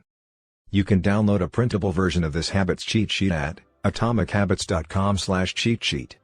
The fourth law, make it satisfying. 15. The cardinal rule of behavior change. In the late 1990s, a public health worker named Stephen Luby left his hometown of Omaha, Nebraska, and bought a one-way ticket to Karachi, Pakistan. Karachi was one of the most populous cities in the world. By 1998, over 9 million people called it home. It was the economic center of Pakistan and a transportation hub, with some of the most active airports and seaports in the region. In the commercial parts of town, you could find all of the standard urban amenities and bustling downtown streets. But Karachi was also one of the least livable cities in the world. Over 60% of Karachi's residents lived in squatter settlements and slums. These densely packed neighborhoods were filled with makeshift houses cobbled together from old boards, cinder blocks, and other discarded materials. There was no waste removal system, no electricity grid, no clean water supply. When dry, the streets were a combination of dust and trash. When wet, they became a muddy pit of sewage. Mosquito colonies thrived in pools of stagnant water, and children played among the garbage. The unsanitary conditions lead to widespread illness and disease. Contaminated water sources caused epidemics of diarrhea, vomiting, and abdominal pain. Nearly 1/3 of the children living there were malnourished. With so many people crammed into such a small space, viruses and bacterial infections spread rapidly. It was this public health crisis that had brought Stephen Luby to Pakistan.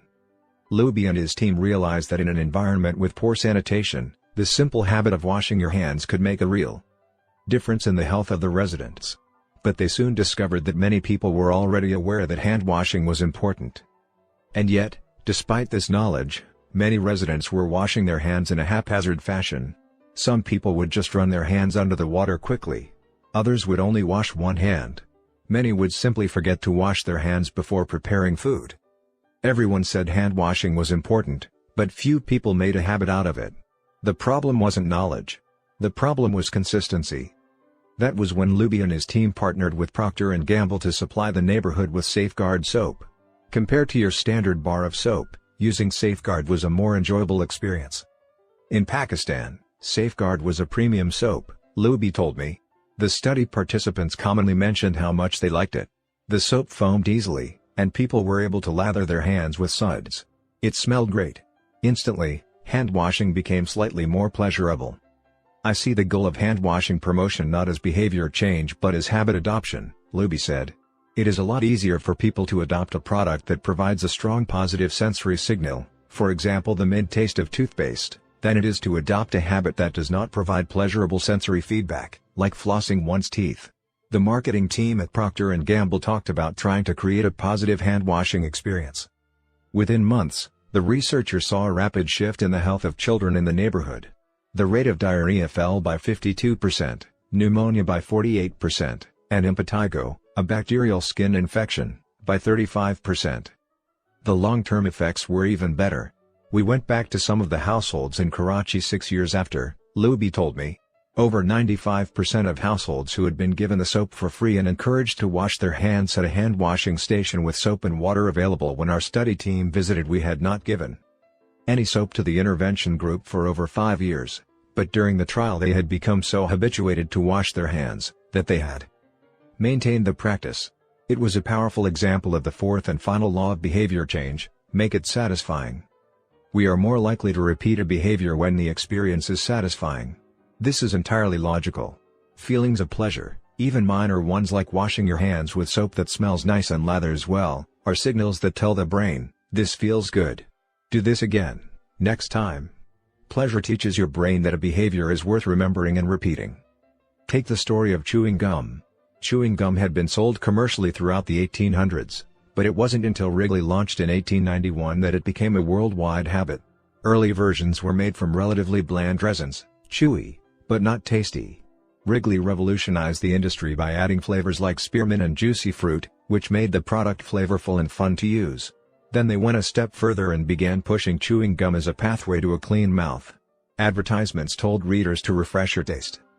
Tasty flavors and the feeling of a fresh mouth provided little bits of immediate reinforcement and made the product satisfying to use. Consumption skyrocketed, and Wrigley became the largest chewing gum company in the world.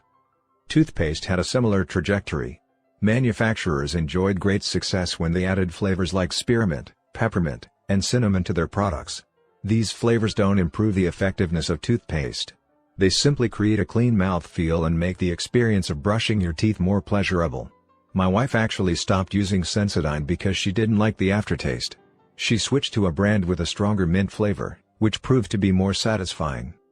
Conversely, if an experience is not satisfying, we have little reason to repeat it.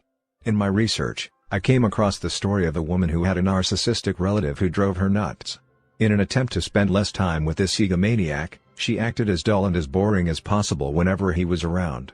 Within a few encounters, he started avoiding her because he found her so uninteresting. Stories like these are evidence of the cardinal rule of behavior change: what is rewarded is repeated. What is punished is avoided. You learn what to do in the future based on what you were rewarded for doing, or punished for doing, in the past. Positive emotions cultivate habits. Negative emotions destroy them. The first three laws of behavior change: make it obvious, make it attractive, and make it easy, increase the odds that a behavior will be performed this time. The fourth law of behavior change: make it satisfying, increases the odds that a behavior will be repeated next time. It completes the habit loop. But there is a trick. We are not looking for just any type of satisfaction. We are looking for immediate satisfaction. The mismatch between immediate and delayed rewards. Imagine you're an animal roaming the plains of Africa, a giraffe or an elephant or a lion. On any given day, most of your decisions have an immediate impact. You are always thinking about what to eat or where to sleep or how to avoid a predator. You are constantly focused on the present or the very near future. You live in what scientists call an immediate return environment because your actions instantly deliver clear and immediate outcomes. Now switch back to your human self. In modern society, many of the choices you make today will not benefit you immediately. If you do a good job at work, you'll get a paycheck in a few weeks. If you exercise today, perhaps you won't be overweight next year. If you save money now, maybe you'll have enough for a retirement decades from now. You live in what scientists call a delayed return environment because you can work for years before your actions deliver the intended payoff. The human brain did not evolve for life in a delayed return environment. The earliest remains of modern humans, known as Homo sapiens sapiens, are approximately 200,000 years old. These were the first humans to have a brain relatively similar to ours. In particular, the neocortex, the newest part of the brain and the region responsible for higher functions like language, was roughly the same size 200,000 years ago as today. You are walking around with the same hardware as your Paleolithic ancestors. It is only recently, during the last 500 years or so, that society has shifted to a predominantly delayed return environment. Compared to the age of the brain, modern society is brand new. In the last 100 years, we have seen the rise of the car, the airplane, the television, the personal computer, the internet, the smartphone, and Beyoncé. The world has changed much in recent years, but human nature has changed little.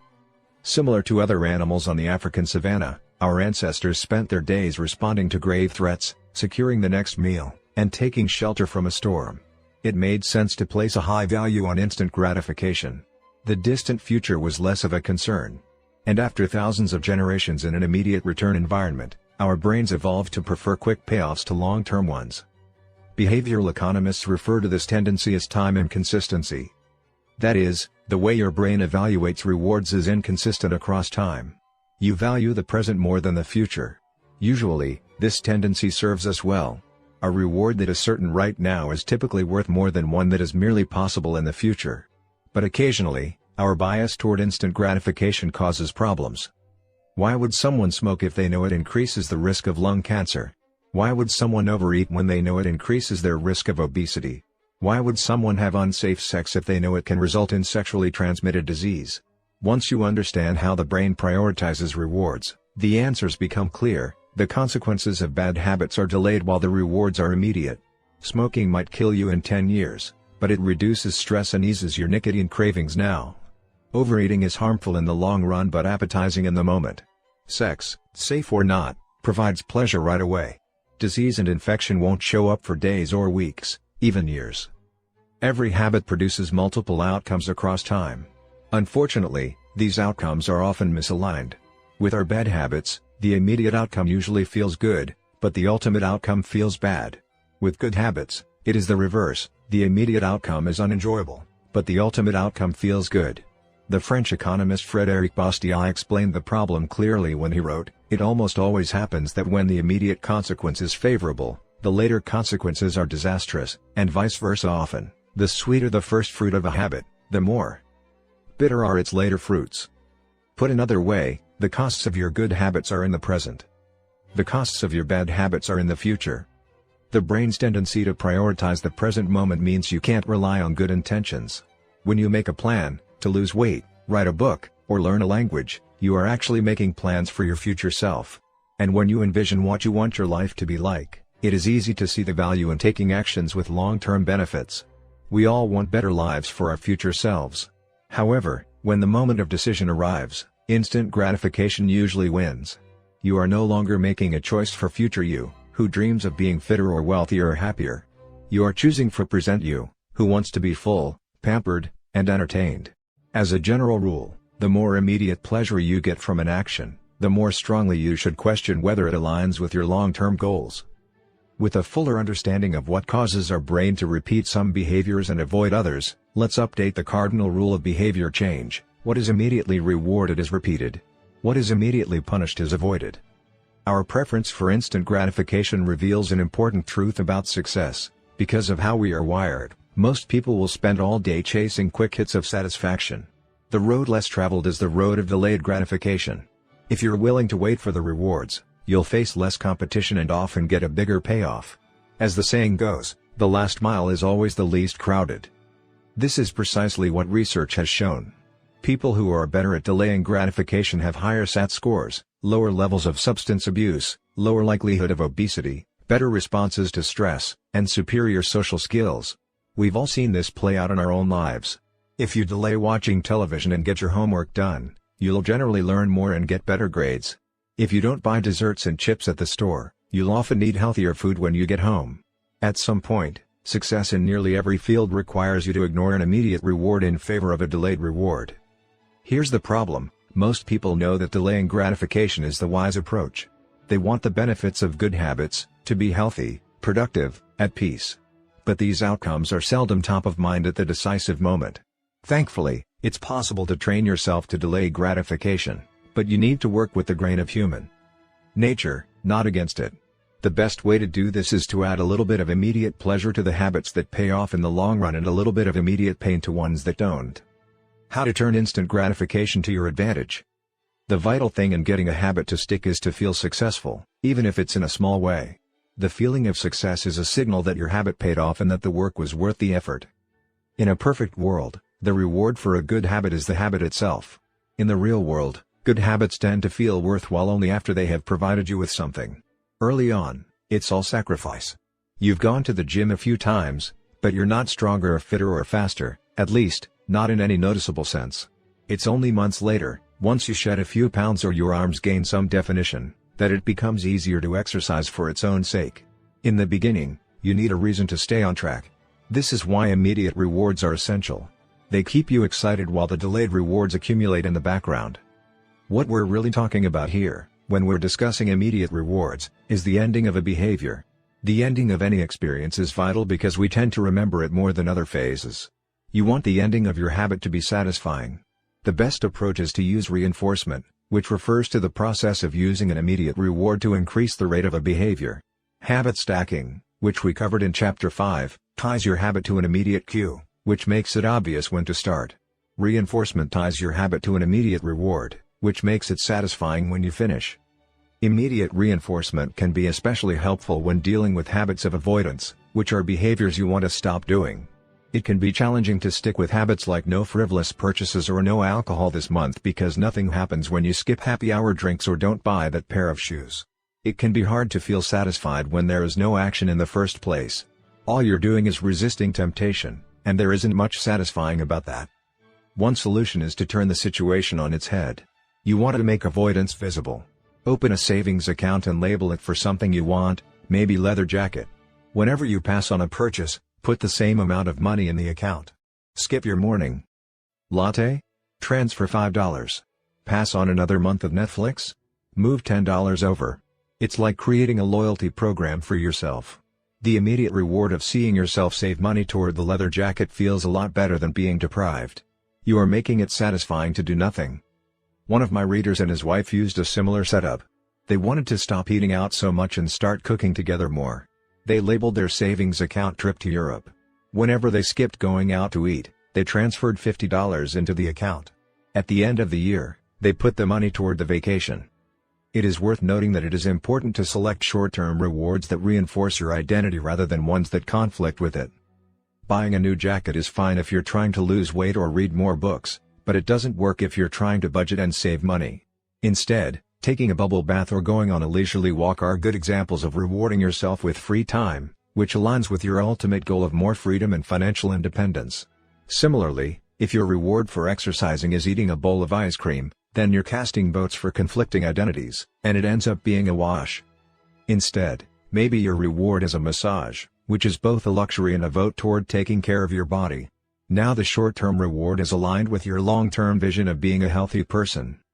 Eventually, as intrinsic rewards like a better mood, more energy, and reduced stress kick in, you'll become less concerned with chasing the secondary reward. The identity itself becomes the reinforcer. You do it because it's who you are and it feels good to be you. The more a habit becomes part of your life, the less you need outside encouragement to follow through. Incentives can start a habit. Identity sustains a habit. That said, it takes time for the evidence to accumulate and a new identity to emerge. Immediate reinforcement helps maintain motivation in the short term while you're waiting for the long-term rewards to arrive. In summary, a habit needs to be enjoyable for it to last. Simple bits of reinforcement, Like soap that smells great or toothpaste that has a refreshing mint flavor, or seeing $50 hit your savings account, can offer the immediate pleasure you need to enjoy a habit. And change is easy when it is enjoyable. Chapter Summary. The fourth law of behavior change is make it satisfying. We are more likely to repeat a behavior when the experience is satisfying. The human brain evolved to prioritize immediate rewards over delayed rewards. The cardinal rule of behavior change: what is immediately rewarded is repeated. What is immediately punished is avoided. To get a habit to stick, you need to feel immediately successful, even if it's in a small way.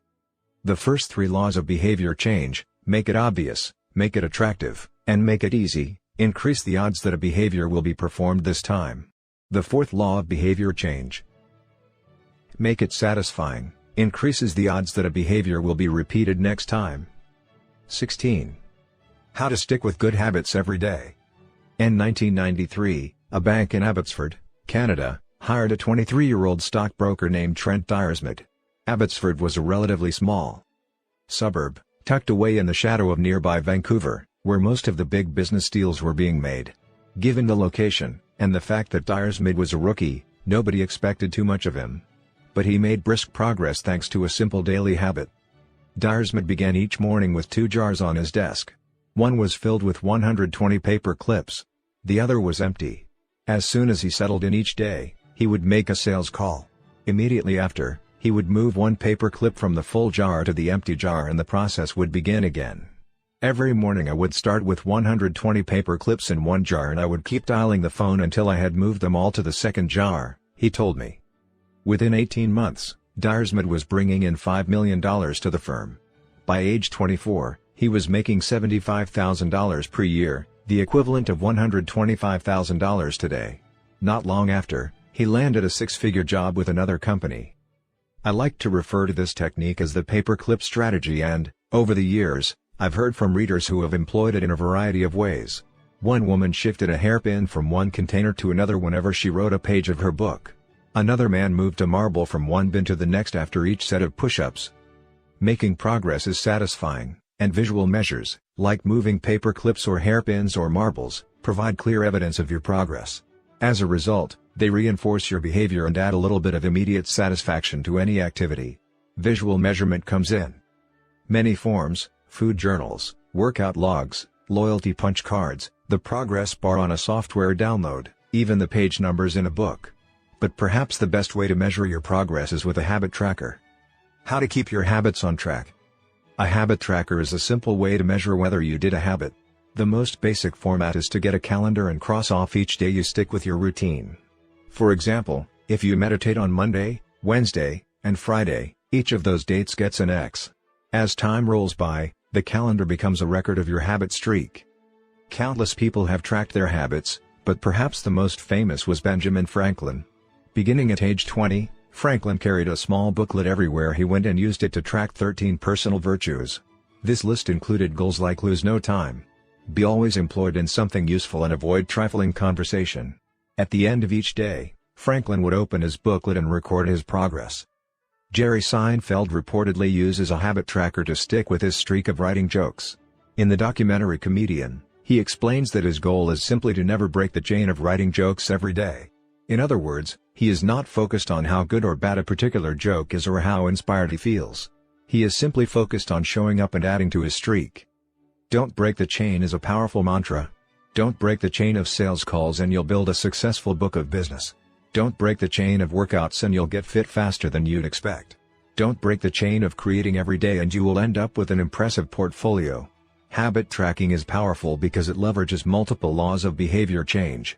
It simultaneously makes a behavior obvious, attractive, and satisfying. Let's break down each one.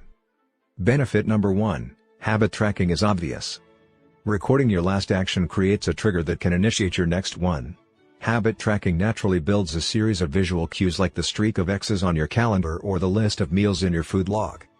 When you look at the calendar and see your streak, you'll be reminded to act again.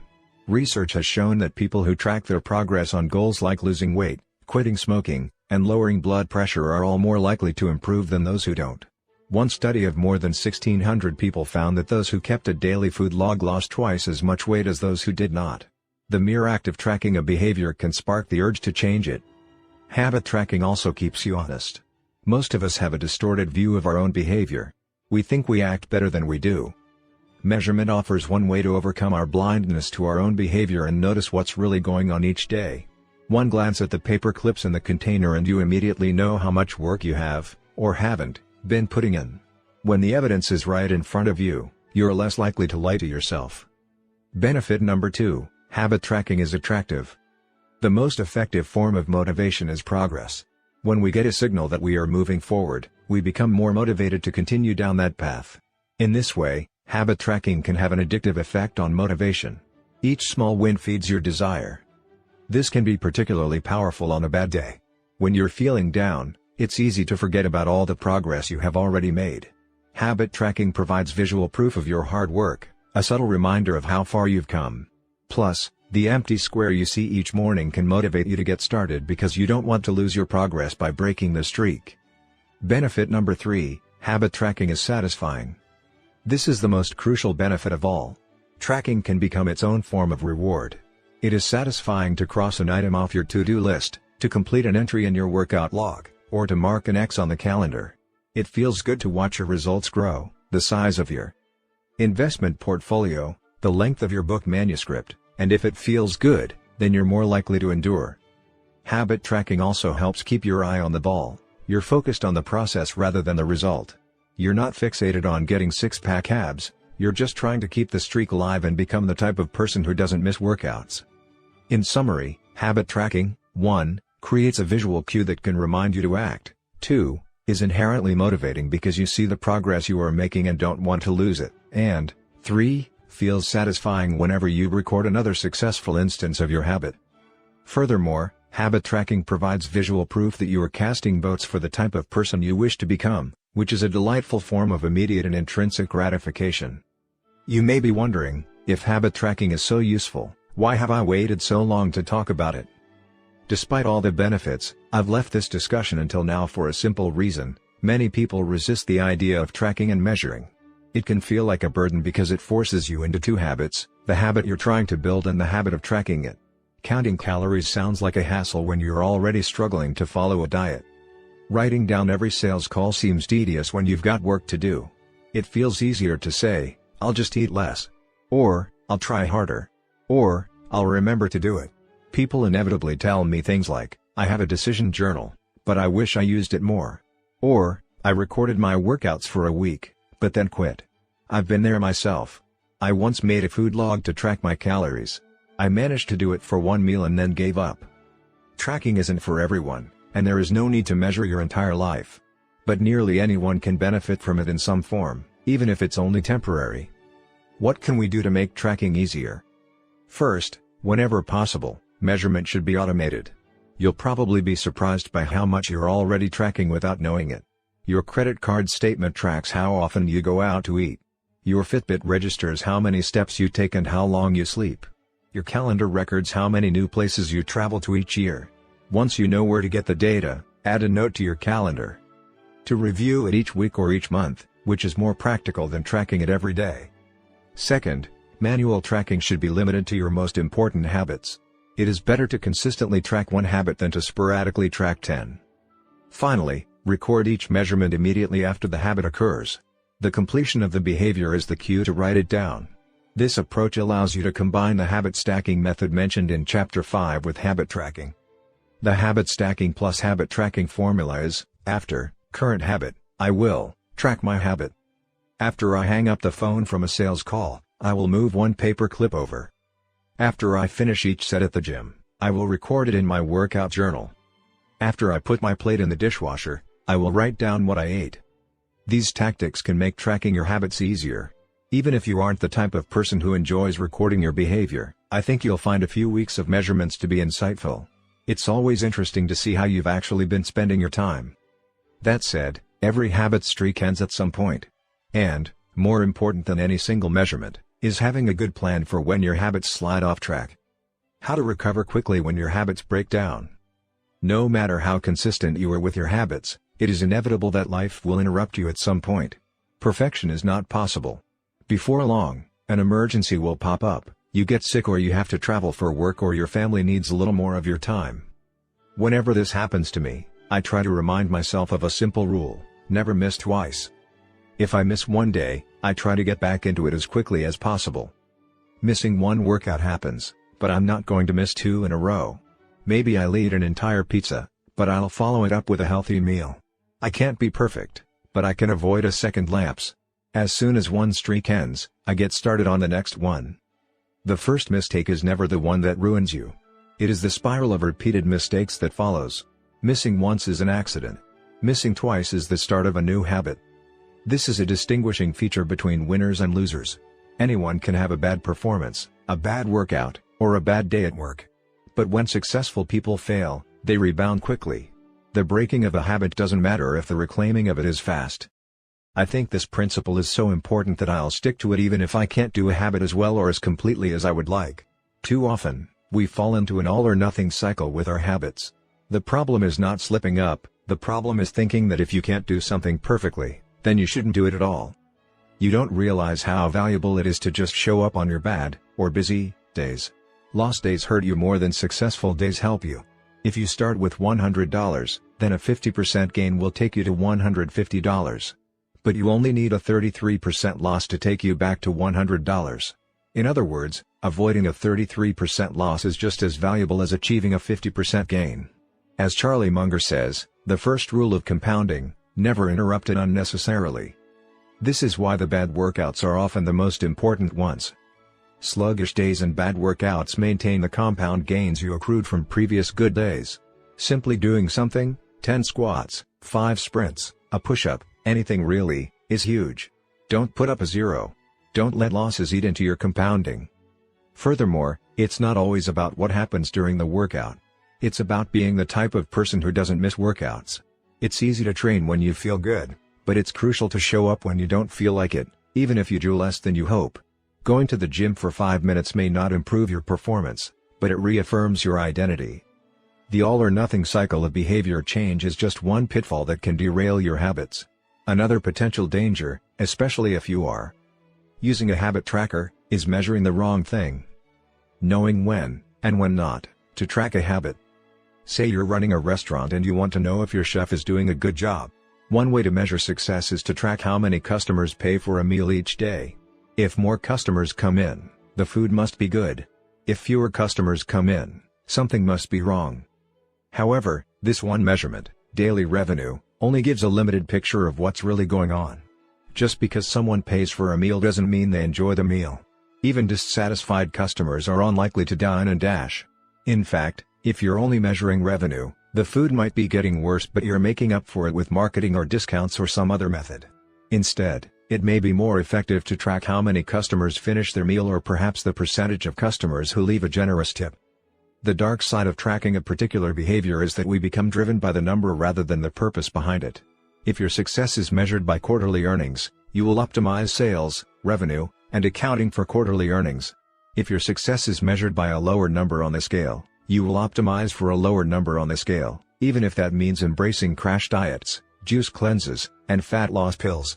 The human mind wants to win whatever game is being played. This pitfall is evident in many areas of life. We focus on working long hours instead of getting meaningful work done. We care more about getting 10,000 steps than we do about being healthy. We teach for standardized tests instead of emphasizing learning, curiosity, and critical thinking. In short, we optimize for what we measure. When we choose the wrong measurement, we get the wrong behavior. This is sometimes referred to as Goodhart's Law. Named after the economist Charles Goodhart, the principle states, when a measure becomes a target, it ceases to be a good measure. Measurement is only useful when it guides you and adds context to a larger picture, not when it consumes you. Each number is simply one piece of feedback in the overall system. In our data-driven world, we tend to overvalue numbers and undervalue anything ephemeral, soft, and difficult to quantify. We mistakenly think the factors we can measure are the only factors that exist. But just because you can measure something doesn't mean it's the most important thing. And just because you can't measure something doesn't mean it's not important at all. All of this to say, it's crucial to keep habit tracking in its proper place. It can feel satisfying to record a habit and track your progress, but the measurement is not the only thing that matters. Furthermore, there are many ways to measure progress, and sometimes it helps to shift your focus to something entirely different. This is why non-scale victories can be effective for weight loss. The number on the scale may be stubborn, so if you focus solely on that number, your motivation will sag. But you may notice that your skin looks better, or you wake up earlier, or your sex drive got a boost. All of these are valid ways to track your improvement. If you're not feeling motivated by the number on the scale, perhaps it's time to focus on a different measurement, one that gives you more signals of progress. No matter how you measure your improvement, habit tracking offers a simple way to make your habits more satisfying. Each measurement provides a little bit of evidence that you're moving in the right direction and a brief moment of immediate pleasure for a job well done. Chapter Summary. One of the most satisfying feelings is the feeling of making progress. A habit tracker is a simple way to measure whether you did a habit, like marking an X on a calendar. Habit trackers and other visual forms of measurement can make your habits satisfying by providing clear evidence of your progress. Don't break the chain. Try to keep your habit streak alive. Never miss twice. If you miss one day, try to get back on track as quickly as possible. Just because you can measure something doesn't mean it's the most important thing. 17. How an accountability partner can change everything.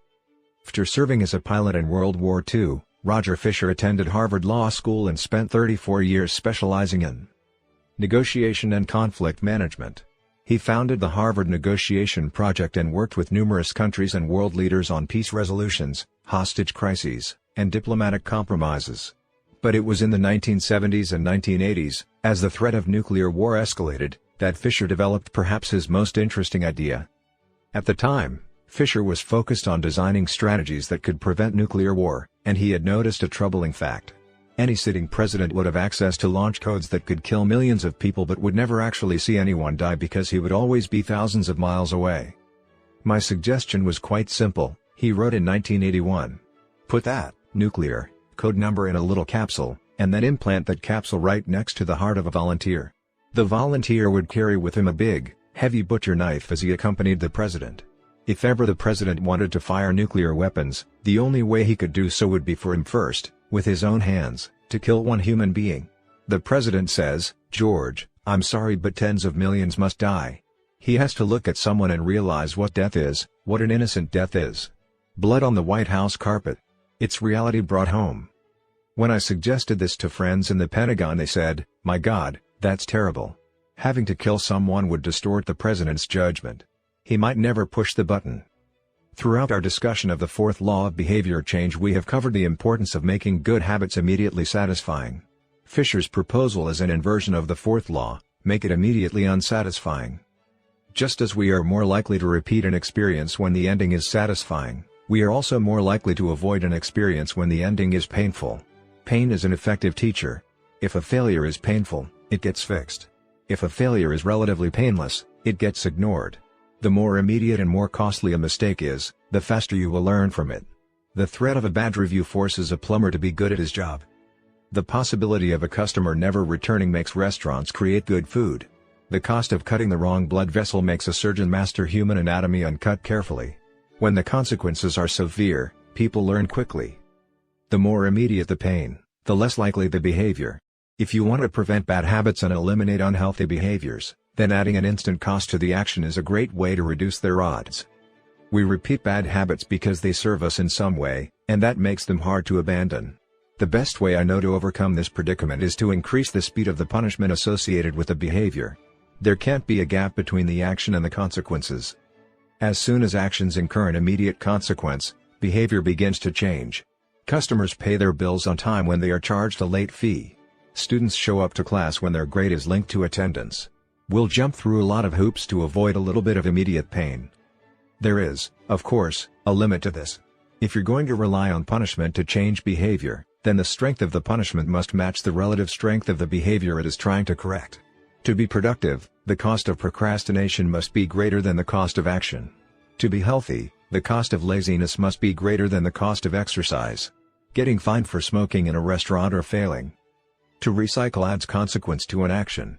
Behavior only shifts if the punishment is painful enough and reliably enforced. In general, the more local, tangible, concrete, and immediate the consequence, the more likely it is to influence individual behavior. The more global, intangible, vague, and delayed the consequence, the less likely it is to influence individual behavior. Thankfully, There is a straightforward way to add an immediate cost to any bad habit: create a habit contract. The habit contract. The first seatbelt law was passed in New York on December 1, 1984. At the time, just 14% of people in the United States regularly wore a seatbelt, but that was all about to change. Within 5 years, over half of the nation had seatbelt laws. Today, wearing a seatbelt is enforceable by law in 49 of the 50 states. And it's not just the legislation, the number of people wearing seatbelts has changed dramatically as well. In 2016, over 88% of Americans buckled up each time they got in a car. In just over 30 years, there was a complete reversal in the habits of millions of people. Laws and regulations are an example of how government can change our habits by creating a social contract. As a society, we collectively agree to abide by certain rules and then enforce them as a group.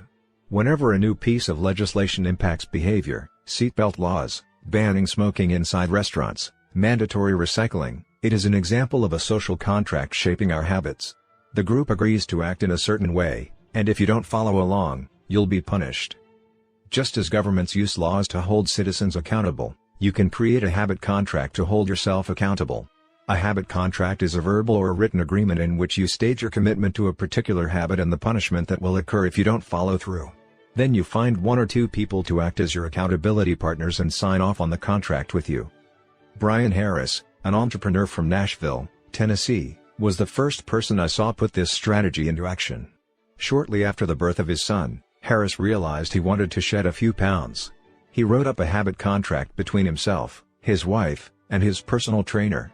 The first version read, Brian's #1 objective for Q1 of 2017 is to start eating correctly again so he feels better, looks better, and is able to hit his long-term goal of 200 pounds at 10% body fat. Below that statement, Harris laid out a roadmap for achieving his ideal outcome.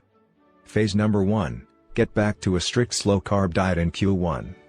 Phase number 2, start a strict macronutrient tracking program in Q2. Phase number 3, refine and maintain the details of his diet and workout program in Q3. Finally, he wrote out each of the daily habits that would get him to his goal. For example, write down all food that he consumes each day and weigh himself each day. And then he listed the punishment if he failed. If Brian doesn't do these 2 items, then the following consequence will be enforced. He will have to dress up each workday and each Sunday morning for the rest of the quarter. Dress up is defined as not wearing jeans, t-shirts, hoodies, or shorts. He will also give Joey, his trainer, $200 to use as he sees fit if he misses 1 day of logging food. At the bottom of the page, Harris, his wife, and his trainer all signed the contract. My initial reaction was that a contract like this seemed overly formal and unnecessary, especially the signatures. But Harris convinced me that signing the contract was an indication of seriousness. Anytime I skip this part, he said, I start slacking almost immediately. 3 months later, after hitting his targets for Q1, Harris upgraded his goals. The consequences escalated, too. If he missed his carbohydrate and protein targets, he had to pay his trainer $100. And if he failed to weigh himself, he had to give his wife $500 to use as she saw fit. Perhaps most painfully, if he forgot to run sprints, he had to dress up for work every day and wear an Alabama hat the rest of the quarter, the bitter rival of his beloved Auburn team. The strategy worked. With his wife and trainer acting as accountability partners and with the habit contract clarifying exactly what to do each day, Harris lost the weight. To make bad habits unsatisfying, your best option is to make them painful in the moment. Creating a habit contract is a straightforward way to do exactly that. Even if you don't want to create a full-blown habit contract, simply having an accountability partner is useful. The comedian Margaret Cho writes a joke or song every day. She does the song a day challenge with a friend, which helps them both stay accountable. Knowing that someone is watching can be a powerful motivator. You are less likely to procrastinate or give up because there is an immediate cost. If you don't follow through, perhaps they'll see you as untrustworthy or lazy. Suddenly, you are not only failing to uphold your promises to yourself, but also failing to uphold your promises to others. You can even automate this process. Thomas Frank, an entrepreneur in Boulder, Colorado, wakes up at 5:55 each morning. And if he doesn't, he has a tweet automatically scheduled that says, "It's 6:10 and I'm not up because I'm lazy. Reply to this for $5 via PayPal, limit 5, assuming my alarm didn't malfunction." We are always trying to present our best selves to the world. We comb our hair and brush our teeth and dress ourselves carefully because we know these habits are likely to get a positive reaction. We want to get good grades and graduate from top schools to impress potential employers and mates and our friends and family. We care about the opinions of those around us because it helps if others like us. This is precisely why getting an accountability partner or signing a habit contract can work so well. Chapter Summary. The inversion of the fourth law of behavior changes make it unsatisfying. We are less likely to repeat a bad habit if it is painful or unsatisfying. An accountability partner can create an immediate cost to an action. We care deeply about what others think of us, and we do not want others to have a lesser opinion of us. A habit contract can be used to add a social cost to any behavior. It makes the costs of violating your promises public and painful. Knowing that someone else is watching you can be a powerful motivator. How to create a good habit. The first law, make it obvious. 1.1. Fill out the habits scorecard. Write down your current habits to become aware of them. 1.2. Use implementation intentions, I will, behavior, at, time, in, location. 1.3. Use habit stacking, after, current habit, I will, new habit. 1.4. Design your environment. Make the cues of good habits obvious and visible. The second law, make it attractive. 2.1. Use temptation bundling. Pair an action you want to do with an action you need to do. 2.2. Join a culture where your desired behavior is the normal behavior. 2.3. Create a motivation ritual. Do something you enjoy immediately before a difficult habit. The third law, make it easy. 3.1. Reduce friction. Decrease the number of steps between you and your good habits. 3.2. Prime the environment. Prepare your environment to make future actions easier. 3.3. Master the decisive moment. Optimize the small choices that deliver outsized impact. 3.4. Use the 2-minute rule. Downscale your habits until they can be done in 2 minutes or less. 3.5. Automate your habits. Invest in technology and one-time purchases that lock in future behavior. The fourth law, make it satisfying. 4.1. Use reinforcement. Give yourself an immediate reward when you complete your habit. 4.2. Make doing nothing enjoyable. When avoiding a bad habit, design a way to see the benefits. 4.3. Use a habit tracker. Keep track of your habit streak and don't break the chain. 4.4. Never miss twice. When you forget to do a habit, make sure you get back on track immediately. How to break a bad habit. Inversion of the first law, make it invisible. 1.5. Reduce exposure. Remove the cues of your bad habits from your environment. Inversion of the second law, make it unattractive. 2.4. Reframe your mindset. Highlight the benefits of avoiding your bad habits. Inversion of the third law, make it difficult. 3.6. Increase friction. Increase the number of steps between you and your bad habits. 3.7. Use a commitment device. Restrict your future choices to the ones that benefit you.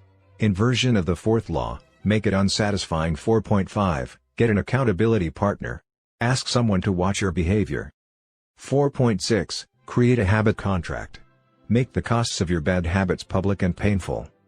You can download a printable version of this habits cheat sheet at atomichabits.com/cheat sheet.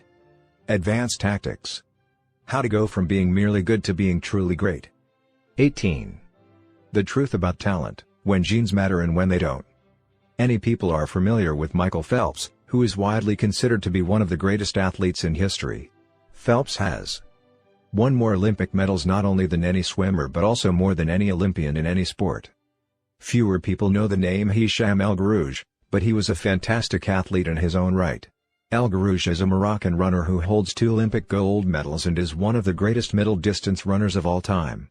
For many years, he held the world record in the mile, 1,500-meter, and 2,000-meter races. At the Olympic Games in Athens, Greece, in 2004, he won gold in the 1,500-meter and 5,000-meter races. These two athletes are wildly different in many ways. For starters, one competed on land and the other in water, but most notably, they differ significantly in height. El Guerrouj is 5 feet, 9 inches tall. Phelps is 6 feet, 4 inches tall.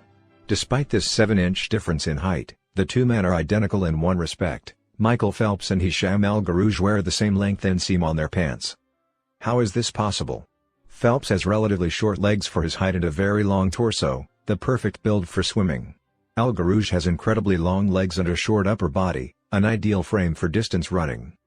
Now, imagine if these world-class athletes were to switch sports. Given his remarkable athleticism, could Michael Phelps become an Olympic-caliber distance runner with enough training? It's unlikely. At peak fitness, Phelps weighed 194 pounds, which is 40% heavier than Al Garouge, who competed at an ultralight 138 pounds. Taller runners are heavier runners, and every extra pound is a curse when it comes to distance running. Against elite competition, Phelps would be doomed from the start. Similarly, Al Garouge might be one of the best runners in history, but it's doubtful he would ever qualify for the Olympics as a swimmer. Since 1976, the average height of Olympic gold medalists in the men's 1,500-meter run is 5 feet, 10 inches. In comparison, the average height of Olympic gold medalists in the men's 100-meter freestyle swim is 6 feet, 4 inches. Swimmers tend to be tall and have long backs and arms, which are ideal for pulling through the water. Al Garouge would be at a severe disadvantage before he ever touched the pool. The secret to maximizing your odds of success is to choose the right field of competition. This is just as true with habit change as it is with sports and business. Habits are easier to perform, and more satisfying to stick with, when they align with your natural inclinations and abilities. Like Michael Phelps in the pool or Hisham Al Garouge on the track, you want to play a game where the odds are in your favor. Embracing this strategy requires the acceptance of the simple truth that people are born with different abilities. Some people don't like to discuss this fact. On the surface, your genes seem to be fixed, and it's no fun to talk about things you cannot control. Plus, phrases like biological determinism makes it sound like certain individuals are destined for success and others doomed to failure. But this is a short-sighted view of the influence of genes on behavior. The strength of genetics is also their weakness. Genes cannot be easily changed, which means they provide a powerful advantage in favorable circumstances and a serious disadvantage in unfavorable circumstances. If you want to dunk a basketball, being 7 feet tall is very useful. If you want to perform a gymnastics routine, being 7 feet tall is a great hindrance. Our environment determines the suitability of our genes and the utility of our natural talents. When our environment changes, so do the qualities that determine success. This is true not just for physical characteristics but for mental ones as well. I'm smart if you ask me about habits and human behavior. Not so much when it comes to knitting, rocket propulsion, or guitar chords. Competence is highly dependent on context. The people at the top of any competitive field are not only well-trained, they are also well-suited to the task. And this is why, if you want to be truly great, selecting the right place to focus is crucial. In short, genes do not determine your destiny. They determine your areas of opportunity. As physician Gabor Mate notes, genes can predispose, but they don't predetermine. The areas where you are genetically predisposed to success are the areas where habits are more likely to be satisfying. The key is to direct your effort toward areas that both excite you and match your natural skills, to align your ambition with your ability. The obvious question is, how do I figure out where the odds are in my favor? How do I identify the opportunities and habits that are right for me? The first place we will look for an answer is by understanding your personality. How your personality influences your habits. Your genes are operating beneath the surface of every habit.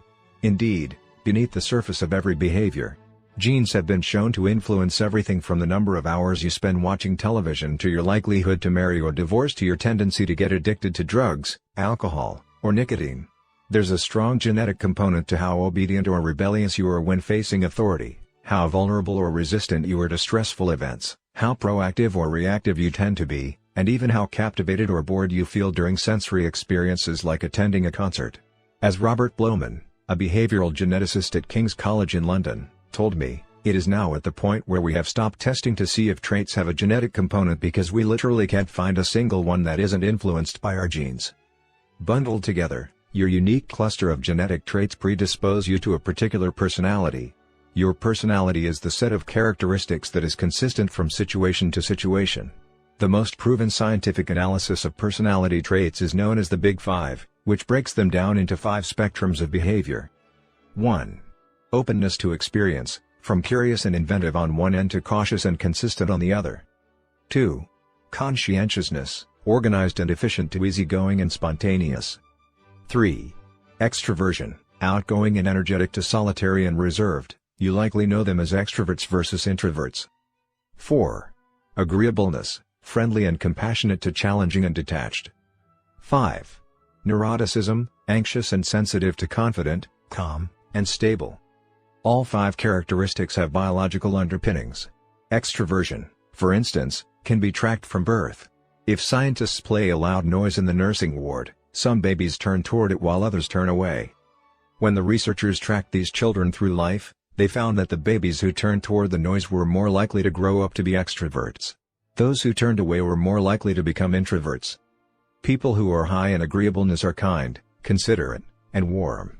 They also tend to have higher natural oxytocin levels, a hormone that plays an important role in social bonding, increases feelings of trust, and can act as a natural antidepressant. You can easily imagine how someone with more oxytocin might be inclined to build habits like writing thank you notes or organizing social events. As a third example, consider neuroticism, which is a personality trait all people possess to various degrees.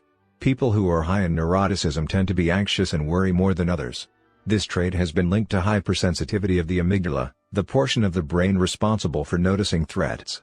In other words, people who are more sensitive to negative cues in their environment are more likely to score high in neuroticism. Our habits are not solely determined by our personalities, but there is no doubt that our genes nudge us in a certain direction. Our deeply rooted preferences make certain behaviors easier for some people than for others. You don't have to apologize for these differences or feel guilty about them, but you do have to work with them. A person who scores lower on conscientiousness, for example, will be less likely to be orderly by nature and may need to rely more heavily on environment design to stick with good habits. As a reminder for the less conscientious readers among us, environment design is a strategy we discussed in chapters 6 and 12. The takeaway is that you should build habits that work for your personality. People can get ripped working out like a bodybuilder, but if you prefer rock climbing or cycling or rowing, then shape your exercise habit around your interests. If your friend follows a low-carb diet but you find that low-fat works for you, then more power to you. If you want to read more, don't be embarrassed if you prefer steamy romance novels over non-fiction. Read whatever fascinates you. You don't have to build the habits everyone tells you to build. Choose the habit that best suits you, not the one that is most popular. There is a version of every habit that can bring you joy and satisfaction. Find it. Habits need to be enjoyable if they are going to stick. This is the core idea behind the 4th law. Tailoring your habits to your personality is a good start, but this is not the end of the story. Let's turn our attention to finding and designing situations where you're at a natural advantage. How to find a game where the odds are in your favor. Learning to play a game where the odds are in your favor is critical for maintaining motivation and feeling successful. In theory, you can enjoy almost anything. In practice, you are more likely to enjoy the things that come easily to you. People who are talented in a particular area tend to be more competent at that task and are then praised for doing a good job. They stay energized because they are making progress where others have failed, and because they get rewarded with better pay and bigger opportunities, which not only makes them happier but also propels them to produce even higher quality work. It's a virtuous cycle. Pick the right habit and progress is easy. Pick the wrong habit and life is a struggle. How do you pick the right habit? The first step is something we covered in the 3rd law: make it easy. In many cases, when people pick the wrong habit, it simply means they picked a habit that was too difficult. When a habit is easy, you are more likely to be successful. When you are successful, you are more likely to feel satisfied. However, there is another level to consider. In the long run, if you continue to advance and improve, any area can become challenging. At some point, you need to make sure you're playing the right game for your skill set. How do you figure that out? The most common approach is trial and error. Of course, there's a problem with this strategy: life is short. You don't have time to try every career, date every eligible bachelor, or play every musical instrument. Thankfully, there is an effective way to manage this conundrum, and it is known as the explore/exploit trade-off. In the beginning of a new activity, there should be a period of exploration. In relationships, it's called dating. In college, it's called the liberal arts. In business, it's called split testing. The goal is to try out many possibilities, research a broad range of ideas, and cast a wide net. After this initial period of exploration, shift your focus to the best solution you've found, but keep experimenting occasionally.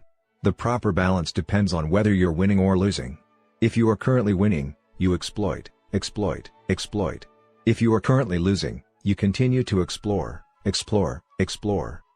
In the long run, it is probably most effective to work on the strategy that seems to deliver the best results about 80 to 90% of the time and keep exploring with the remaining 10 to 20%. Google famously asks employees to spend 80% of the workweek on their official job and 20% on projects of their choice, which has led to the creation of blockbuster products like AdWords and Gmail. The optimal approach also depends on how much time you have. If you have a lot of time, like someone at the beginning of their career, it makes more sense to explore because once you find the right thing, you still have a good amount of time to exploit it.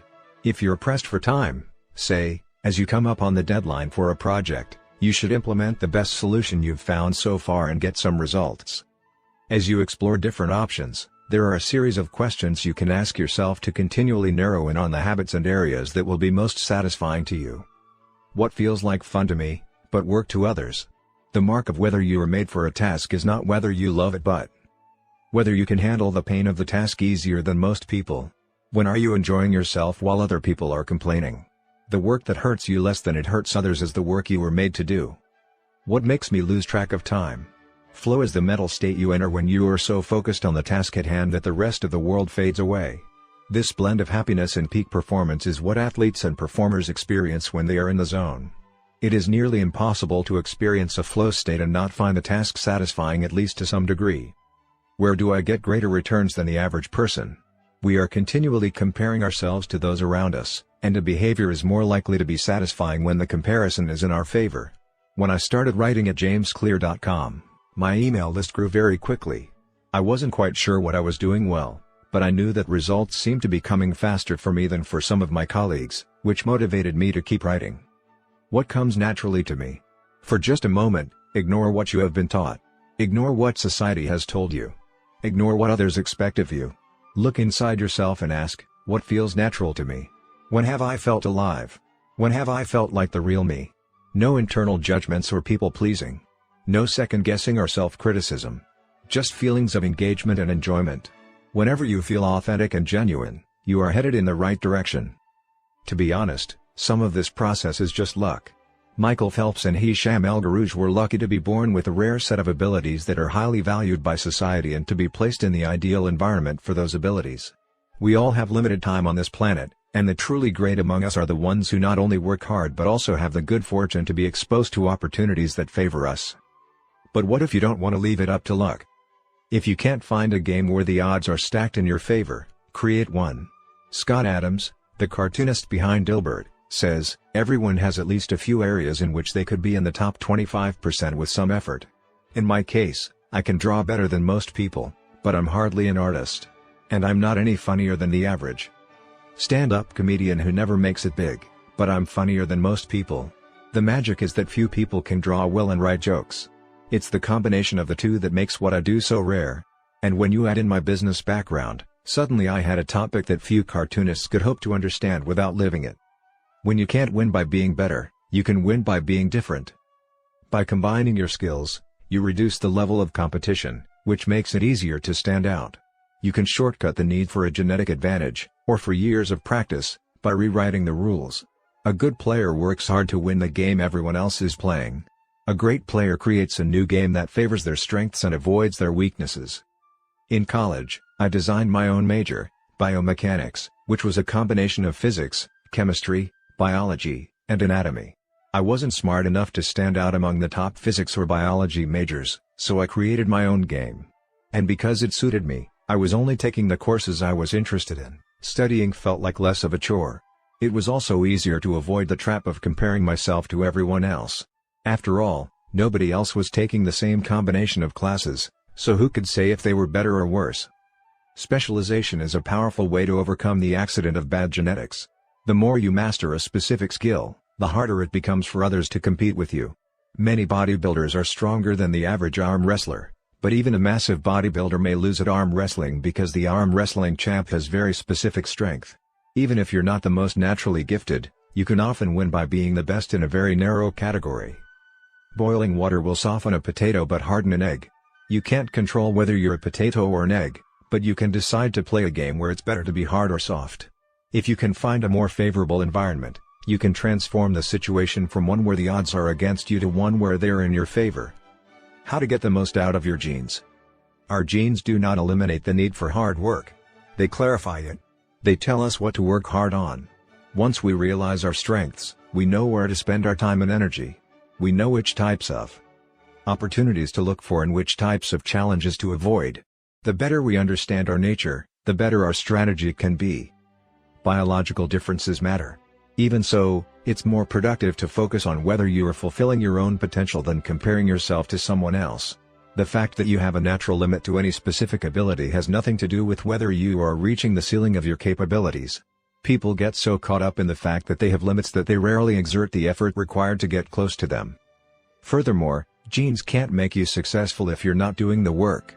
Yes, it's possible that the ripped trainer at the gym has better genes, but if you haven't put in the same reps, it's impossible to say if you have been dealt a better or worse genetic hand. Until you work as hard as those you admire, don't explain away their success as luck. In summary, one of the best ways to ensure your habits remain satisfying over the long run is to pick behaviors that align with your personality and skills. Work hard on the things that come easy. Chapter Summary. The secret to maximizing your odds of success is to choose the right field of competition. Pick the right habit and progress is easy.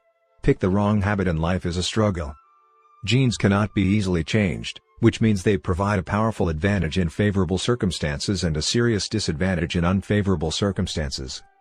Habits are easier when they align with your natural abilities. Choose the habits that best suit you. Play a game that favors your strengths. If you can't find a game that favors you, create one. Genes do not eliminate the need for hard work. They clarify it. They tell us what to work hard on. 19. The Goldilocks Rule: How to Stay Motivated in Life and Work. In 1955, Disneyland had just opened in Anaheim, California, when a 10-year-old boy walked in and asked for a job. Labor laws were loose back then, and the boy managed to land a position selling guidebooks for 50 cents apiece. Within a year, he had transitioned to Disney's Magic Shop, where he learned tricks from the older employees. He experimented with jokes and tried out simple routines on visitors. Soon he discovered that what he loved was not performing magic but performing in general. He set his sights on becoming a comedian. Beginning in his teenage years, he started performing in little clubs around Los Angeles. The crowds were small and his act was short. He was rarely on stage for more than 5 minutes. Most of the people in the crowd were too busy drinking or talking with friends to pay attention. One night, he literally delivered his stand-up routine to an empty club. It wasn't glamorous work, but there was no doubt he was getting better. His first routines would only last 1 or 2 minutes. By high school, his material had expanded to include a 5-minute act and, a few years later, a 10-minute show. At 19, he was performing weekly for 20 minutes at a time. He had to read 3 poems during the show just to make the routine long enough, but his skills continued to progress. He spent another decade experimenting, adjusting, and practicing. He took a job as a television writer and, gradually, he was able to land his own appearances on talk shows. By the mid-1970s, he had worked his way into being a regular guest on The Tonight Show and Saturday Night Live. Finally, after nearly 15 years of work, the young man rose to fame. He toured 60 cities in 63 days. Then 72 cities in 80 days. Then 85 cities in 90 days. He had 18,695 people attend one show in Ohio. Another 45,000 tickets were sold for his 3-day show in New York. He catapulted to the top of his genre and became one of the most successful comedians of his time. His name is Steve Martin. Martin's story offers a fascinating perspective on what it takes to stick with habits for the long run. Comedy is not for the timid. It is hard to imagine a situation that would strike fear into the hearts of more people than performing alone on stage and failing to get a single laugh. And yet Steve Martin faced this fear every week for 18 years. In his words, 10 years spent learning, 4 years spent refining, and 4 years is a wild success. Why is it that some people, like Martin, stick with their habits, whether practicing jokes or drawing cartoons or playing guitar, while most of us struggle to stay motivated? How do we design habits that pull us in rather than ones that fade away? Scientists have been studying this question for many years.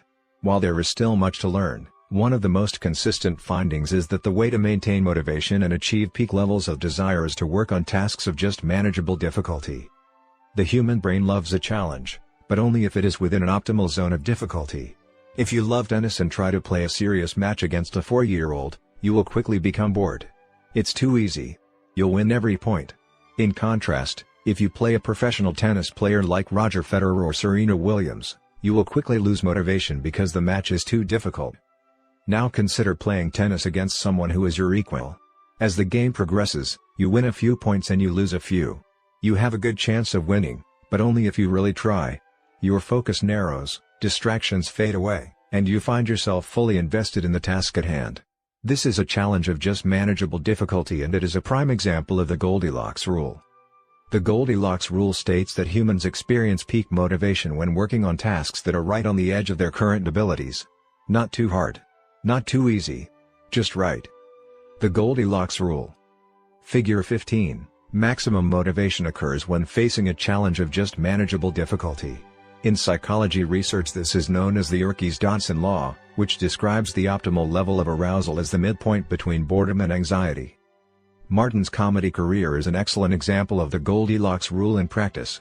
Each year, he expanded his comedy routine, but only by a minute or two. He was always adding new material, but he also kept a few jokes that were guaranteed to get laughs. There were just enough victories to keep him motivated and just enough mistakes to keep him working hard. When you're starting a new habit, it's important to keep the behavior as easy as possible so you can stick with it even when conditions aren't perfect. This is an idea we covered in detail while discussing the third law of behavior change. Once a habit has been established, however, it's important to continue to advance in small ways. These little improvements and new challenges keep you engaged. And if you hit the Goldilocks zone just right, you can achieve a flow state. A flow state is the experience of being in the zone and fully immersed in an activity. Scientists have tried to quantify this feeling. They found that to achieve a state of flow, a task must be roughly 4% beyond your current ability.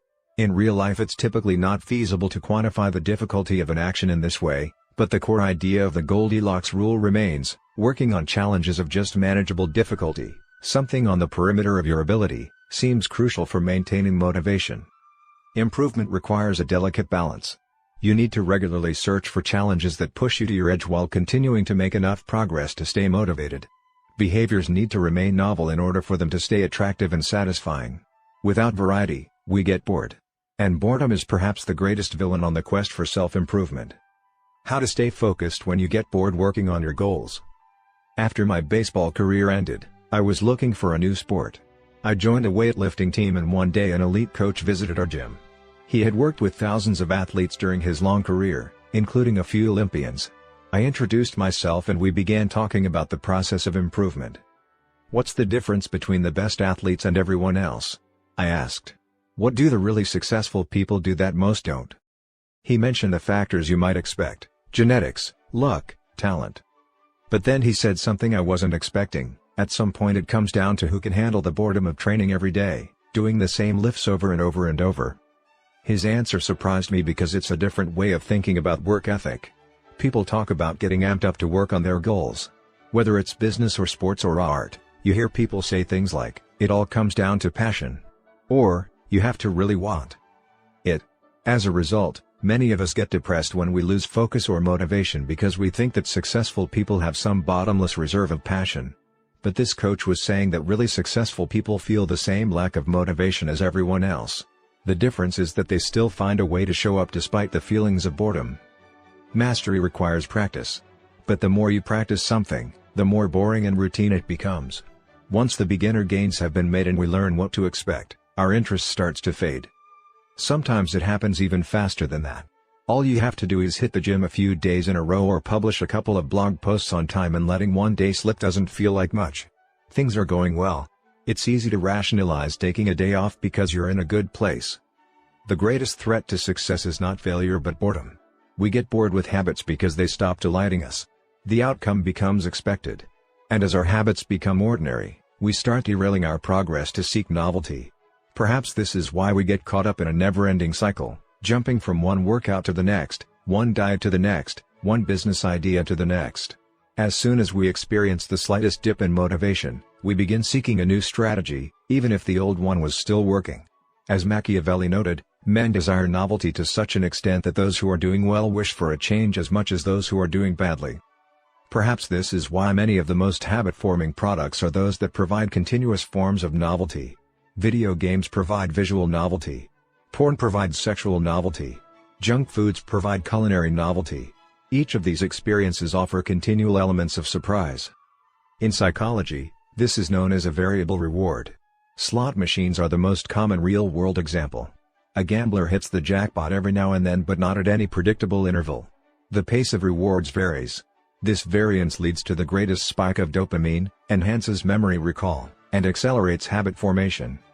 Variable rewards won't create a craving, that is, you can't take a reward people are uninterested in, give it to them at a variable interval, and hope it will change their mind, but they are a powerful way to amplify the cravings we already experience because they reduce boredom.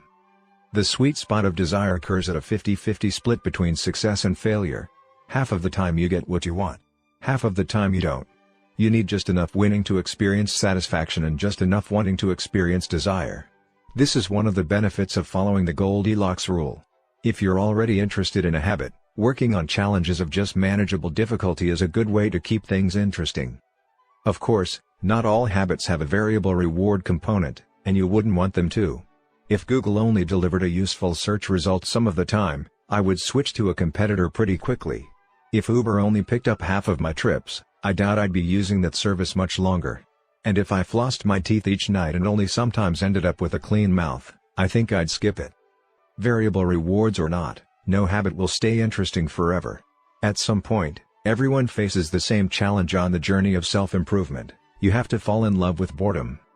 We all have goals that we would like to achieve and dreams that we would like to fulfill, but it doesn't matter what you are trying to become better at, if you only do the work when it's convenient or exciting, then you'll never be consistent enough to achieve remarkable results.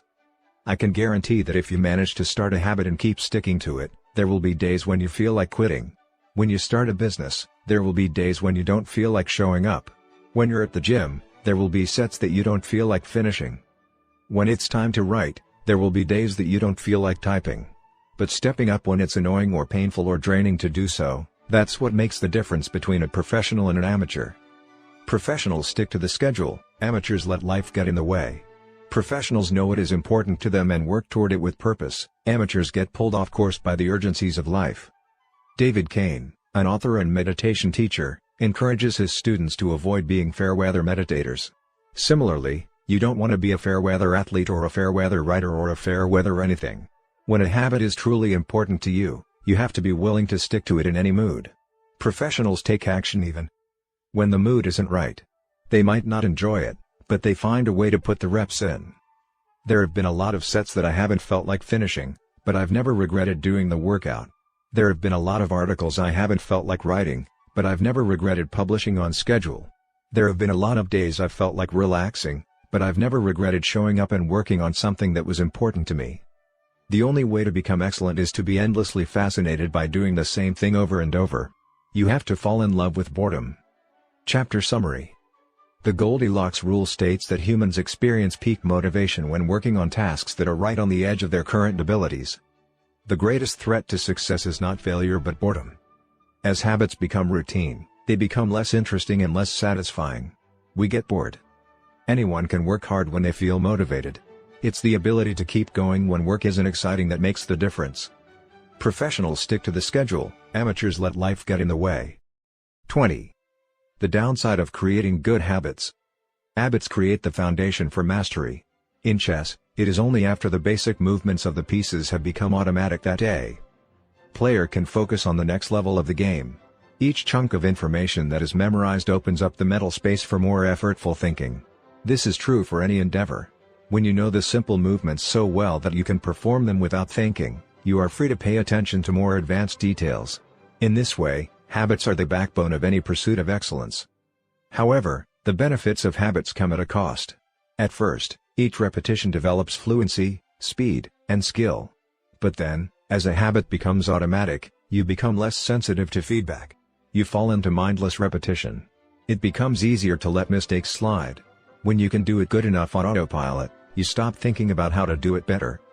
The upside of habits is that we can do things without thinking. The downside of habits is that you get used to doing things a certain way and stop paying attention to little errors. You assume you're getting better because you're gaining experience.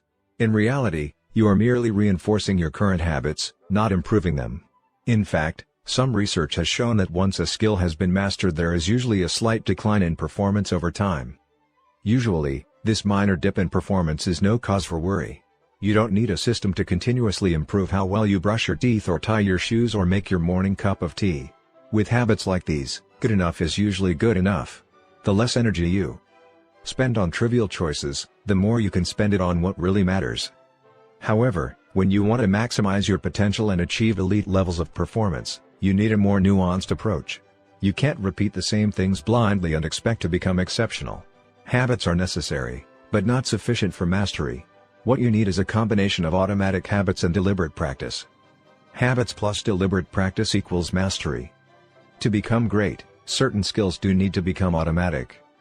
Basketball players need to be able to dribble without thinking before they can move on to mastering layups with their non-dominant hand. Surgeons need to repeat the first incision so many times that they could do it with their eyes closed, so that they can focus on the hundreds of variables that arise during surgery. But after one habit has been mastered, you have to return to the effortful part of the work and begin building the next habit. Mastery is the process of narrowing your focus to a tiny element of success, repeating it until you have internalized the skill, and then using this new habit as the foundation to advance to the next frontier of your development. Old tasks become easier the second time around, but it doesn't get easier overall because now you're pouring your energy into the next challenge. Each habit unlocks the next level of performance. It's an endless cycle. Mastering one habit. Mastering a field. Figure 16. The process of mastery requires that you progressively layer improvements on top of one another, each habit building upon the last until a new level of performance has been reached and a higher range of skills has been internalized. Although habits are powerful, what you need is a way to remain conscious of your performance over time, so you can continue to refine and improve. It is precisely at the moment when you begin to feel like you have mastered a skill, right when things are starting to feel automatic and you are becoming comfortable, that you must avoid slipping into the trap of complacency. The solution? Establish a system for reflection and review. How to review your habits and make adjustments. In 1986, the Los Angeles Lakers had one of the most talented basketball teams ever assembled, but they are rarely remembered that way. The team started the 1985-1986 NBA season with an astounding 29-5 record. The pundits were saying that we might be the best team in the history of basketball, head coach Pat Riley said after the season. Surprisingly, the Lakers stumbled in the 1986 playoffs and suffered a season-ending defeat in the Western Conference Finals. The best team in the history of basketball didn't even play for the NBA championship. After that blow, Riley was tired of hearing about how much talent his players had and about how much promise his team held. He didn't want to see flashes of brilliance followed by a gradual fade in performance. He wanted the Lakers to play up to their potential, night after night. In the summer of 1986, he created a plan to do exactly that, a system that he called the Career Best Effort Program or CBE.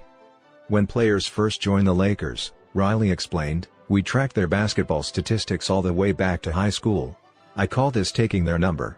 We look for an accurate gauge of what a player can do, then build him into our plan for the team, based on the notion that he will maintain and then improve upon his averages.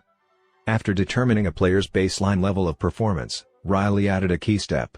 He asked each player to improve their output by at least 1% over the course of the season. If they succeeded, it would be a CBE, or Career Best Effort. Similar to the British cycling team that we discussed in Chapter 1, the Lakers sought peak performance by getting slightly better each day.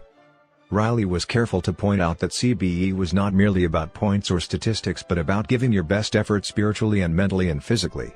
Players got credit for allowing an opponent to run into you when you know that a foul will be called against him, diving for loose balls, going after rebounds whether you are likely to get them or not, helping a teammate when the player he's guarding has surged past him, and other unsung hero deeds. As an example, let's say that Magic Johnson, the Lakers' star player at the time, had 11 points, 8 rebounds, 12 assists, 2 steals, and 5 turnovers in a game. Magic also got credit for an unsung hero deed by diving after a loose ball, +1. Finally, he played a total of 33 minutes in this imaginary game. The positive numbers, 11 + 8 + 12 + 2 + 1, add up to 34. Then, we subtract the 5 turnovers, 34 to 5, to get 29. Finally, we divide 29 by 33 minutes played. 2933 equals 0.879. Magic's CBE number here would be 879. This number was calculated for all of a player's games, and it was the average CBE that a player was asked to improve by 1% over the season. Riley compared each player's current CBE to not only their past performances but also those of other players in the league. As Riley put it, "We rank team members alongside league opponents who play the same position and have similar role definitions." Sports writer Jackie McMullen noted, "Riley trumpeted the top performers in the league in bold lettering on the blackboard each week and measured them against the corresponding players on his own roster. Solid, reliable players generally rated a score in the 600s, while elite players scored at least 800. Magic Johnson, who submitted 138 triple-doubles in his career, often scored over 1,000. The Lakers also emphasized year-over-year progress by making historical comparisons of CBE data. Riley said, "We stacked the month of November 1986, next to November 1985, and showed the players whether they were doing better or worse than at the same point last season.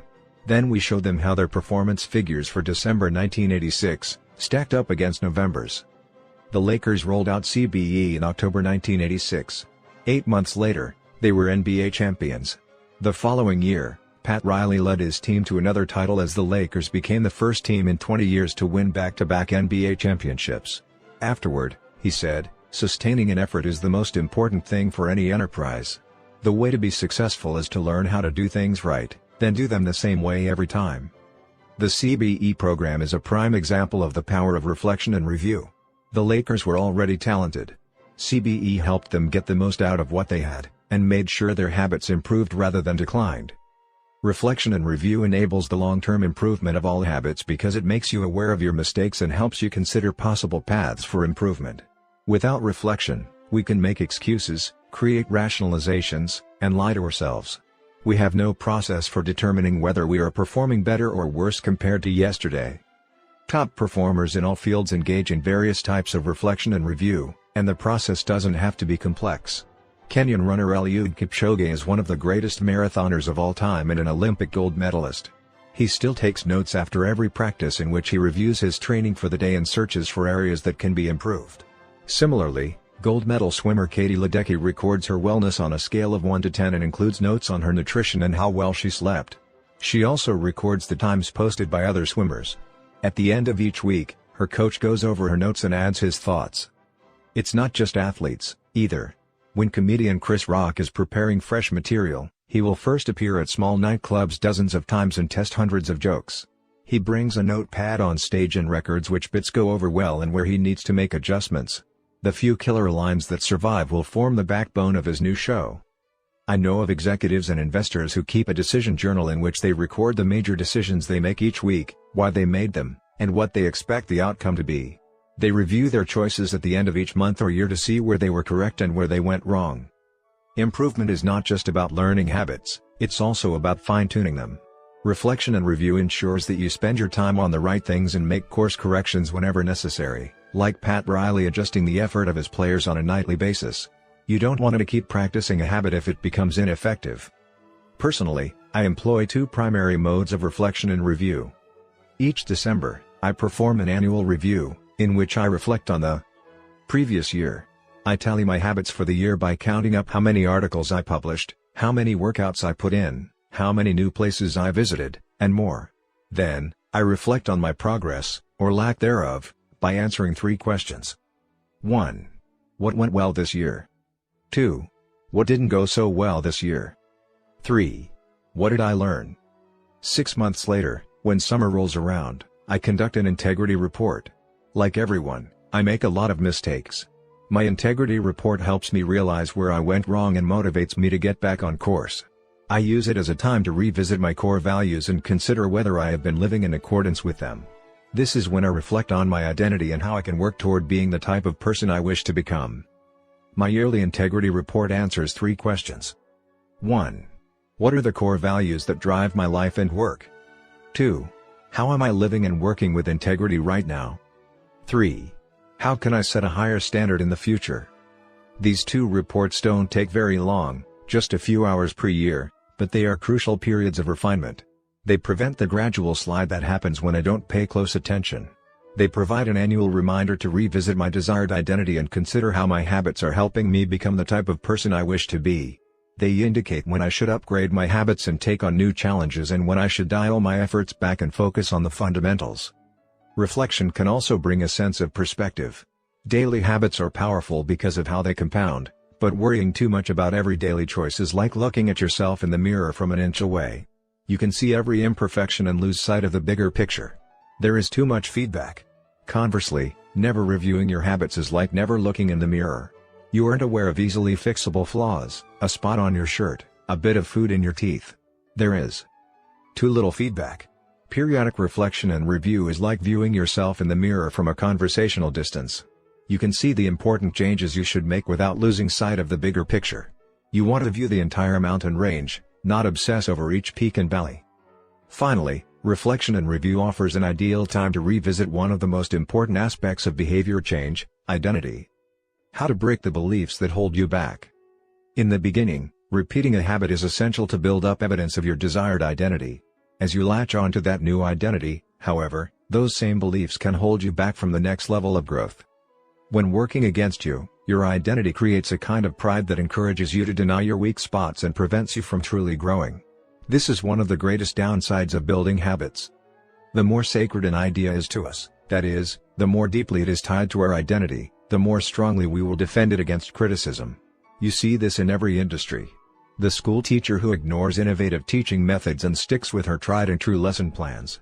The veteran manager who is committed to doing things his way. The surgeon who dismisses the ideas of her younger colleagues.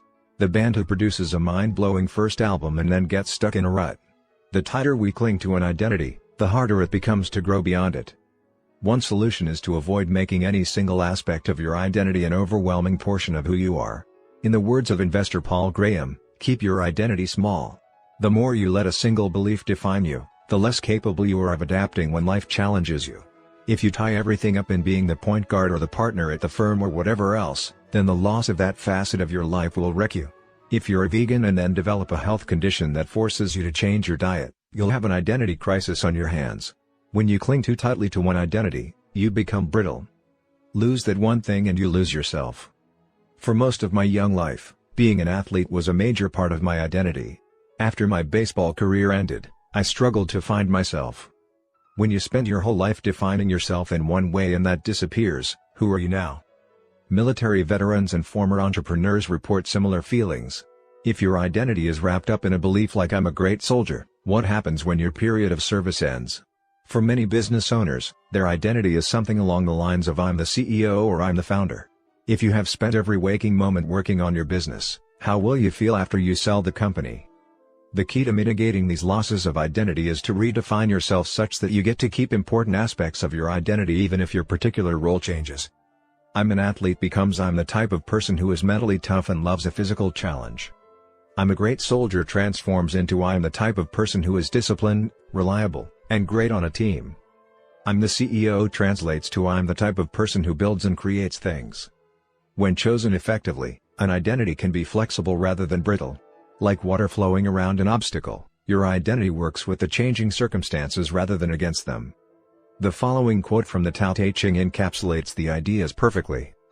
Men are born soft and supple, dead, they are stiff and hard. Plants are born tender and pliant, dead, they are brittle and dry. Thus whoever is stiff and inflexible is a disciple of death. Whoever is soft and yielding is a disciple of life. The hard and stiff will be broken. The soft and supple will prevail. Lao Tzu. Habits deliver numerous benefits, but the downside is that they can lock us into our previous patterns of thinking and acting, even when the world is shifting around us.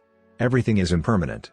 Life is constantly changing, so you need to periodically check in to see if your old habits and beliefs are still serving you. A lack of self-awareness is poison. Reflection and review is the antidote. Chapter summary. The upside of habits is that we can do things without thinking. The downside is that we stop paying attention to little errors. Habits plus deliberate practice equals mastery. Reflection and review is a process that allows you to remain conscious of your performance over time. The tighter we cling to an identity, the harder it becomes to grow beyond it.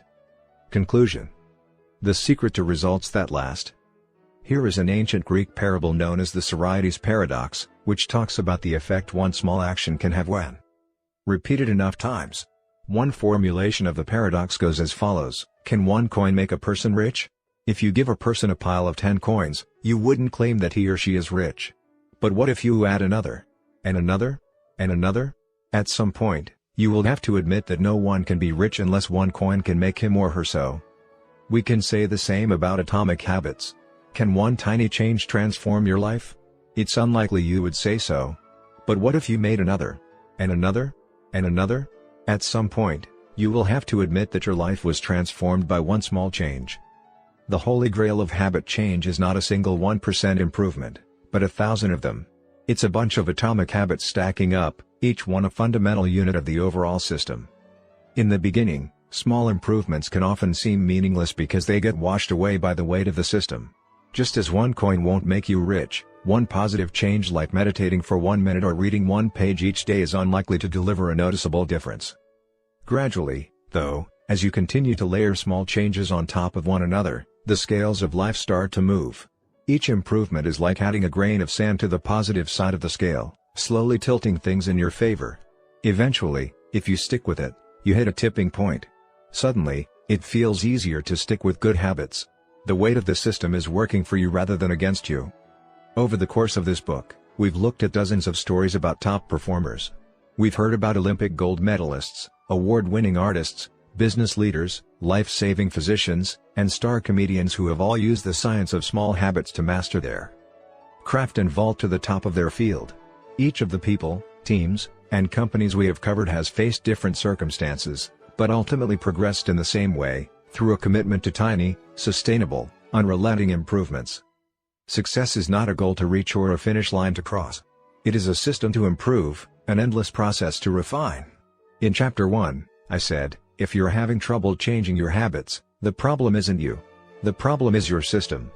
Bad habits repeat themselves again and again not because you don't want to change, but because you have the wrong system for change. As this book draws to a close, I hope the opposite is true. With the 4 laws of behavior change, you have a set of tools and strategies that you can use to build better systems and shape better habits. Sometimes a habit will be hard to remember and you'll need to make it obvious. Other times you won't feel like starting and you'll need to make it attractive. In many cases, you may find that a habit will be too difficult and you'll need to make it easy. And sometimes, you won't feel like sticking with it and you'll need to make it satisfying. Behaviors are effortless here. Behaviors are difficult here. Obvious, invisible. Attractive, unattractive. Easy, hard. Satisfying, unsatisfying. You want to push your good habits toward the left side of the spectrum by making them obvious, attractive, easy, and satisfying. Meanwhile, you want to cluster your bad habits toward the right side by making them invisible, unattractive, hard, and unsatisfying. This is a continuous process. There is no finish line. There is no permanent solution. Whenever you're looking to improve, you can rotate through the 4 laws of behavior change until you find the next bottleneck. Make it obvious. Make it attractive. Make it easy. Make it satisfying. Round and round. Always looking for the next way to get 1% better. The secret to getting results that last is to never stop making improvements. It's remarkable what you can build if you just don't stop. It's remarkable the business you can build if you don't stop working. It's remarkable the body you can build if you don't stop training. It's remarkable the knowledge you can build if you don't stop learning. It's remarkable the fortune you can build if you don't stop saving. It's remarkable the friendships you can build if you don't stop caring. Small habits don't add up. They compound. That's the power of atomic habits. Tiny changes. Remarkable results. Appendix. What should you read next? Thank you so much for taking the time to read this book. It has been a pleasure sharing my work with you. If you are looking for something to read next, allow me to offer a suggestion. If you enjoyed Atomic Habits, then you may like my other writing as well. My latest articles are sent out in my free weekly newsletter. Subscribers are also the first to hear about my newest books and projects. Finally, in addition to my own work, each year I send out a reading list of my favorite books from other authors on a wide range of subjects. You can sign up at jamesclear.com/newsletter. Little Lessons from the 4 Laws. In this book, I have introduced a 4-step model for human behavior: cue, craving, response, reward. This framework not only teaches us how to create new habits but also reveals some interesting insights about human behavior. In this section, I have compiled some lessons, and a few bits of common sense, that are confirmed by the model. The purpose of these examples is to clarify just how useful and wide-ranging this framework is when describing human behavior. Once you understand the model, you'll see examples of it everywhere. Awareness comes before desire. A craving is created when you assign meaning to a cue. Your brain constructs an emotion or feeling to describe your current situation, and that means a craving can only occur after you have noticed an opportunity. Happiness is simply the absence of desire. When you observe a cue, but do not desire to change your state, you are content with the current situation. Happiness is not about the achievement of pleasure, which is joy or satisfaction, but about the lack of desire. It arrives when you have no urge to feel differently. Happiness is the state you enter when you no longer want to change your state. However, happiness is fleeting because a new desire always comes along. As Sid Budrous says, happiness is the space between one desire being fulfilled and a new desire forming. Likewise, suffering is the space between craving a change in state and getting it. It is the idea of pleasure that we chase. We seek the image of pleasure that we generate in our minds. At the time of action, we do not know what it will be like to attain that image, or even if it will satisfy us. The feeling of satisfaction only comes afterward. This is what the Austrian neurologist Viktor Frankl meant when he said that happiness cannot be pursued, it must ensue.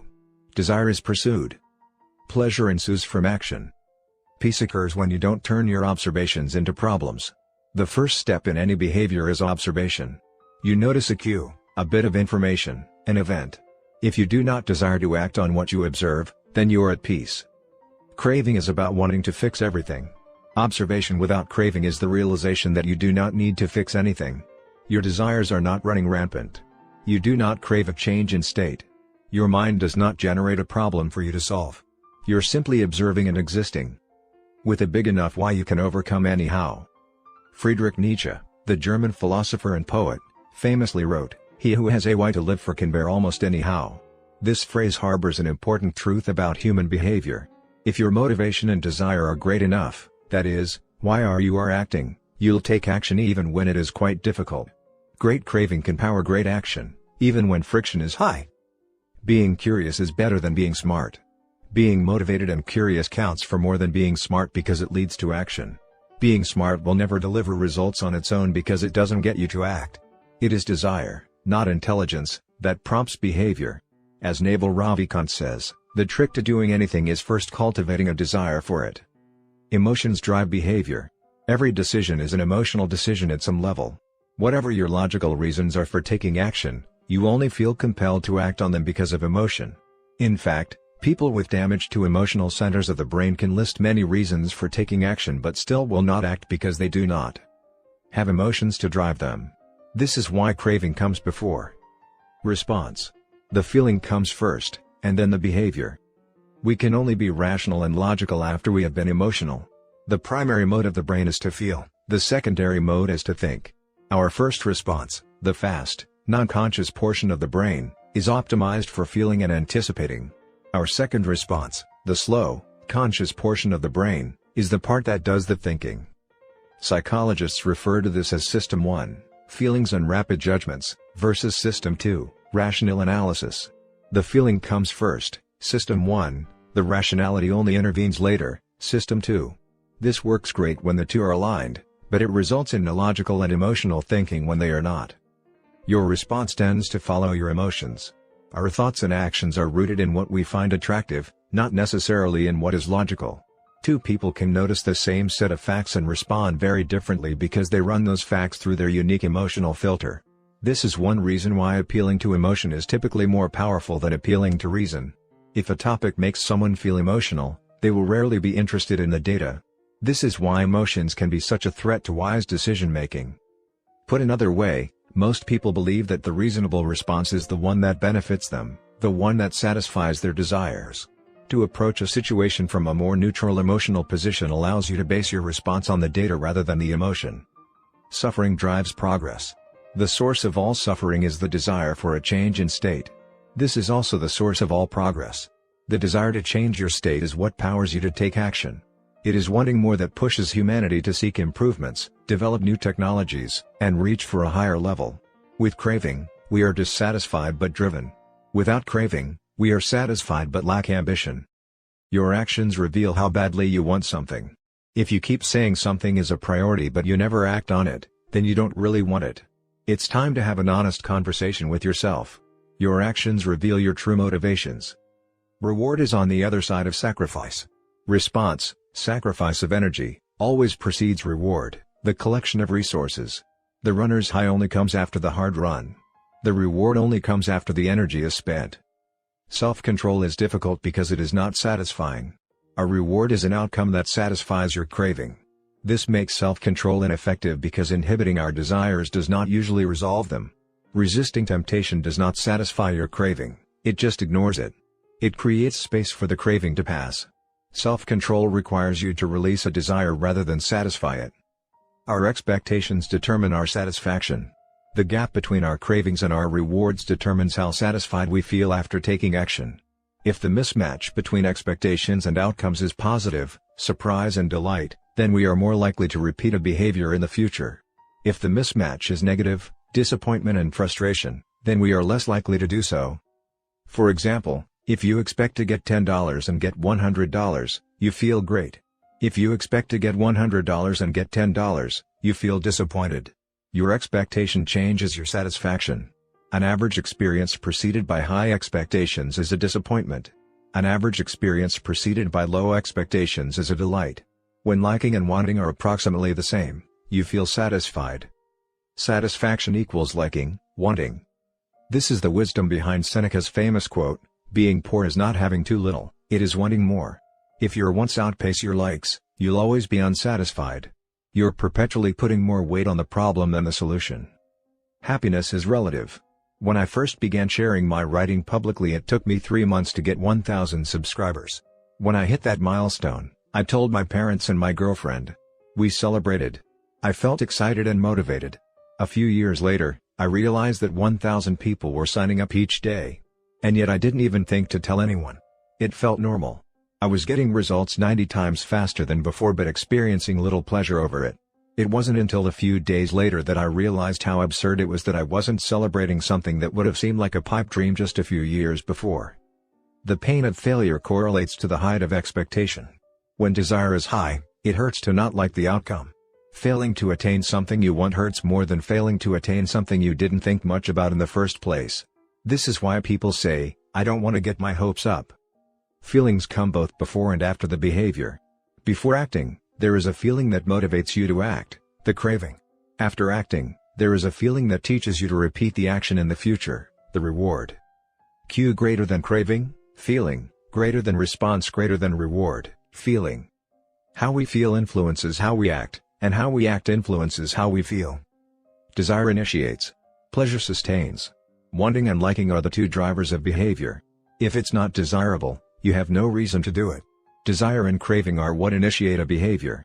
But if it's not enjoyable, you have no reason to repeat it. Pleasure and satisfaction are what sustain a behavior. Feeling motivated gets you to act. Feeling successful gets you to repeat. Hope declines with experience and is replaced by acceptance. The first time an opportunity arises, there is hope of what could be. Your expectation, cravings, is based solely on promise. The second time around, your expectation is grounded in reality. You begin to understand how the process works and your hope is gradually traded for a more accurate prediction and acceptance of the likely outcome. This is one reason why we continually grasp for the latest get-rich-quick or weight loss scheme. New plans offer hope because we don't have any experiences to ground our expectations. New strategies seem more appealing than old ones because they can have unbounded hope. As Aristotle noted, youth is easily deceived because it is quick to hope. Perhaps this can be revised to youth is easily deceived because it only hopes. There is no experience to root the expectation in. In the beginning, hope is all you have. How to apply these ideas to business. Over the years, I've spoken at Fortune 500 companies and growing startups about how to apply the science of small habits to run more effective businesses and build better products. I've compiled many of the most practical strategies into a short bonus chapter. I think you'll find it to be an incredibly useful addition to the main ideas mentioned in Atomic Habits. You can download this chapter at atomichabits.com/business. How to apply these ideas to parenting. One of the most common questions I hear from readers is something along the lines of, "How can I get my kids to do this stuff?" The ideas in Atomic Habits are intended to apply broadly to all of human behavior, Teenagers are humans, too, which means you should find plenty of useful strategies in the main text. That said, parenting does face its own set of challenges. As a bonus chapter, I've put together a brief guide on how to apply these ideas specifically to parenting. You can download this chapter at atomichabits.com/parenting. Acknowledgements. Have relied heavily on others during the creation of this book. Before anyone else, I must thank my wife, Christy, who has been indispensable throughout this process. She has played every role a person can play in the writing of a book: spouse, friend, fan, critic, editor, researcher, therapist. It is no exaggeration to say this book would not be the same without her. It might not exist at all. Like everything in our life, we did it together. Second, I'm grateful to my family, not only for their support and encouragement on this book but also for believing in me no matter what project I happen to be working on. I have benefited from many years of support from my parents, grandparents, and siblings. In particular, I want my mom and dad to know that I love them. It is a special feeling to know that your parents are your greatest fans. Third, to my assistant, Lindsay Knuckles. At this point, her job defies description as she has been asked to do nearly everything one could imagine for a small business. Thankfully, her skills and talents are more powerful than my questionable management style. Some sections of this book are as much hers as they are mine. I am deeply grateful for her help. As for the content and writing of the book, I have a long list of people to thank. To start, there are a few people from whom I have learned so much that it would be a crime to not mention them by name. Leo Babauta, Charles Duhigg, Nirial, and B.J. Fogg have each influenced my thoughts on habits in meaningful ways. Their work and ideas can be found sprinkled throughout this text. If you enjoyed this book, I'd encourage you to read their writing as well. At various stages of writing, I benefited from the guidance of many fine editors.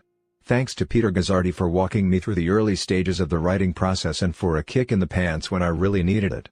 I am indebted to Blake Atwood and Robin Delabow for transforming my ugly and insanely long first drafts into a tight, readable manuscript.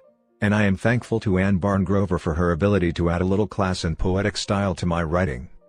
I'd like to thank the many people who read early versions of the manuscript, including Bruce Ammons, Darcy Ansell, Tim Ballard, Vishal Bardwaj, Charlotte Blank, Jerome Burt, Sim Campbell, Al Carlos, Nikki Case, Julie Chang, Jason Collins, Deborah Croy, Roger Dooley, Diago Forte, Matt Gartland, Andrew Girer, Randy Giffen, John Gigandi, Adam Gilbert, Stefan Guillenay, Jeremy Hendon, Jane Horvath, Joachim Jansen, Josh Kaufman, Ann Kavanaugh, Chris Klaus, Zeke Lopez, Katie Macon, Sid Madsen, Kira McGrath, Amy Mitchell, Anna Moise, Stacey Morris, Darren Nicole Nelson, Taylor Pearson, Max Shank, Trey Shelton, Jason Shen, Jacob Zangelides, and Aries Elmanau.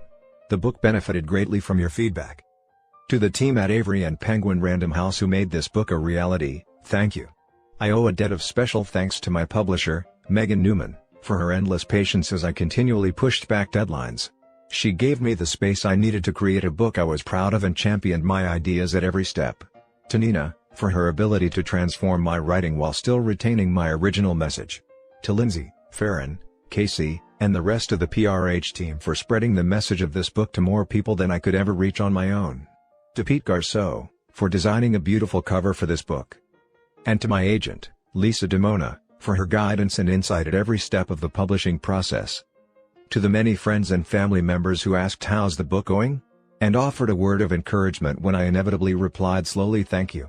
Every author faces a few dark moments when writing a book, and one kind word can be enough to get you to show up again the next day. I am sure there are people I have forgotten, but I keep an updated list of anyone who has influenced my thinking in meaningful ways at jamesclear.com/thanks. And finally, to you. Life is short and you have shared some of your precious time with me by reading this book. Thank you. May 2018